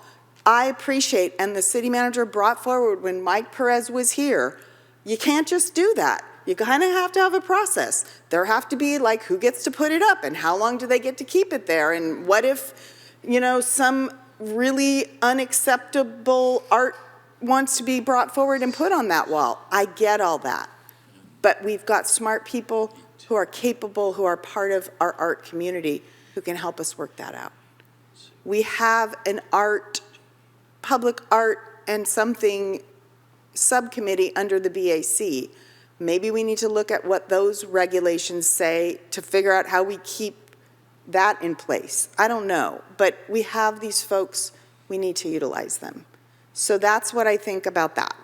I know it's not popular, but it's what I think, and I'm just being honest. To your point about funding, yes, we say it's our #1 priority, and then we go do a bunch of other things.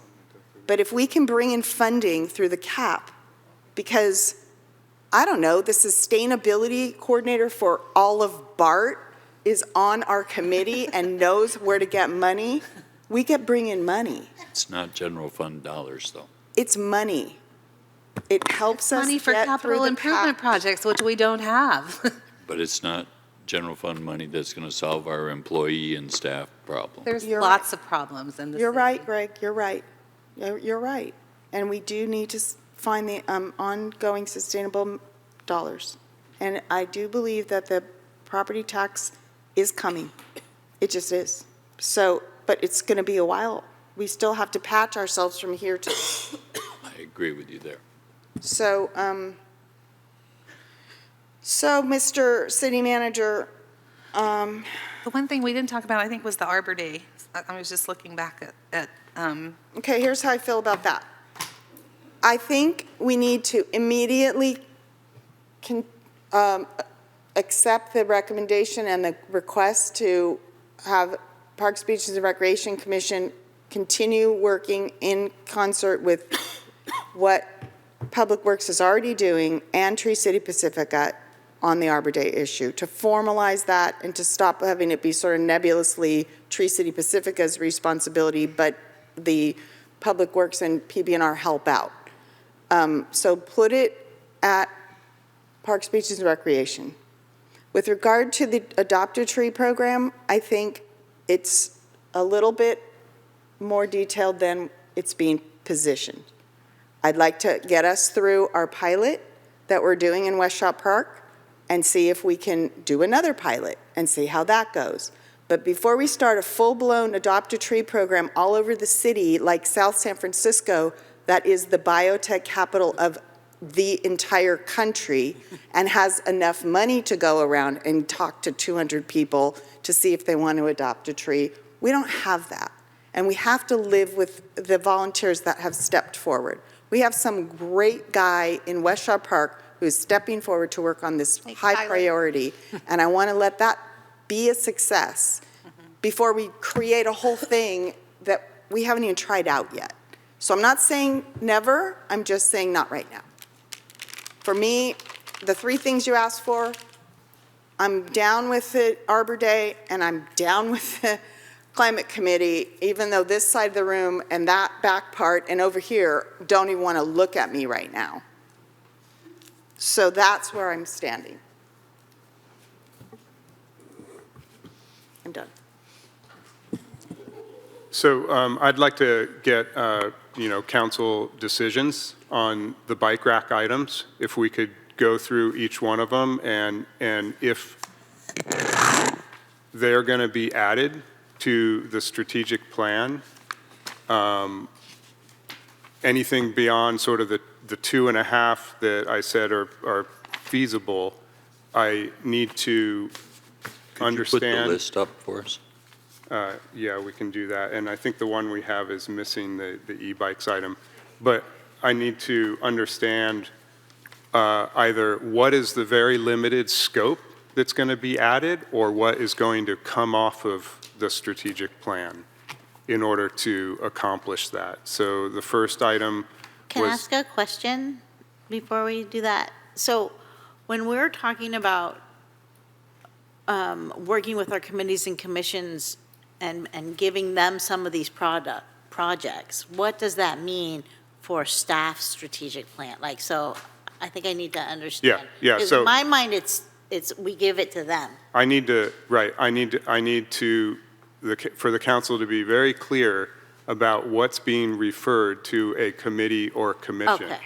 Because take e-bikes, for example. Yeah. If you assign that to the Parks, Beaches, and Rec Commission, are they going to do the legal research? Are they going to do the public safety police research that this issue invokes? Are they going to do the trail usage surveys? There's a whole bunch of professional, what would normally be, if this were a full-blown item on the strategic plan that the city staff was researching, that we would do to understand what is the problem, what is the status of all of, state laws, regional laws that are being worked on, what are the technologies, what are the public safety issues, what are the enforcement issues.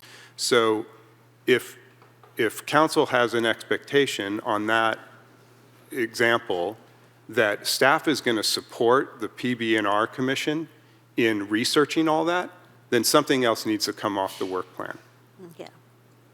If you're just saying PB&R, have a conversation about e-bikes, do what research you might do, and then write something up and send it back to council, eventually I also need to know, is council's intention that that's going to lead to a future staff work plan item? Because if so, at that point in time, I'll need to say, well, what are we dropping in order to pick this up? And the same goes for food trucks.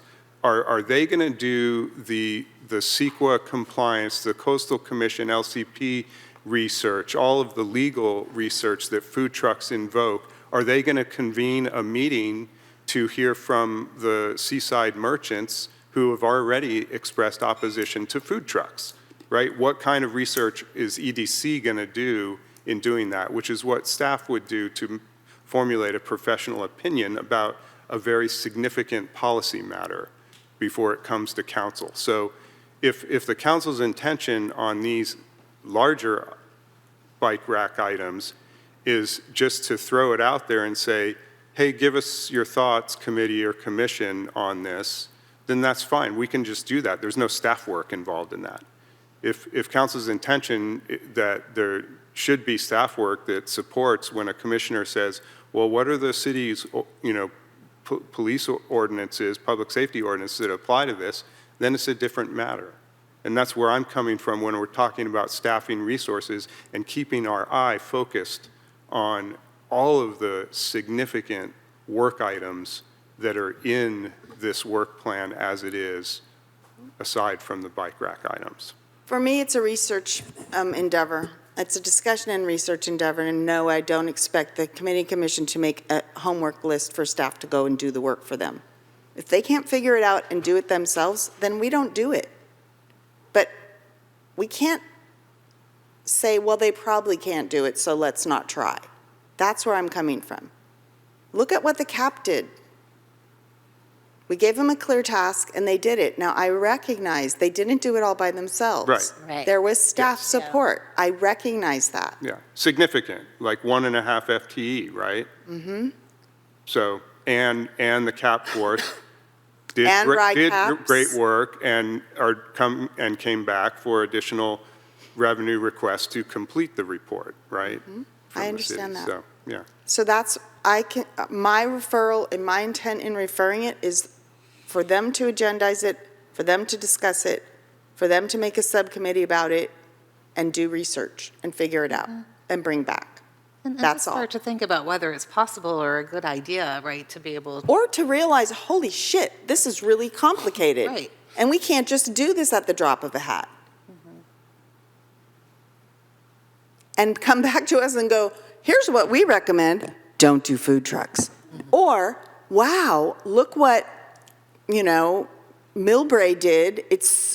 They had these problems, and here's how they addressed them.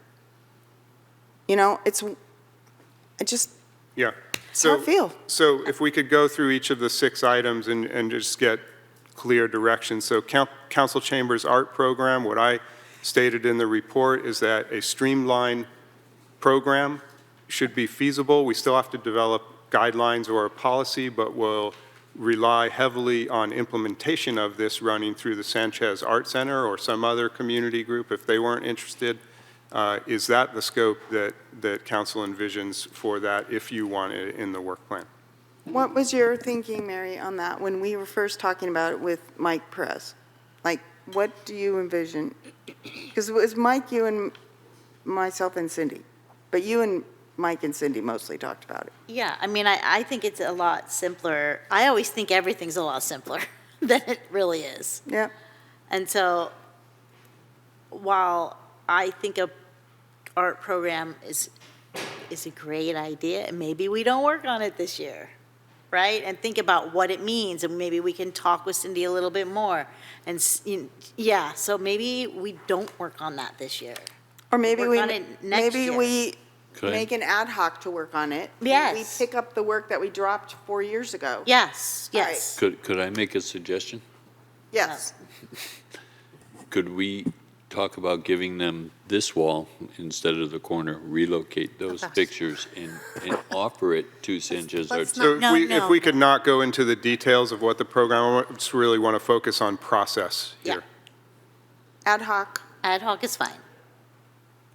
and we'll bring back a recommendation. Okay.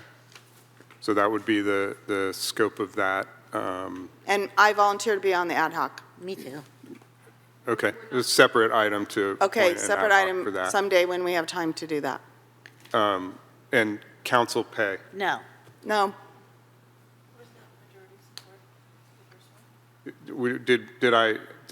Was there majority support for the ad hoc committee approach to Yes. Yes. the art program? Okay, council pay. No. We can talk about it next year. Okay, council pays off. The partially feasible, so for Arbor Day, I was saying that Public Works is already significantly involved with PB&R and Tree City, so the city-sponsored portion of Arbor Day is something that would be feasible. The Adopt a Tree program, not feasible for the city to take on that kind of program. So what kind of parameter? There's already a pilot in place, right? Continue the pilot and evaluate at the end of that how it's going. That is happening this year right now, or whenever the neighborhood work is underway, where those neighbors are adopting those trees. Yeah, I guess I don't know enough about that specifically, whether it's really a pilot for an Adopt a Tree program or it's just implementation of the trees, and there are some that are volunteering to water for this specific project in Sharp Park. It's a pilot. That specific project in Sharp Park is a pilot of what could be a full-blown Adopt a Tree program all over the place in the city. Which will eventually save Public Works time and money and save more trees and keep them living. So the scope related to Adopt a Tree is just continue with that and then revisit it in the future? Is that what I'm hearing? Okay. Could I bring up a small point of order? We still have item 8 to address. Oh, God, you're right. Well, let's get through this one. Yeah. Next is e-bikes and bike-ped conflicts. I mean, you know how I feel about this, because we just had this full presentation about it, and I don't think anybody's ready to take it on yet. I just don't. So that's my opinion on that one. I think we need to wait and see what's happening regionally, but that's just me. Well, I mean, you're the bike and ped girl. I mean, that's just me. I'm not discounting your. If we're gonna give work, Mary. I mean. Could I ask a question, Mary? Yeah. What do you think about council writing a letter to some of our regional and state representatives to suggest that we would like them to take it on? That we support them taking on this issue? I'm sure that's always helpful. But I just don't know if it's going to be, I don't know. You guys can talk about it, because you already know my opinion. Well, So please talk about it. It's a huge thing, right, to give to PB&R if we're telling them to do it. And I don't know what else is on their work plan too. I mean, is it worth, I mean, I know Cindy Abbott wrote a comment, but she's one person and not the committee. So. Maybe the committee should talk about it. Yeah, I think we could leave it at that. That's an easy thing to. And come back. Can we make an assignment like that? You can refer that issue to a commission, PB&R, and what I'm asking clarification on is that it's not a report that staff is going to prepare. The commission can discuss it after they do an self-assigned research that they can do some of the work, and then, If they choose to, right? They can vote on that. Because they'll have to agendize it and talk about it. Yeah. Because they know what else is going to be on their work plan. I don't. But I know this isn't a concern, and it fits in my worldview with that commission. Yeah, it's the council assigning to a commission, we want you to work on this and tell us what you find out. Just exploratory. Exploratory And staff discussion.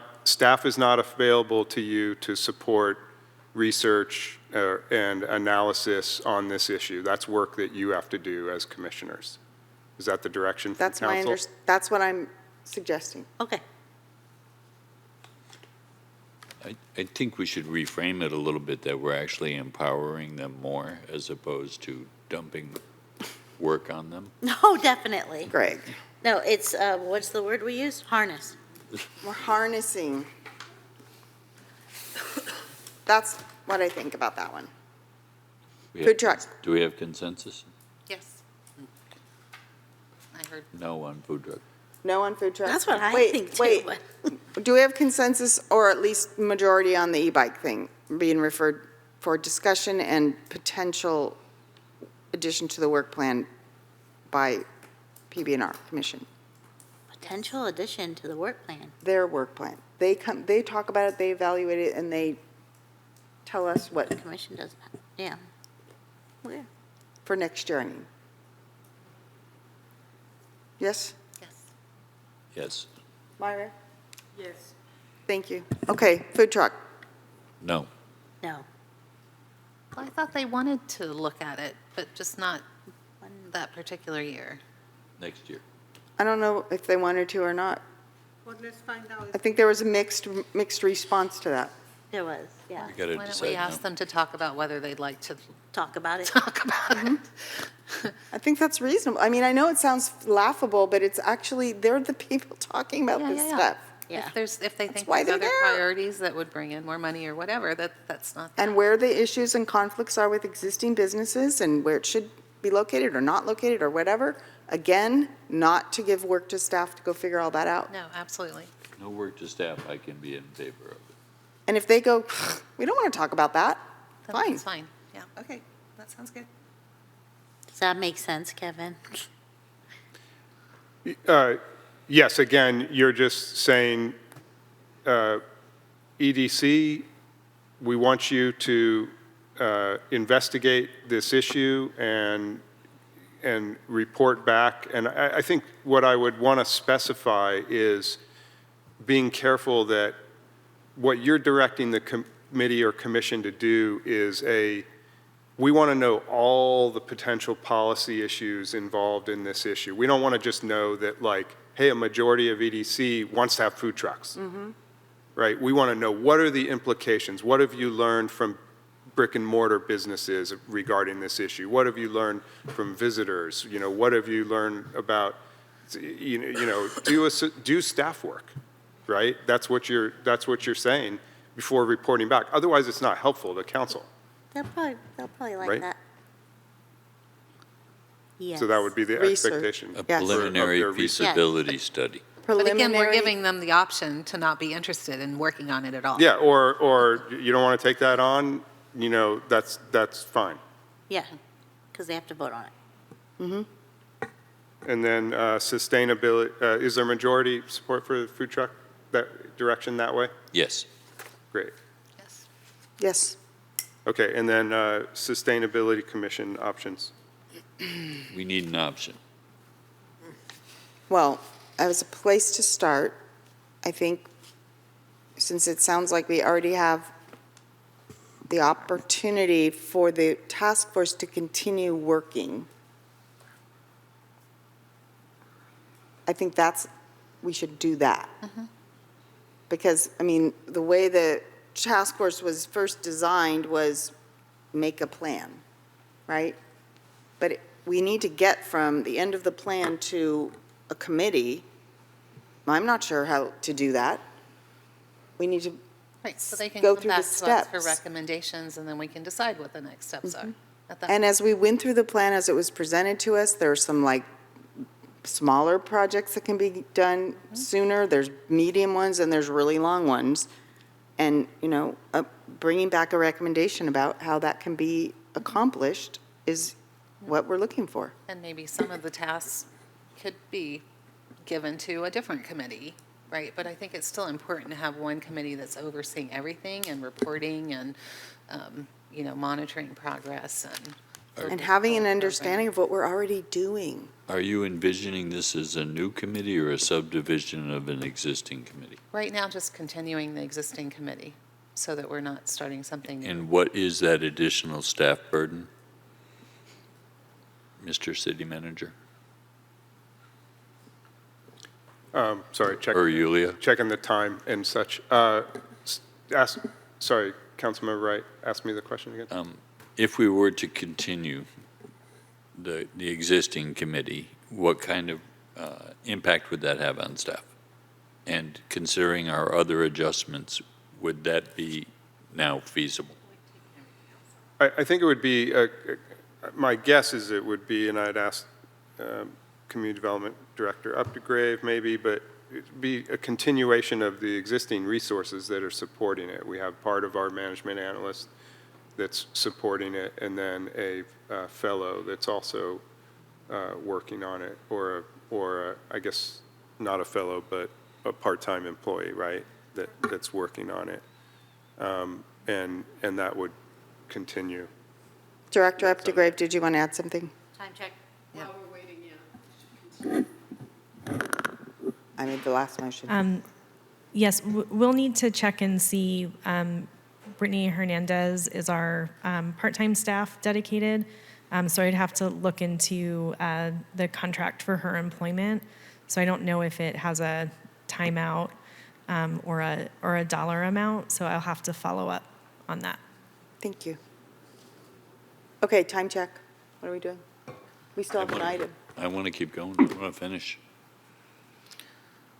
Move we extend to 12:45, because we're going to be fast with the budget. 12:45, is that reasonable? Yes, it is. Yulia's like, I've done this before, I can do it again. All right. Brandon's been here all night. He wants to give public comment. Okay, so so the direction was majority direction regarding Sustainability Commission for now, that it would stay with the Climate Action and Adaptation Plan Task Force, which of course they're still working on, bringing the plan back to council for adoption. And can they start applying for grants themselves? That was one of their questions, whether they can just start, working on that, and maybe they can find money for staff. I think we need to address that question later. Okay, Thank you. sorry. So is there a motion to continue the meeting to 12:45? Yes. Made by, And, No, I made it. oh, here Christine made a motion and Okay. Greg seconded. Is that right? Sure, I second. we need a vote. Please vote.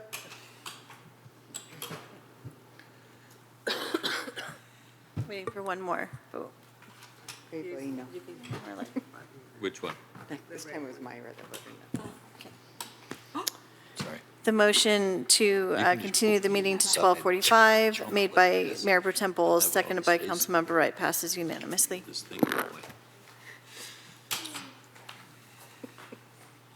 Mr. Manager, it sounds like we have direction on the bike rack, but I believe we still need a motion to adopt attachment A, which encompasses the strategic plan changes along with the one amendment that was made during the discussion. So moved. Second. Please vote.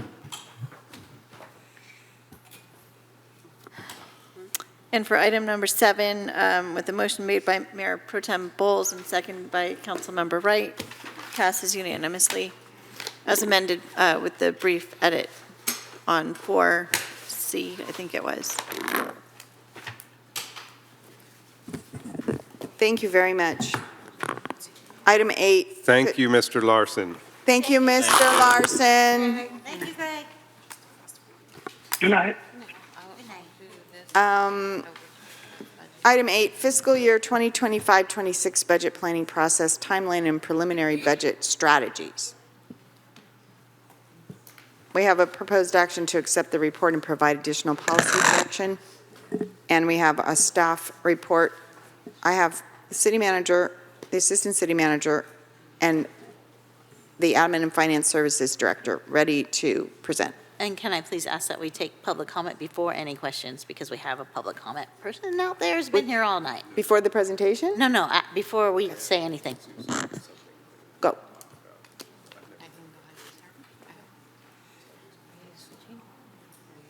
Julia or Kevin?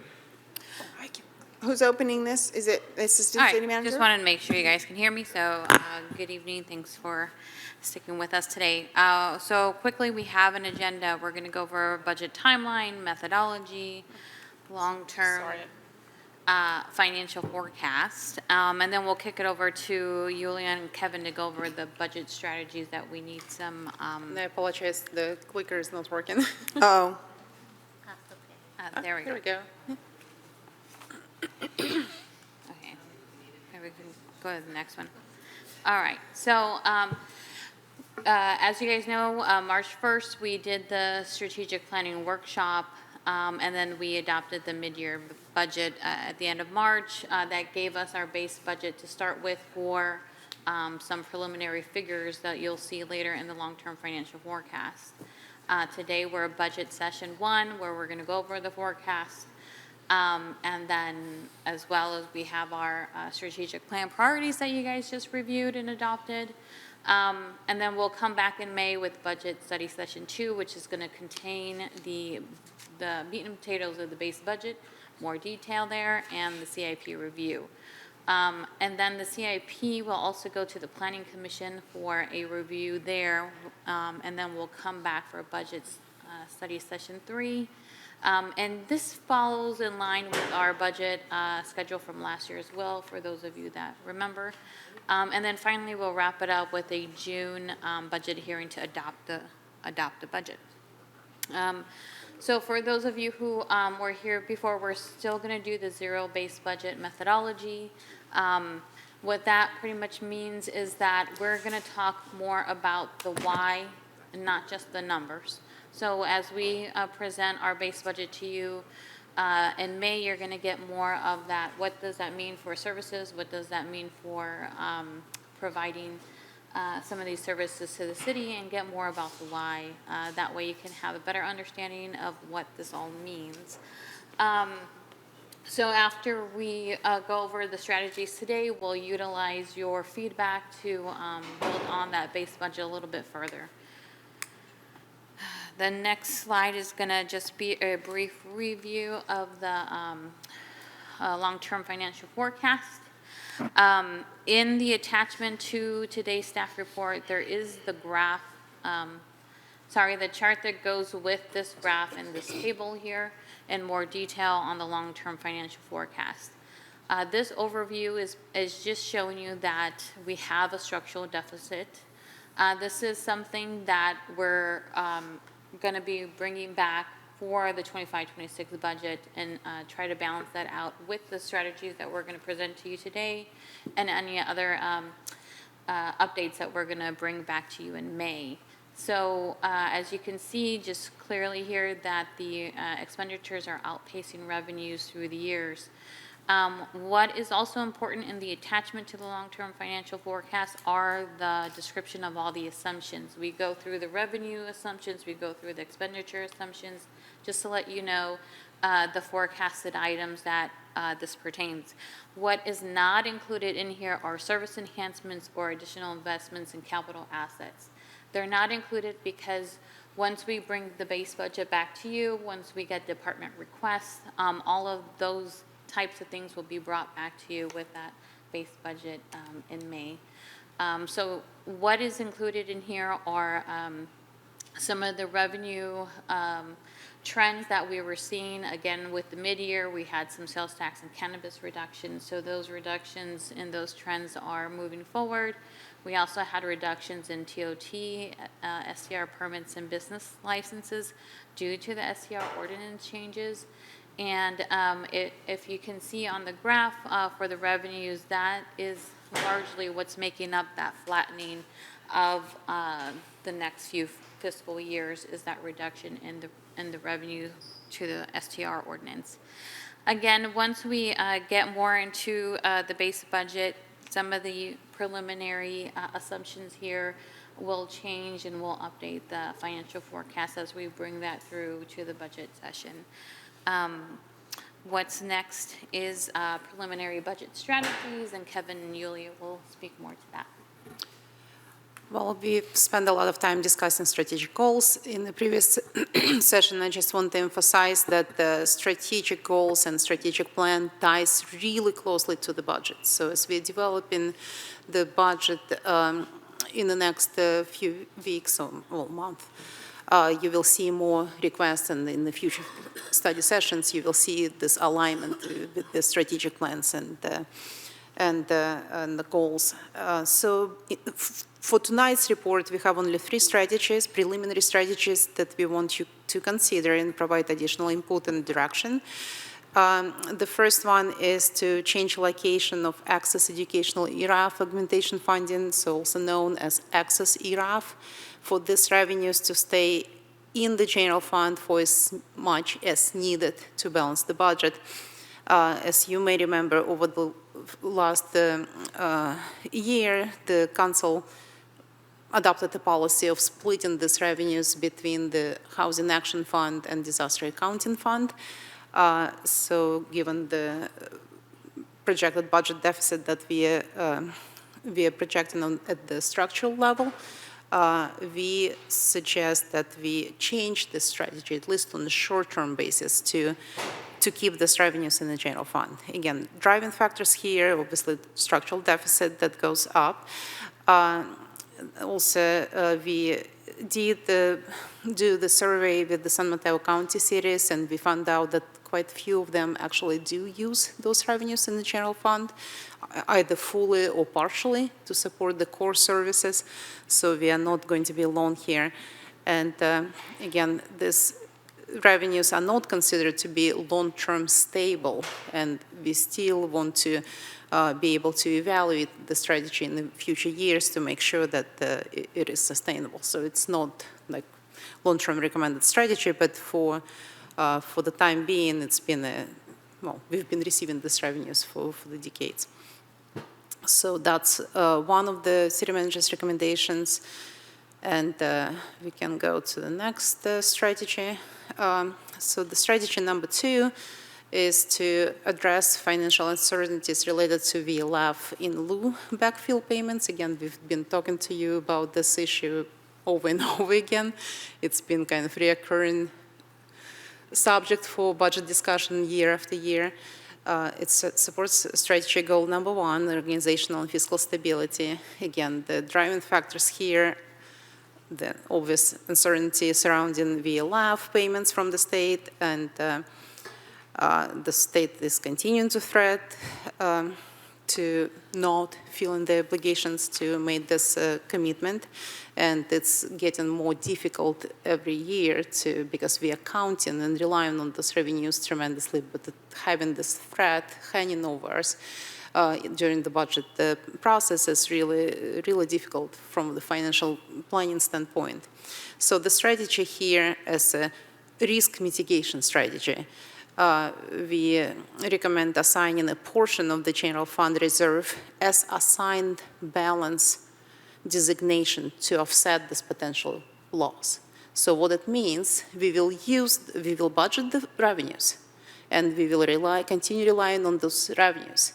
But on the other side of the fund balance, we will put the money aside to kind of backfill if the state doesn't follow through on the obligations. So the risk here is that there is a potential that at mid-year we would have to dip into the reserves and use those side-to-side reserves to rebalance the budget. Mm-hmm. And again, so the issue is evolving. As you know, we will keep updating you as new information becomes available. But this is kind of preliminary strategy that we recommend to have the safety net in the budget.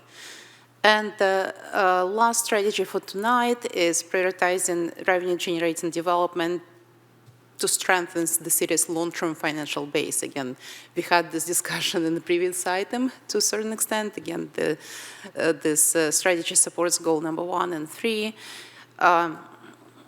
The driving factor, again, the structural deficit and long-term sustainability for the city to increase the long-term revenue base. So as a strategy, so this is more long-term strategy, but we need to start investing in this now in order to achieve results in the future. So what it means, we need to start investing this in larger scale revenue-generating initiatives, and some of them are listed in the strategic work plan, or at least we attempted to identify them as priorities. To build this foundation through increased property tax, transit occupancy tax, sales tax revenues, and some of these areas of focus could be new housing development, hotel development, and we want to bring you some recommendations what it may look like for the upcoming year as we start developing this process. And next steps, again, this is, I believe, the last slide. We are not asking you to take any actions today, except for maybe provide input on the strategies. The council adoption, again, the really critical piece here, because that feeds directly into budget development process. And on May 12th, we will return with the base budget and specific assumptions that would go to the base budget. So the financial outlook that you just saw may shift a little bit, but I'm pretty sure the numbers will not change dramatically. We're just going to refine them a little bit. And again, another big item for May 12th is introducing the preliminary CIP project program, which is going to be a big chunk of a discussion. And the next, after that, we will talk about a review of proposed budget recommendations, and the process will conclude with the adoption of the budget in the public hearing. Again, this is a calendar that we already went over, and this is it, so.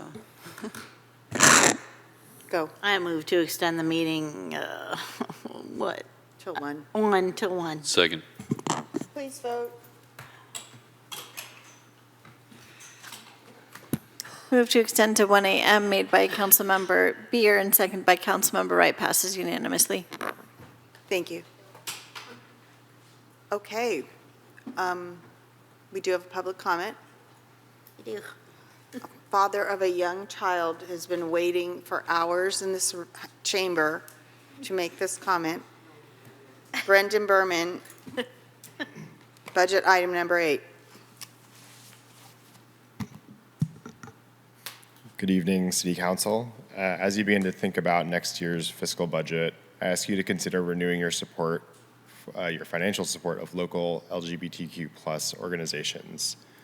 I'd like to express my support for Coast Pride and the essential work that they're doing in our community.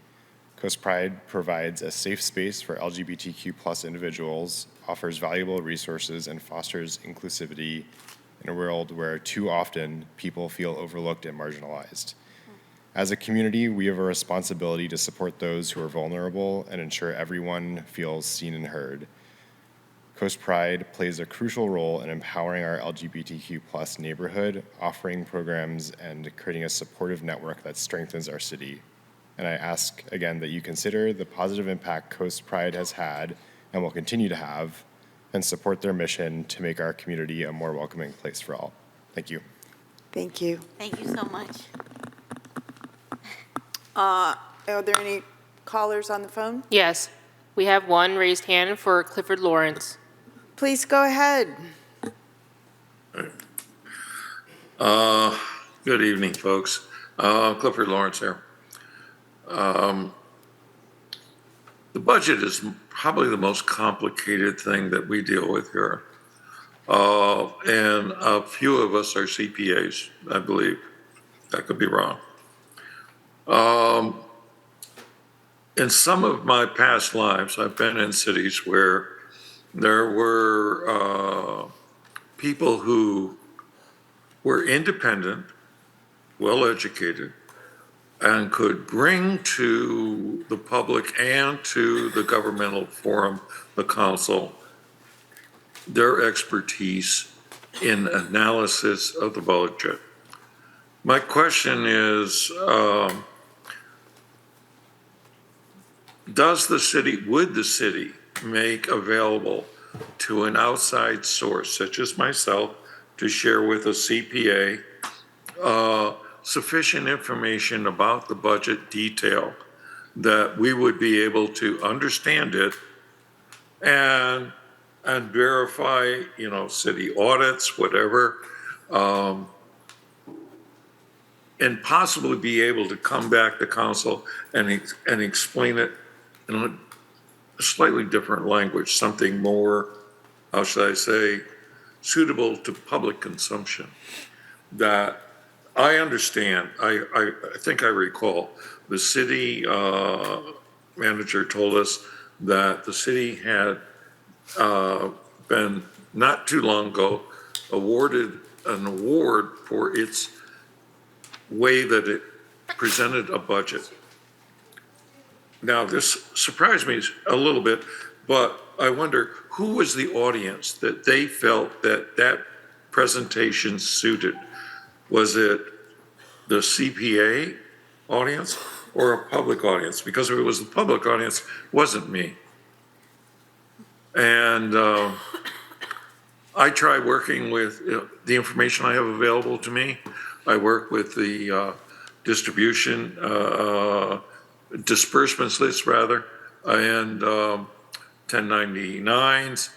I can't really account for the $70 million, nearly $70 million of our total expenditures. Now, I want to help. I think there's a lot of people who want to help. I think there's a lot of people who want to understand this. I think there's a lot of people that want to have confidence in what we're doing. And I want to help.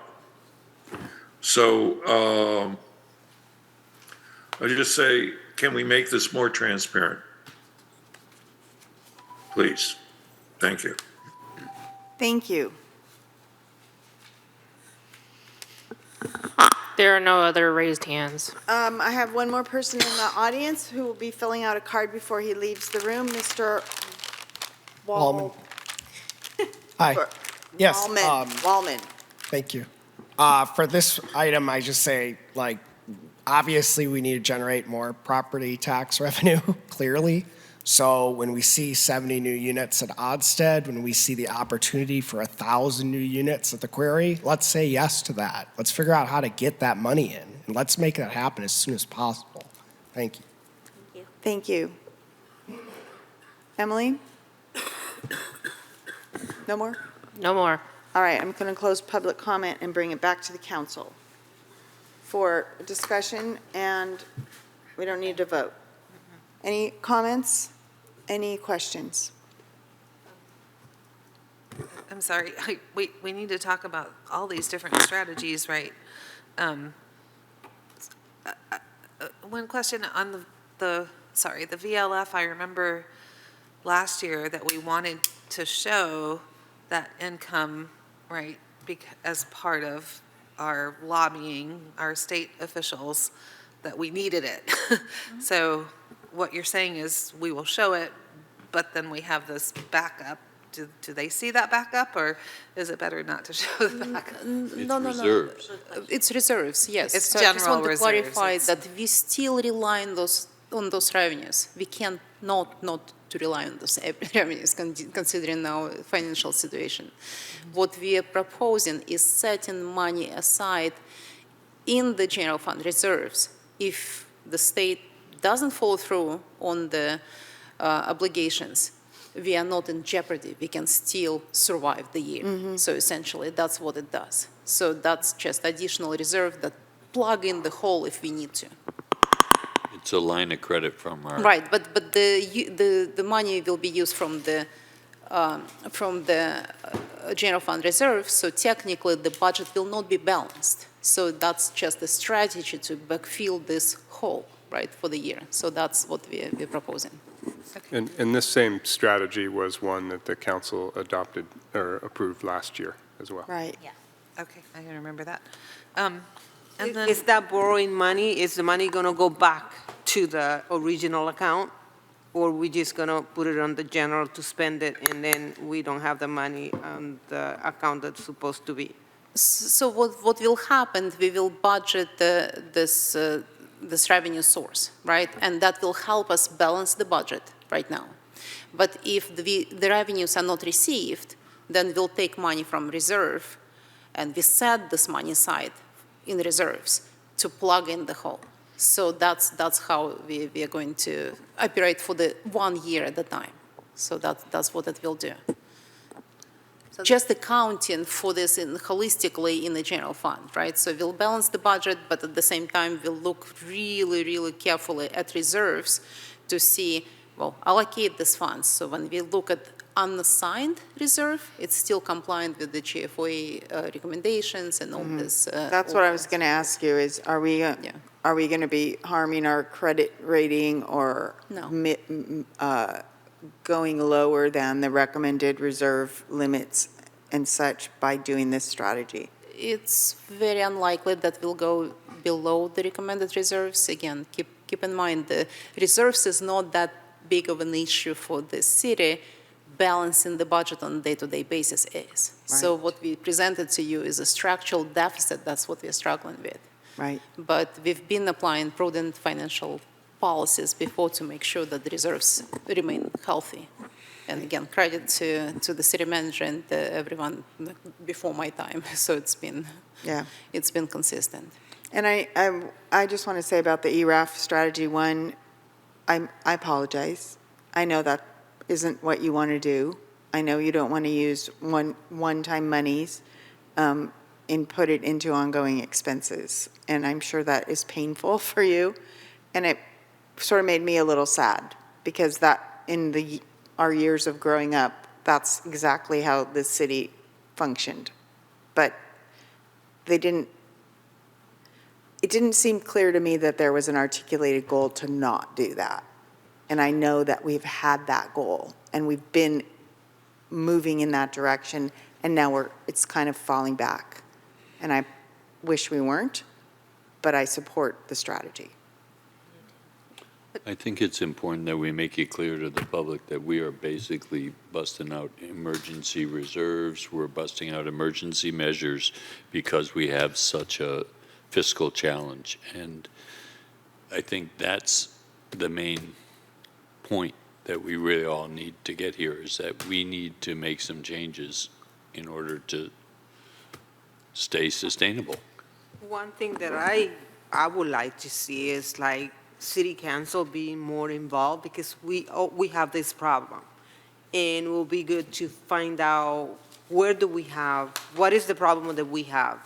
Is there anything we can do to, I don't know, to cut here or there or figure it out? So I think we need to kind of learn more about finance. It's not like 1 o'clock that we go over things like that. There is, this is a big issue, that the city is not sustainable. And it will be good to have a meeting it could be like this, but about the budget in more detail so we understand, because practically we don't know what we're talking about right now. So it will be good to know more. Right, and to be fair, we didn't present a lot of information today by design, so this information is coming. So at the next meeting, we will be talking at details, at base budget assumptions. And you will see what assumptions we are putting into revenues, into expenditures, and how it balances out at the base budget level, essentially, to see if we are looking at the surplus or deficit. Well, we already got the preview, we are looking at deficit without those strategies. But we are going to have these details in the next budget study session. So that's already Have you have an outside auditor, like someone who can come and take a look at everything to see everything? Absolutely, we do it How every does it year. look? Every year, it's an absolute mandate. It's clean. Yeah, we did the budget. We do the audit, independent audit every year. Yulia, that graph you showed us that had the $2 million, that did not include the 30 to 40 staff members that were short. Is that true? Well, this graph that you saw is based on the current level of services. So The current staffing, so if nothing changes in the service level, that's what you're looking at. right, so it did not include the 30 to 40 staff members, and nor did it include how much we're underpaying all our staff. Is that true? I'm sorry, say it again. It didn't report. No, Greg, it doesn't. It doesn't reflect that. Okay. And Sorry, it's getting late. Okay, that's enough. Time to go home. And having it, It doesn't include any council's enhancements, any enhancements in services. It's just the base budget. What preliminary base budget does, it's the current level of services at tomorrow's cost. Because even if we don't change the services, the cost will still go up. right, So that's what you'll look Yeah. at. why we are in the trouble we're in But with those. I have a couple of questions about the ERAF. Yes, Sorry. One, we didn't talk about donations to nonprofits, so all you have listed in here is the Pacific Resource Center and the Beach Coalition. we're not talking about that tonight. We don't have that level of detail in tonight's presentation. Okay, That's why I coming just back wanted to make us. sure. Okay. And then, so I'm concerned about the disaster accounting and the affordable housing, and you said sometimes people take the whole money, sometimes they take part of the money. I'm hoping we can take part of the money and not the whole of the money. The disaster accounting fund, maybe that's enough, what we have in there now that's left over. I asked the question because the problem is we're using disaster accounting for capital improvements because we don't have that money either, right? So we keep taking out of that in the course of the year that's not budgeted, but then the roof needs replacing or whatever. So we need to make sure we have enough for that and for a disaster. So I really want some thought given to how much money we need in that fund.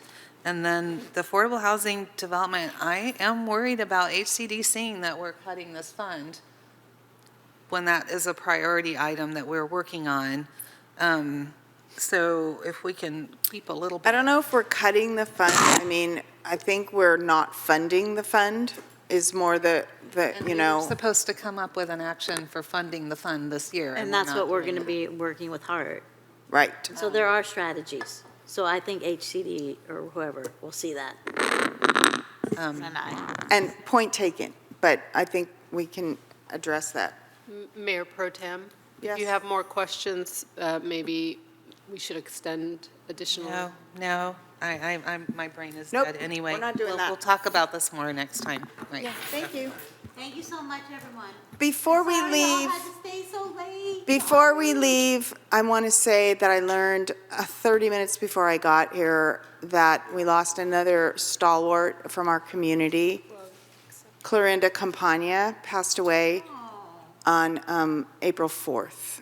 And I am not prepared to speak about her and her accomplishments in her 92-year-old life, but she was a very important member of our community for a very long time. Her service to our historical society is just the tip of the iceberg. So I would like to adjourn the meeting in her memory. We'll have to read the Declaration of Independence. Oh, yes, we will. Yes. With her little pieces of paper. Oh.